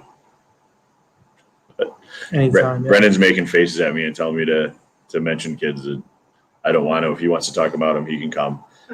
I'll talk about a huge, massive kid from the Western League, Logan Barlagi. He's a massive kid. He's 6'5". He was put up huge points as a younger kid. Went into the WHL. I think he was number 1 overall pick for the WHL, and things didn't really pan out for him. And then as I watched him this year, it seemed like he became confident in himself. He's a big kid. He's strong. He was taking draws, winning the draws. He was out at key times. Again, he's a massive kid. He's probably 6'5", 6'6". What do we have him here as? Trying to find his thing here. Logan, where is he? Just yeah, Logan. So 6'5", 205, playing for Lethbridge. He's just a massive kid who put up points as a younger kid, and I think it took him it's taken him time to grow into himself. But there were stretches there in the late season where he was being counted on and depended on. He's an 01. But he's a kid that I could see somebody taking a chance on now. Or you can go the opposite way and you have the Jackson twins, who are small, dynamic kids playing in the USHL, who played with Collins wants me to talk about Stephen Halliday, and they were on his line. I hate to say it, but these two kids were the energy for Halliday to pick up the points. Halliday's got a ton of skill, a ton of points. He's Brendan's late round selection here. You can go two ways. You can go with a big kid who's got, who's always been highly touted, or you can go with these Jackson, the Jackson kids. I think they're going to where they Northeastern, right? They're two kids that show up every game. They give it. They're undersized kids. I think they're 5'7", 5'8", somewhere in there. But they're going to compete. They're going to play. They're going to play roles at Northeastern, and they're going to play a lot. So you get those two. You put them on a line with Sam Colangelo. You get Colangelo going in the second round. What could they do with him? They get if they're at Northeastern playing on a line with him. So last couple of picks in the 6th round here. Vegas takes Noah Ellis out of Des Moines.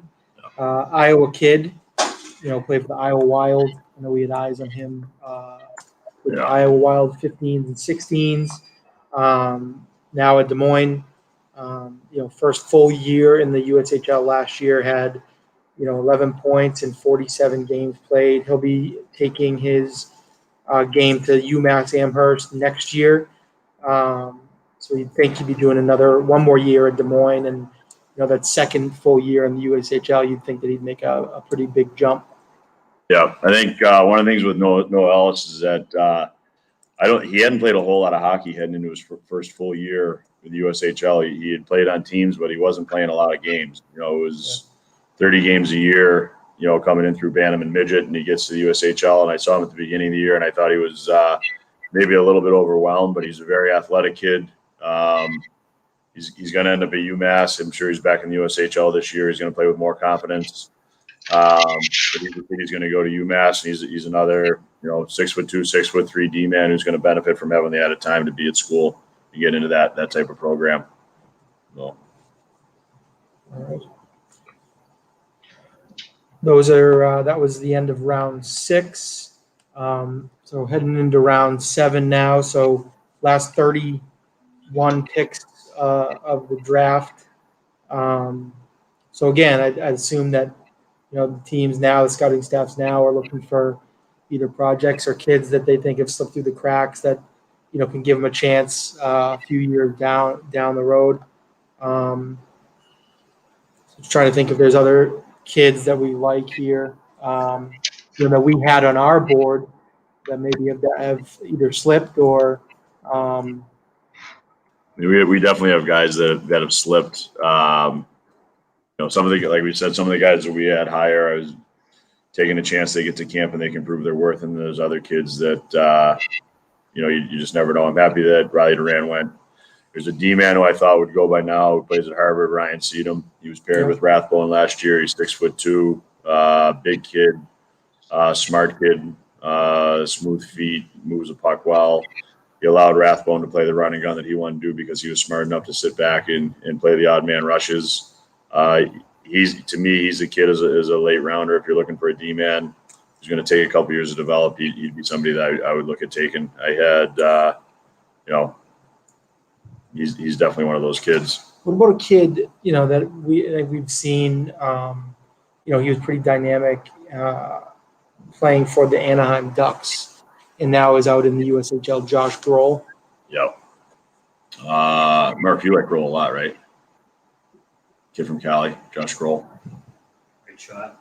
Yeah, he's going to Michigan. Yeah. Forward. He's going into that Michigan class. Heavy, strong, balanced. Yeah. Yes, I do. Yeah, you want to come over? Yeah, I mean, I'm just Bringing in the lefty. Bringing in lefty. I'm going off the cuff here, but a right shot forward, Josh Grohl, he's really balanced game, able to get to the net, knows the action is in the crease. He's direct, physical, always on the right side of the puck, can rip it. I think he's a goal scorer. If you ask me, I haven't seen him, to be totally honest, in a little while, in probably a year and a half. But he's someone that clearly has the ability and the strength and the compete, for someone to be taking a look at him now. I mean, he'd definitely be, a high risk, but he's got a potential high reward. behind him because he's going to go to the net and he's going to create chaos. He's a kid. He had games with the national program with the 2001 crew. He definitely is a high skill kid. He's going to go into Michigan with that class, and another kid that you could take late and develop. Yeah. But he's a kid I like. Back to Sedum, like we had Mason Laurie goes to the Bruins. I think I have Sedum. I think he's farther along in his progression to being a pro than Laurie. And Laurie was second rounder to the Bees, right? And I just think Sedum allowed Jack Rathbone to do the things that Jack could do, and you can put Sedum because he's smart to play with a guy in the NHL. Say it'd be a few years from now, but somebody like Torrey Krug who takes chances, or that offensive guy who's willing to jump, and you get a guy who can sit back and defend it well and defend it consistently. The odd man rushes. So those guys are needed. Without a doubt. And he's a big kid. He's 6'2". He's not a 5'11" kid. Yeah. So with the first pick in the 7th round, Detroit didn't have to look too far. They take Kieran Draper out of it says listed here Chilliwack, but he was in St. Andrews College last year. Put up about a point a game, 51 points in 56 games. He'll be at Chilliwack, and then he's going to Miami, Ohio. Paul and Marlon, have you guys seen? You guys saw St. Andrews play a couple of times last year. I know that the scouts around New England see them when they come down and play some of the New England prep schools. Yeah, I sent reports on. I just got to see him on one weekend. I forget the name of the tournament, and actually had a chance to talk with his father. But impressive kid. He's got a long way to go. He's got a long way to go, but he's well built. He's an athlete. He gets around the ice pretty good. I wouldn't call him highly skilled, but he's a deeply skilled kid. And I think with those bloodlines, he's willing to work and be a prospect. So. Yeah, Draper's had a good start so far for Chilliwack and the BCHL. He's bounced around a little bit. I think he played for St. Andrews, right? Yeah. And he had a good career there. Smart player.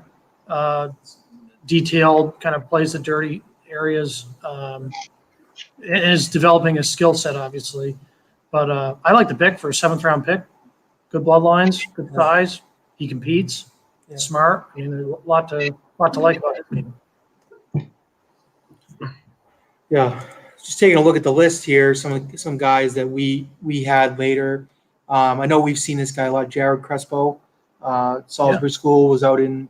No. There's just hasn't gone yet, but just another guy, maybe late round. We saw him at Salisbury School was out in the USHL last year. Yeah, Crespo's a guy who's he can play college right away. He's ready. He's a balanced, two-way guy. Can play some physical, has some edge to him. Plays a lot of enthusiasm, which Ian loves about him. I like that kid a lot. Great hair, as Ian would say. Great, Sully. And he's a player. He's competitive and he can play. He's thick. So the physical going. Kid I'm waiting on hasn't been called is Stephen Halliday.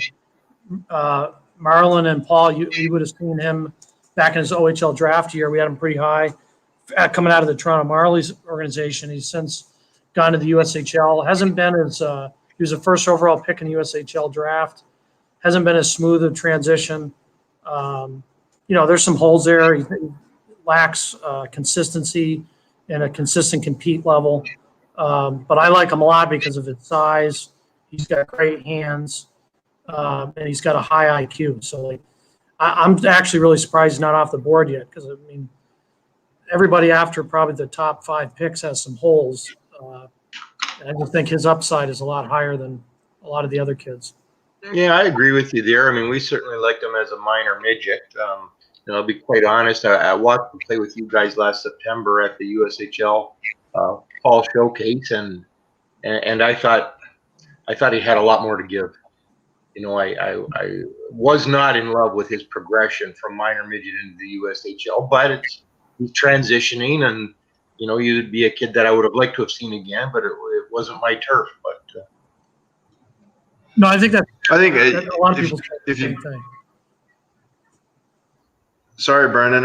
If you look at that team, it was pretty dominant that year, and there's a couple others on the team. Riley Piercy's one. He went the other way in the Veerling trade, and he's down in Flint. I saw some good progress there. He's a kid that next year, he wasn't doing too good in Barrie, and then they moved him. It looked like he's got some things to work with. He's big like Halliday as well. And I think he'll get an opportunity there in the next year to show what he's made of. And then Reed Velati in Kitchener, another player that played on that Strong Marlies team with Drysdale in the crowd. And Velati's he's been kind of up and down in Kitchener, but he's got some good foot speed and his core's growing. He's getting stronger as he plays. He might be a kid that somebody takes a look at here as well. Yeah, I mean, with Chicago having the next pick, I don't think it's in yet. They seem to go local sometimes. Sorry, the pick wasn't, but I was going to say I wouldn't be surprised if Hank Kemp came off the board. Cornell commit out of the USHL, who's a local Chicago kid who played for the Mission, but looks like they picked up Louis Crevier. Huge defenseman, 6'8", 209. 6'8" defenseman. Out of Chicoutimi. So again, like we were saying, another, bigger guy, obviously. Oh yeah, we saw him up in Quebec when we were up for the midget AAA showcase. He was that monster on the back end. Really raw, but makes a firm first pass. It's kind of a simplified game, but Right. he's a monster. Raw, very raw, kind of Bambi legs kind of guy, but I'm having trouble placing him a little bit. I see one of your guys. Has Ruben Rafkin gone yet, Paul? I don't think so. No, we talked about him earlier, Marlon. Ian thought he was signed over in Europe, so there were some questions on whether he was going to come. Twice, yeah. Yeah, it looked like Rafkin had played, is back over in Finland. It looks like he's played 2 games over at TPS on the Liga, 2 points, 2 games. So, like Ian said, I think he's over in Finland for sure. What I miss? Anything? No. Big defensemen. So I think we were just talking about some other guys, potential late round guys that we have kind of in the, the 180, 200 range, as we get to the end here. Another guy that, I've always liked, and, we see him play a ton, and he's going to be going right into Harvard from prep, which always a pretty big jump, John Fusco. Again, at the prep level, he controls the game. And if he wasn't our prep player of the year, he was top 3 last year. But always contributed and might be a smart guy or smart pick to take later in the round. Athletic defenseman. He's about 5'10", 5'11", can move, but just the way that he sees the ice is pretty special and probably translates. Yeah, I mean he's got a great motor, great work ethic.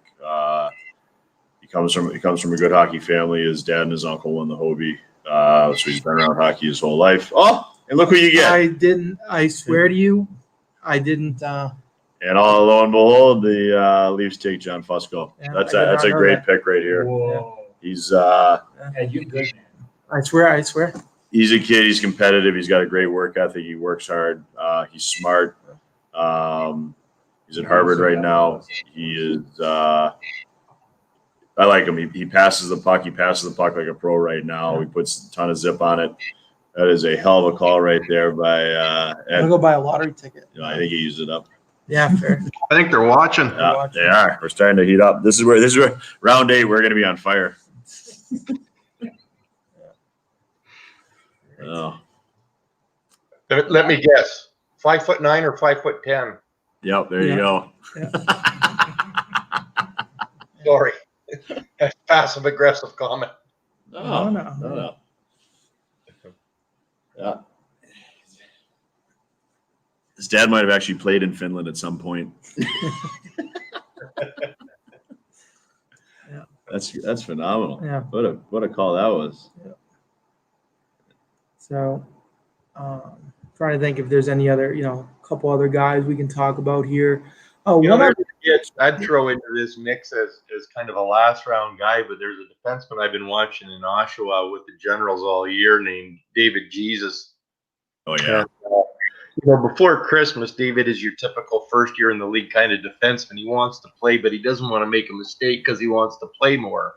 So, he gets on the ice. If he has to get the puck, he's either moving it to the D or he's making the very first outlet pass, and then he's headed to the bench for the line change type of guy. He just doesn't want to be a minus player and wants to be played more. But as I watched this kid develop over time, and after Christmas, all of a sudden, David's making good passes. And if the pass wasn't there, David's carrying the puck a little bit. And all of a sudden, he's jumping down off the blue line to keep pucks alive, picking up the odd goal, the odd assist. Well, he's 6'3", 190 pounds.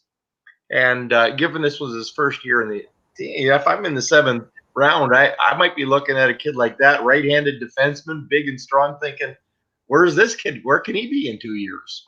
Yeah, without a doubt, that's a great pick, great call right here. Yeah, I agree with that. He's a kid. He got better and better. I'm a fan of the big D men who are growing into themselves, because you never know what you're going to get in 2 or 3 years. If I'm sure you guys remember Hal Gill, and Hal Division III high school hockey in Massachusetts, and walked on at Providence, and he just had the commitment to work hard and work on his feet. He was an athlete. He was a quarterback, so he had good footwork from that, and he could have played Division I football, but he loved hockey, and he had the mindset that he was going to work hard and prove it, and he did it, and ends up having a hell of a career and winning a cup. So I'm a big fan of the big D men, or the big players that are willing to work. I mean, anybody that's willing to work, but you like a kid like that is something you like. What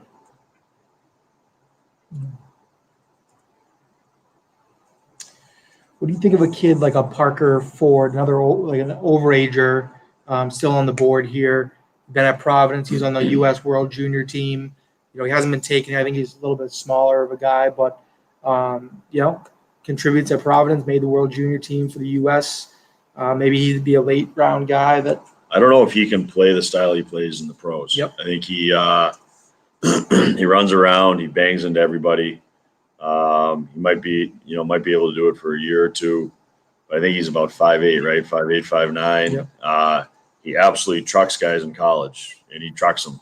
But I don't know if at his size he can have the same impact in professional hockey. And what he does, I don't know if he's going to want to fight. Because the way he runs around, he's going to have to fight. Yeah, makes sense. I'm not saying he can or he can't, but will he want to do it? Yeah. All right.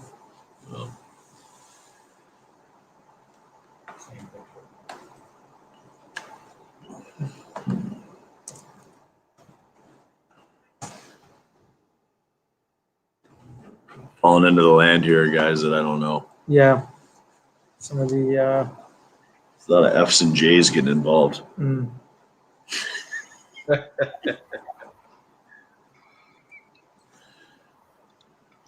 Well, guys, you think Gogolev will go here? Time to gamble. You think Gogolev will get picked? Or no, because he's Russian, they think he'll just head back? Yeah, it's tough. Like, he didn't show up on anybody's charts all year, but him and Cam Hillis were dynamite as a line. Yeah, I can't remember the stats. 90 points or something this year. Every game I was at, he was. He can rip dynamite. A lot of what he does is 5-on-4, right on the power play. He's a great power play guy. So yeah, another name, Marlon. I know you've seen him a few times. James Hardy, a young kid who's scored at every level. He was Mississauga Steelheads, and I think he scored over 30 this year, and he's super dangerous from the blue line in. But 191 draft picks have come and gone, and no one stepped up on him yet. Yeah. It's I think it. Ian, you probably know better than any of us. I mean, if a kid's expected to get drafted and doesn't, some are going to react positively and go, "I'll show you, I'll do what it takes," and others get bitter and sour about it and drop off the map. Yeah, it's definitely tough. You know, there's kids that you can see it over the course of their draft year that people talk about them, and they get off to slow starts, and they don't have the mental capacity, the mental strength to stick with it and grind it out. And then there's other kids that come out of nowhere and just like, holy Christ, look at this kid. Like you were just talking about David Jesus. At the beginning of the year, he was making a pass getting off the ice as quickly as he could. And by the end of the year, he was contributing and found himself. And those are that's the kind of stuff that I'm fascinated with. Like who can get, like we're talking with Stephen Halliday before. This kid was a stud. He was a number one pick and highly touted, and he hasn't gone right now. And there's been other kids, USHL forwards that are getting picked ahead of him. And how does he respond to this? Is this something that lights a fire under his ass and he's ready to go, or is this something he poo-poos it and he's a kid that he's going to play somewhere? He's going to play because he's so skilled. But is he a kid who ends up fired up and pissed off and says, I'm not doing this shit anymore. I'm gonna turn it and go every day, and I'm gonna train like a bastard? Or is he is there the kids that just shut it down and say, this is what I am, nobody wanted me, I'm gonna play in the minors forever, or head wherever? I mean, it's I don't know. I love watching. I love the trajectory of kids, and I love Hopefully they have good support people around them, good families, good player agents that say, look at, like, they're sending you a message here. Let's figure out what that message is. Let's go to work on it and continue to be a prospect. But, there for sure, I know Paul and I can agree there's some guys out of the OHL 2 years ago that we would have thought would have been in this conversation. Paul, I mentioned guys like Jake Uberti, James Hardy, Jake Murray, Cameron Butler, all of those guys that were very – Cam Butler's a great 6'3", big, strong right winger that can put the puck in the net. And, again, same sort of thing. He's getting overlooked here. And how does he react and move on from here? Yeah. Blues just took a kid, Noah Beck, Yeah. Canadian kid. Believe he is from Richmond Hill, Ontario. He's did a couple years in the OJHL with St. Mike's, and then he's down full year with Fargo in the USHL, and he'll be he's currently at Clarkson. So again, another big defender. Yeah, he's a kid I wrote a report on earlier in the year. He keeps it simple. He can be very effective. This is what I wrote for his intangibles. Noah rarely gets himself in trouble with the puck, and when he does, we feel it usually happens when he's being asked to do something he won't be asked to do in the NHL defenseman, meaning be a first unit power play guy who lugs the puck up the ice. Noah's game is improving triply over the past 2 seasons. We feel that he will continue to develop while playing at Clarkson. We feel he is a great 5th, 6th round selection who comes to Clarkson ready to compete comes out of Clarkson ready to compete for NHL minutes. So, I mean, he's a big kid. He's going to keep it simple. He's going to go to Clarkson. He's going to be depended on. I remember watching him and thinking that when he gets himself in trouble, he's being asked to do things that he's never going to be asked to do in the pro game. So he's getting asked to do it now, which is great, and he's getting the experience. But he is what he is. He's a big kid. He reads the rush well. He's got a good work ethic, and he's strong in front of his net.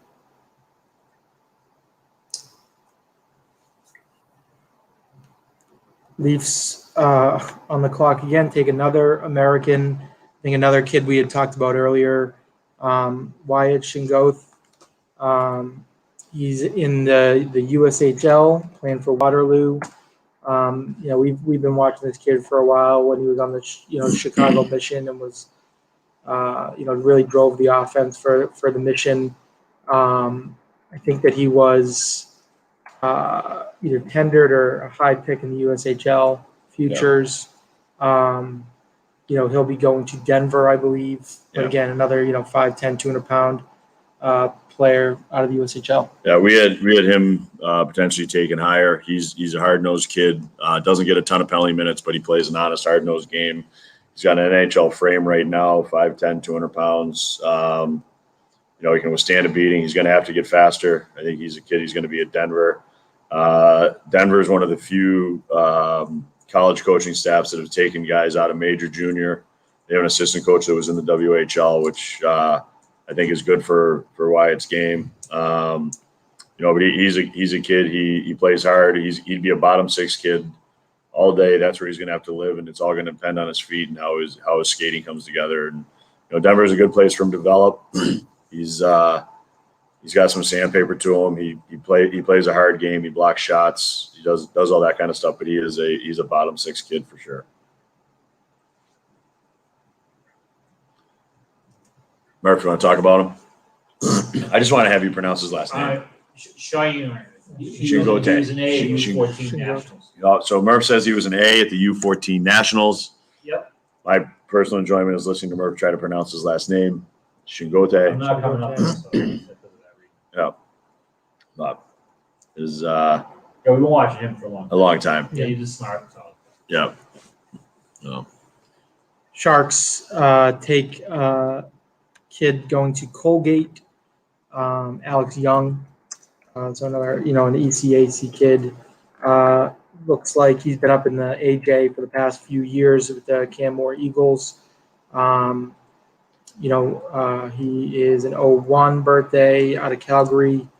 Had 80 points in 50 games for Canmore, was an assistant captain there. So I like this kid. Yeah. He's a talented offensive kid. He's going to be relied on right away. He's good with the puck coming through the neutral zone. He sees plays developing early. He changes pace really well. He's got a nice, powerful stride. He's got a good first step. He's got a great motor. He competes his ass off. He was a captain. He's got a hard one-timer. He was a shooter on the power play. He's a kid again. He's going to be a 4-year kid in college and come out. So he'll be different physically than he is right now. I'm not sure. The first time we had him, notes was in the AJ showcase, and he was 5'9", 155, and he was a good stick handler and played with pace. He's a nice wrist shot, all that kind of stuff. And we have him now. He's going into Colgate. I think this is a kid that when he comes out of school is going to be a different player. He's 5'10", 170 now. He's probably be closer to 185, 190, and he's going to play key minutes for 4 years on a good young staff that's up at Colgate right now. So it's a pretty good get. A couple other players from Sweden coming off the board. Hugo Olas, big goalie, 6'7", 220.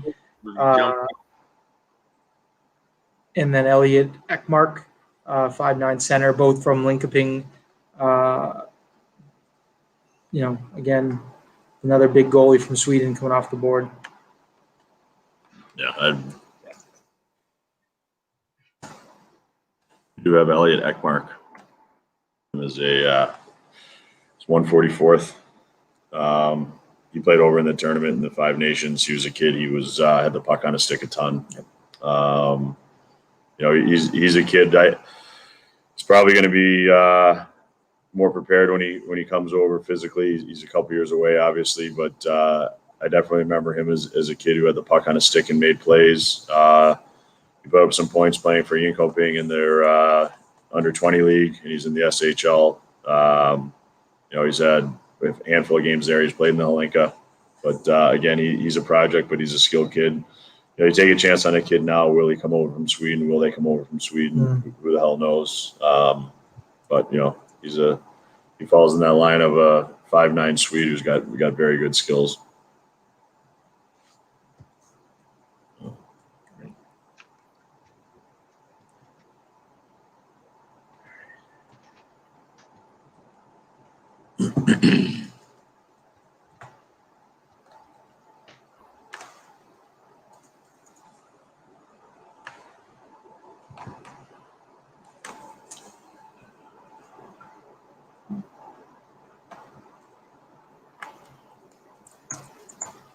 Down to the nitty gritty here. Yep. Those 2 picks. There we go. Ashton. Yep. So Carolina takes Alec Passion, another smaller kid, looks like 5'8", 150 out of Russia, out of Ufa. I think Ian, you had seen him play we had seen him play in the World Junior A Challenge. Yeah. We saw him at the World Junior A Challenge. I think he had 4 or 5 assists, but he played. He generated chances. He didn't get any goals, but he's a kid. He's again, he's falling right in the line of what we're seeing now, an undersized European kid who's dynamic with the puck. He makes things happen.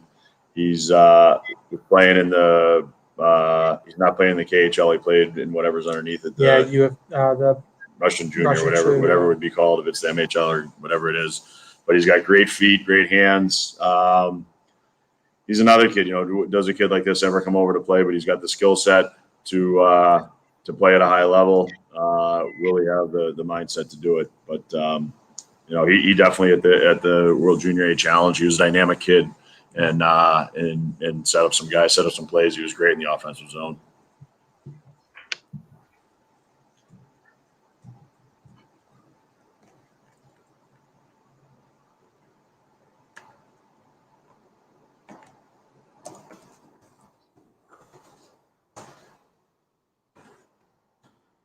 So the Oilers take a 6'2" kid, right shot forward out of Modo in Sweden. Jeremiah Lindewall. Looks like he's having a good start to the year this year. Yeah, he's got 8 points in 4 games. He's playing in the junior national, division. He's with Modo, which obviously has a history of producing players. He's a big kid. Again, like these are the kids when they're the Europeans here, they're going to have a good skill set. Murph's making faces at me. Murph, you know him? No, Brendan just made a Lindewall. mistake on a tweet. So that happens. Mistakes It's happen. getting late. It's like Yeah. honest. It's like, thanks, No, but buddy. right here again, is this a kid that'll be willing to come over and take a chance? He's got NHL size right now at 6'2", 185, but who knows what'll happen? Ian, it looks like there's been a few draft choices today of guys that are playing over in Europe, and they're already playing in their statistics and their play in the last few weeks have jumped them up into the draft. Yeah.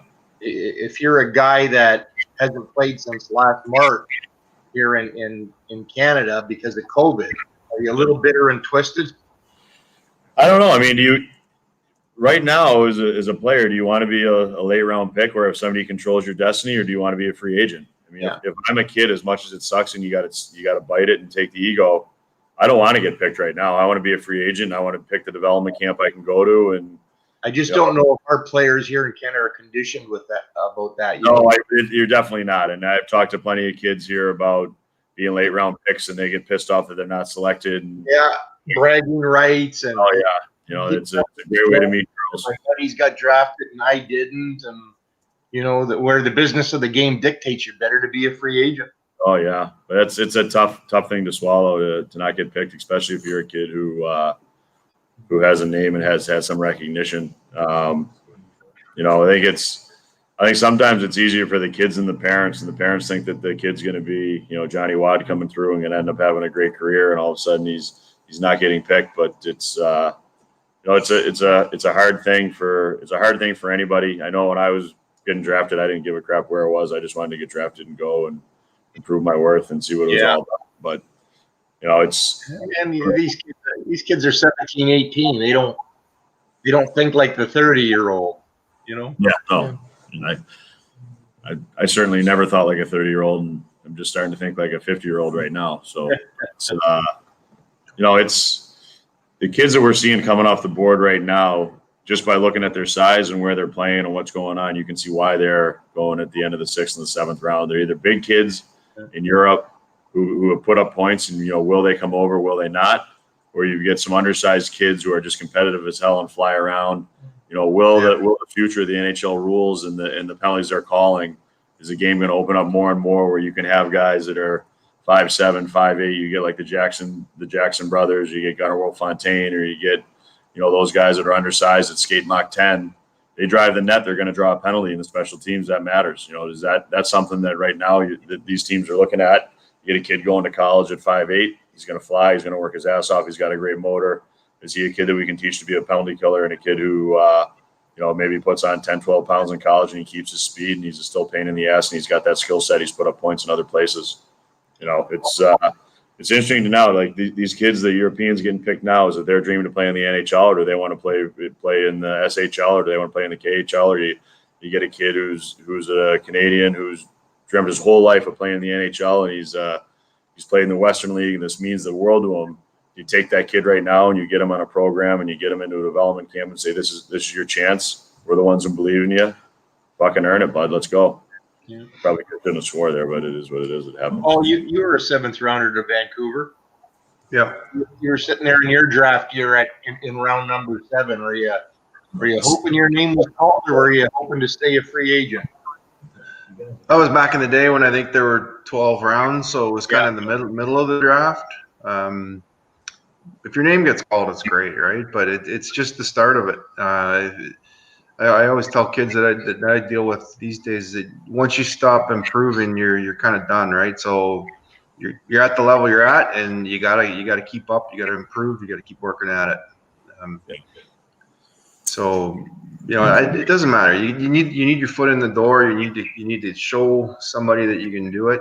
You need to work at it, hone your craft. Be mature about it, right? You've got to. It's a career, and you've got to develop it. These kids think they've worked hard right now. They have no idea what's going on.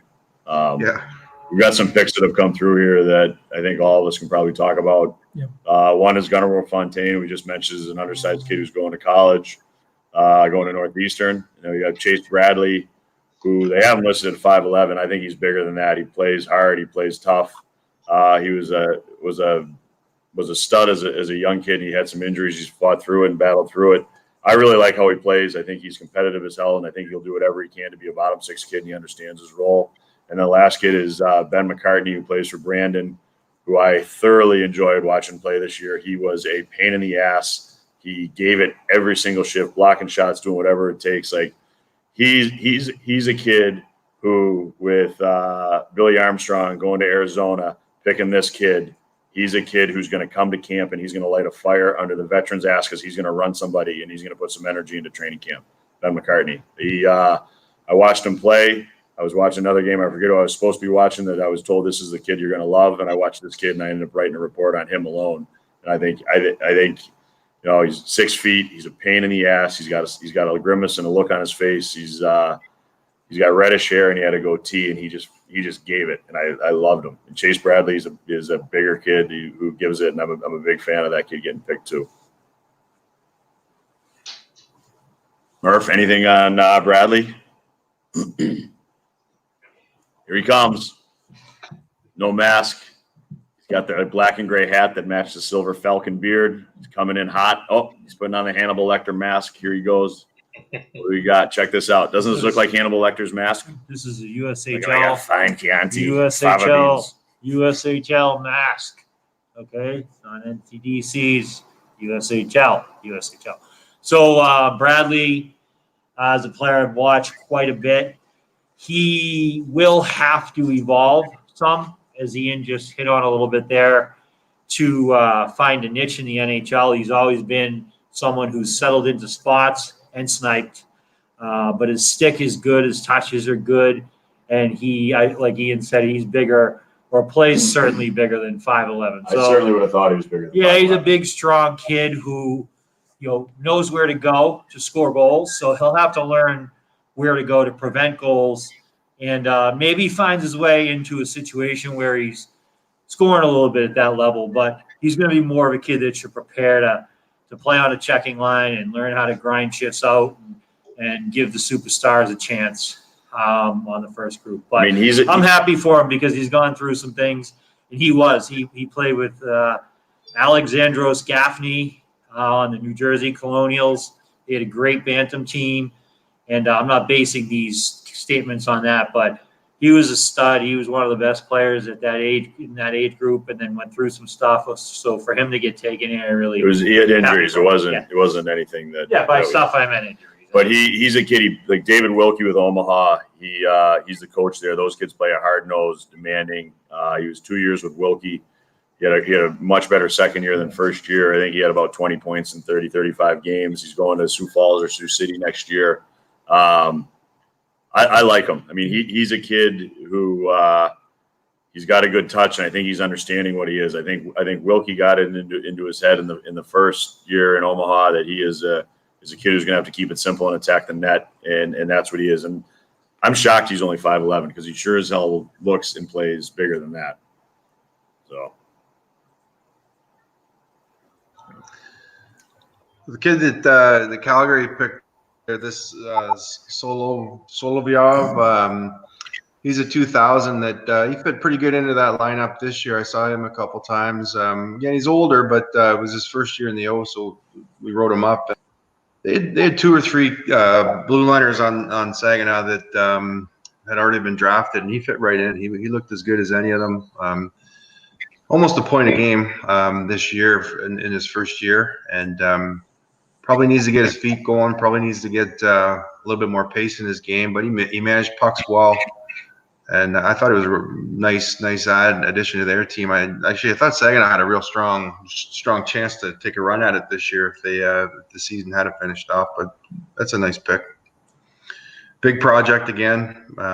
He may be able to develop into something. Ducks take a kid out of Chilliwack in the BCHL, Ethan Bowen. Looks like a tall kid, 6'1", 154, has some room to fill out. Back at Chilliwack for this year, and then looks like going to North Dakota. So another BCHL kid going to Nodak. Yeah, Bowen is guy his first year in the BCHL. Went and saw him 2 years ago in the showcase. He was a guy who was like tall, lanky, looked like he had some upside, but hadn't quite filled into his frame. He's still got some ways to go there, but I thought he made a big jump from his first year to his second year. It doesn't necessarily reflect in his stat line, but it's certainly reflected in his game. He's more of a two-way guy now. He's increased his speed. He's got more of kind of a north-south game. He's got soft hands. He can play a lot of different roles, so I think that's a good pick at the end. I was kind of waiting to hear his name called, but he's a little bit understated, so I could see how if he didn't go, but that's a savvy pick, I think. And then it looks like you got Chase McLean picked out of let's see here. Yeah, he's a Tri-City kid. Yeah, Chase McLean played for CompuWare. We were pretty high on him. I actually thought we had him high in the U.S. List of our OHL draft because he plays that kind of two-way power forward game. But he's played in the USHL the last couple of years. He's been that same kind of north-south, up and down, power forward type. So I think that makes sense. He's going to go to Penn State, which he'll be a great fit there, I think. And he's still got a little ways to grow. He's not big enough to play the game he wants to play yet, but he's got all the toughness and the skating and the speed. So I like Chase McLean. I think that's a good pick. It's another kid the Sharks just took. I know we saw him up at Groton. So he was with the Culver School, Timofey Spitzeroff. He's going to Muskegon in the USHL, Russian kid. I hadn't seen him before this year, but really put on a show up at Groton when Culver School came out here for their Christmas tournament, and I think earned a commitment to BU. I want to say after that, but pretty solid player. Yeah, I mean, pretty cool for Culver School's a military academy in Indiana, and we've seen a couple kids today have gone in the draft, so that's pretty neat. That program's now being taken over by Kevin Patrick, former assistant coach at University of Vermont. Spitzeroff is it's interesting that San Jose took him because I was sitting next to 3 of their scouts that tournament. Yeah. I don't know if they're watching him or they're watching somebody else, but that's kind of interesting that they were the ones that took him. He's going to go to UMass Amherst. He's a highly dynamic player. He can score. Fun little guy to watch. He doesn't have a lot of size, but he makes a lot happen. He had 49 goals in 40 games in his first year at the prep level. So I wouldn't have expected his name called. Yeah. He's not prototypical pro style, but that's a smart pick. I like that. I think there's a few kids. I know the Bruins took the kid that was out of Culver, and now Spitzeroff from Culver as well. So, military school out in the middle of Indiana. But definitely some players that come through there. There's some of these private schools that seem to be having some good days. There's Shattuck St. Mary's. Yep. It's had some players. It's a private school out of Minnesota. Culver, obviously, out of Indiana. You've seen some kids that have played at St. Andrews in Ontario. So a good day for a lot of the boarding school, private schools. Okay, so the next pick off the board is Florida Panthers take Devin Levi. Devin Levi is a really interesting prospect out of the CCHL, their first pick today out of that league. He's a guy that kind of unheralded going into this year. And we saw him at the CCHL showcase in the beginning of the season. It really impressed us. His stat line this year is amazing. He had a .941 save percentage. This 37 starts. Yeah, he's a Quebec kid. He played for the Lac State Lions. He was a Q draft kid, but like he's 6 feet, 6'1". Where he really, I think, turned people's heads at the World Junior A Challenge, where he Dominated it. Yeah, he was given the MVP. I think he had 6 starts. He had a crazy stat line there too. He stopped. I think he was like 39 of 40 shots against Team USA, and then took Russia in the championship to overtime, where they won. But I mean, he was Team Canada's best player for that tournament. So I think he went from kind of this guy's pretty good playing, but he's in the CCHL, to being, wow, this kid's legit. On his way to Vermont? Well, he was supposed to go to Vermont Marlin, and then he's changed his commitment to Northeastern. Okay. I think after that World Junior A Challenge, I think his phone was blowing up. All right. So I don't want to get into that. Well, the interesting thing is we just hired a new scout in Minnesota, Stephon Williams, who was a 3rd-round pick in the NHL, and had a great career at Minnesota State. And I asked him about this kid because I said, he's a 6-foot kid. Can he play in the NHL, or is that size a problem? And he wasn't, totally familiar with this particular player, but he said, if you're good enough, you're good enough, And so I think, I'm not a goalie expert. I don't know what'll happen with Levi, but he did the best thing in Junior A that you could do. He dominated. So. Well, we were just talking earlier about Dallas Stars goalie being tipping the scale at about 5'10". It doesn't take too many teams to get a guy 6 foot 5'11" and get great goaltending out of it before people to start changing their minds again. Yeah, for sure.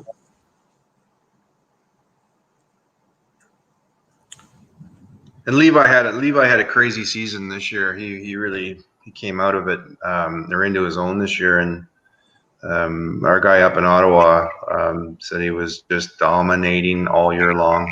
What we saw on TV out there at the World Junior A Championships was kind of the output that he'd been putting out all year. Still waiting for my guy Stephen Holiday to get picked.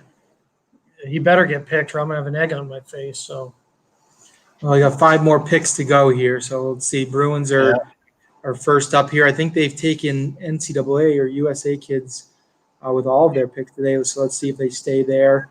And then the Islanders, who haven't had too many picks today, I don't remember. Yeah. And then Vegas, Buffalo, and the Lightning rounded out. So last 5 picks of the day here, of the year. And again, I'm sure there's going to be some projects taken here that can, hopefully grow over the next couple of years, get in a development camp and learn the style and hopefully pan out later down the road.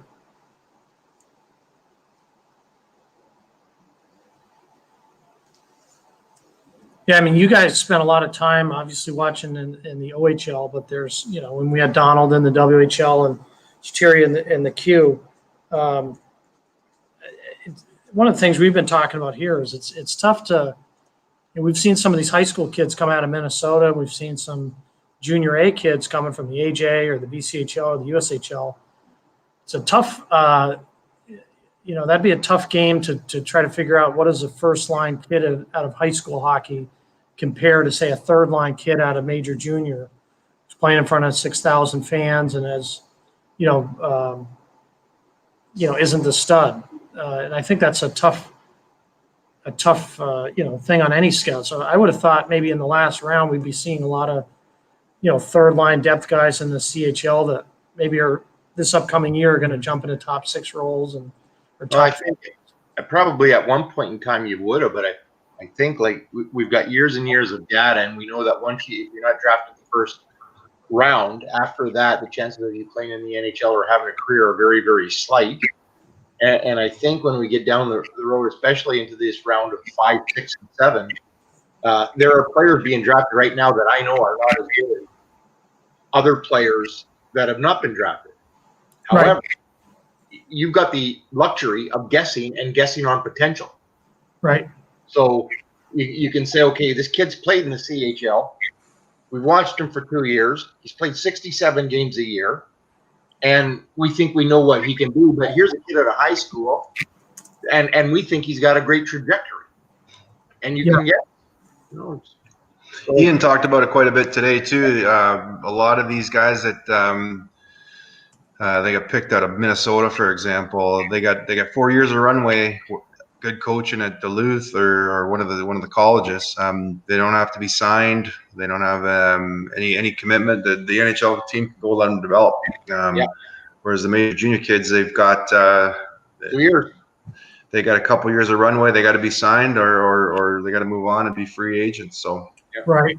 No, that's a good point. The other thing we were talking about, we were debating while we're waiting for this next pick is, and Ian and I were going back and forth on this, is when you're evaluating, I'd be curious from both of you guys, both Marlon and Paul, when you're evaluating a player, are you going by what you've seen of them at their best or what you see of them at their norm?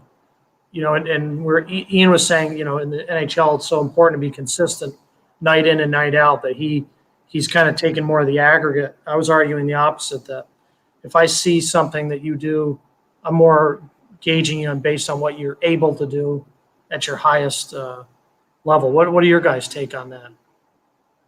Well, drives me crazy when I can see a kid doing some world-beating things one night, and then I watch him 2 or 3 more times, and I never see it again, and then I see it on game 5. And I'm gonna unless it's a very young kid, I'm gonna say this guy just doesn't bring it every night. And I want to see, at least the consistency and the effort that a kid is trying to do that. Yeah, 100%. It's got to be the body of work and how, how does he look over a stretch of 10, 12 games? There's every time we go to one of these major junior games, there's dozens of these guys in the scouts in the stands watching the game. They know that they've got to see a consistent level of play for an extended period of time. And you'll take a flyer on a kid who's got great potential and shows up every 2 games, but that's rare. It's the body of work, and it's got to be consistent at a high level and developing, improving. Yeah, no, for sure. Well, it seems to be kind of a break in. I don't know what's going on with It looks like the Bruins traded the pick to the Leafs. Oh, Leafs, Marlon, you're going to love this one. They took Ryan Teverberg to Verberg, which Marlon at the OHL Junior A. Yeah, famously termed he can stop on a dime and give back 5 cents. Yeah. Tell us about Teverberg, Marlon. Well, I mean, it's we watched him play his minor hockey, and he was a great skater then, and went on, and I think maybe was a guy that always had his eye on going NCAA, so he stayed the Tier 2 Junior A route, and skating was always his asset, and put up a lot of numbers this year and hits the holes on time. We watched him in the All-Star game there, Paul, down in Hamilton, and saw him do some good things against some of Canada's best Tier 2 Junior A competition. So, but it's always a long shot for a Tier 2 Junior A player to get selected, and good for him for getting picked. I don't know where his college commit is or if he's got one yet, but again, he's another example. He's been undersized for years, but highly skilled and able to compete with some of the big boys. So if he fills out if he grows, good core. He's got some tools in the toolkit, and those types of players. We're just hearing out he's a Harvard commit. Those types of players, you can take a chance on them. Let them go to school for a few years. Let them get in the weight room, and if the core body and as he matures, if it gets stronger, he's got some potential and high skill. Yeah, I liked him at the CJHL top prospects game. One of the fastest kids on the ice, and then the OJ showcase earlier in the year. We all liked him. I think he got an A or an A- in that report. Yep. Because of how fast he is, and he's a guy at that level. He's a top 6, but maybe at this the professional level, could be a bottom 6. He's got that versatility because of his speed and his compete level. Going to Harvard, obviously, we've called a lot of kids tonight that are going to Harvard. So kudos to Harvard's recruiting class, and kudos to the OJHL. I mean, like Marlon said, junior A, you don't get a lot of kids out of these leagues, and I think the OJ has had 3 now. I think 3 picks. Yeah. And Timberberg, and hats off to those programs. If you look at Ryan's progression there, and after minor midget, he didn't run out to play junior right away and sit on a bench. He took a year and played the U18, played his midget year, and then this year comes into Tier 2 Junior A and wins their top prospect award and scores 26 goals, and he's on his way to Harvard. And it says a lot. Like, you're coming out of minor midget, are you better to sit on a bench at the best league possible, or play at a secondary level? And to me, it's always play, get on the ice, develop. You can't develop sitting on the bench, not for long. Yeah.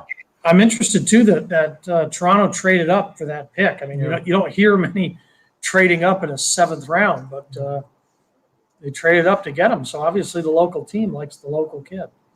Yeah. We got a Finnish kid, Henrik Tikkanen, went to the Islanders, and then a Russian, Maxim Murshev. And now we're down to the last 2 picks, Buffalo Sabres and Tampa Bay Lightning.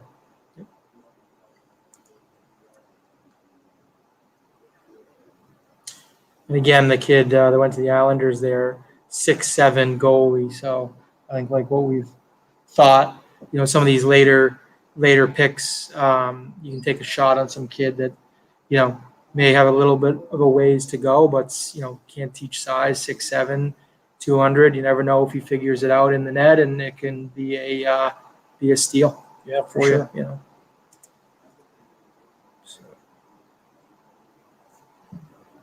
For Tampa.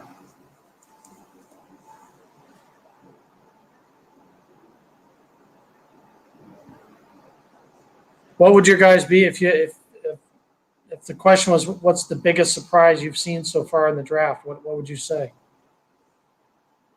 Have you had a shocker in your opinion?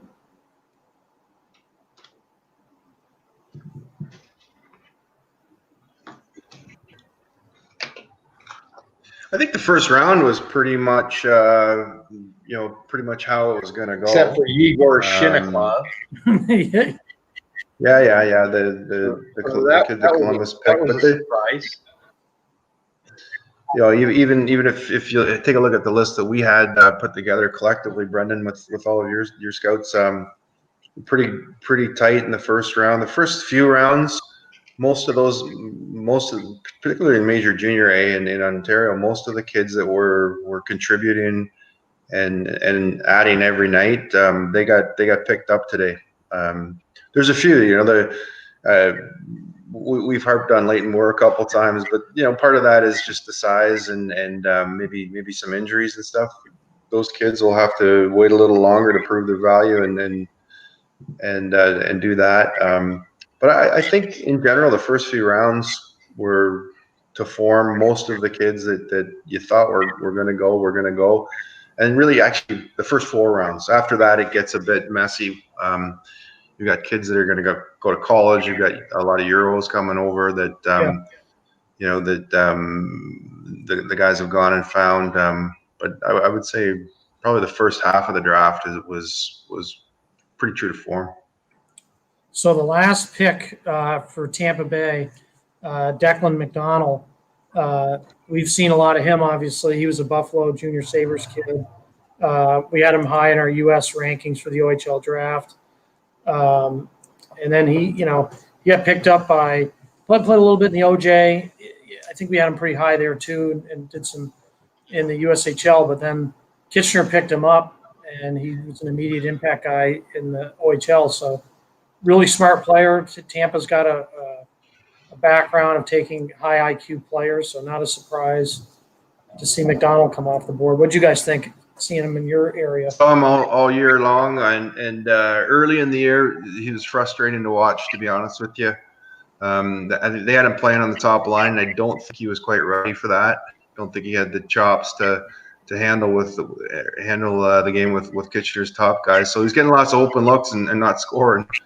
And then they kind of moved him down the lineup, and he found his groove. He's a kid that saw him a number of times. People tried to hit him, and he knocked them down. And as the year progressed, he steadily improved, and he started getting a lot of goals the second half of the season.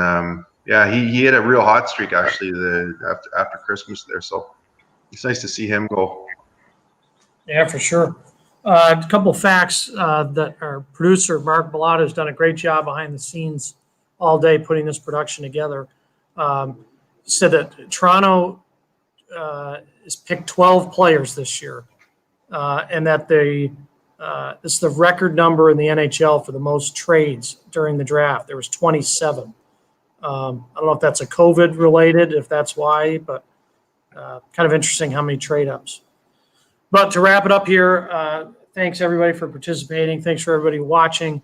We try to give you the best content. We got guys, that are in the rinks watching these players all over North America. And, I think this year watching the draft, we'll go back to the drawing board. I think we got to get some eyes in the KHL. There's a lot of KHL guys taken. We'll get a little more eyes in Europe. Ian made some trips over to Sweden, but probably need a little more support and boots on the ground. But in terms of our North American coverage, I was very happy. And I think we've got a really great thing here. And thanks for everyone for joining. Thanks for Marlon and Paul and Sotiri and Donald, and obviously Ian. Mark, Ed, good jobs, guys, behind the scenes. Ed is the MC all week. Yeah. Did a great job, and Mark behind the scenes. So great job to everybody. We're very, very happy to bring you this coverage and look forward to building on it for next year. Bye, guys. Thanks, guys. All right.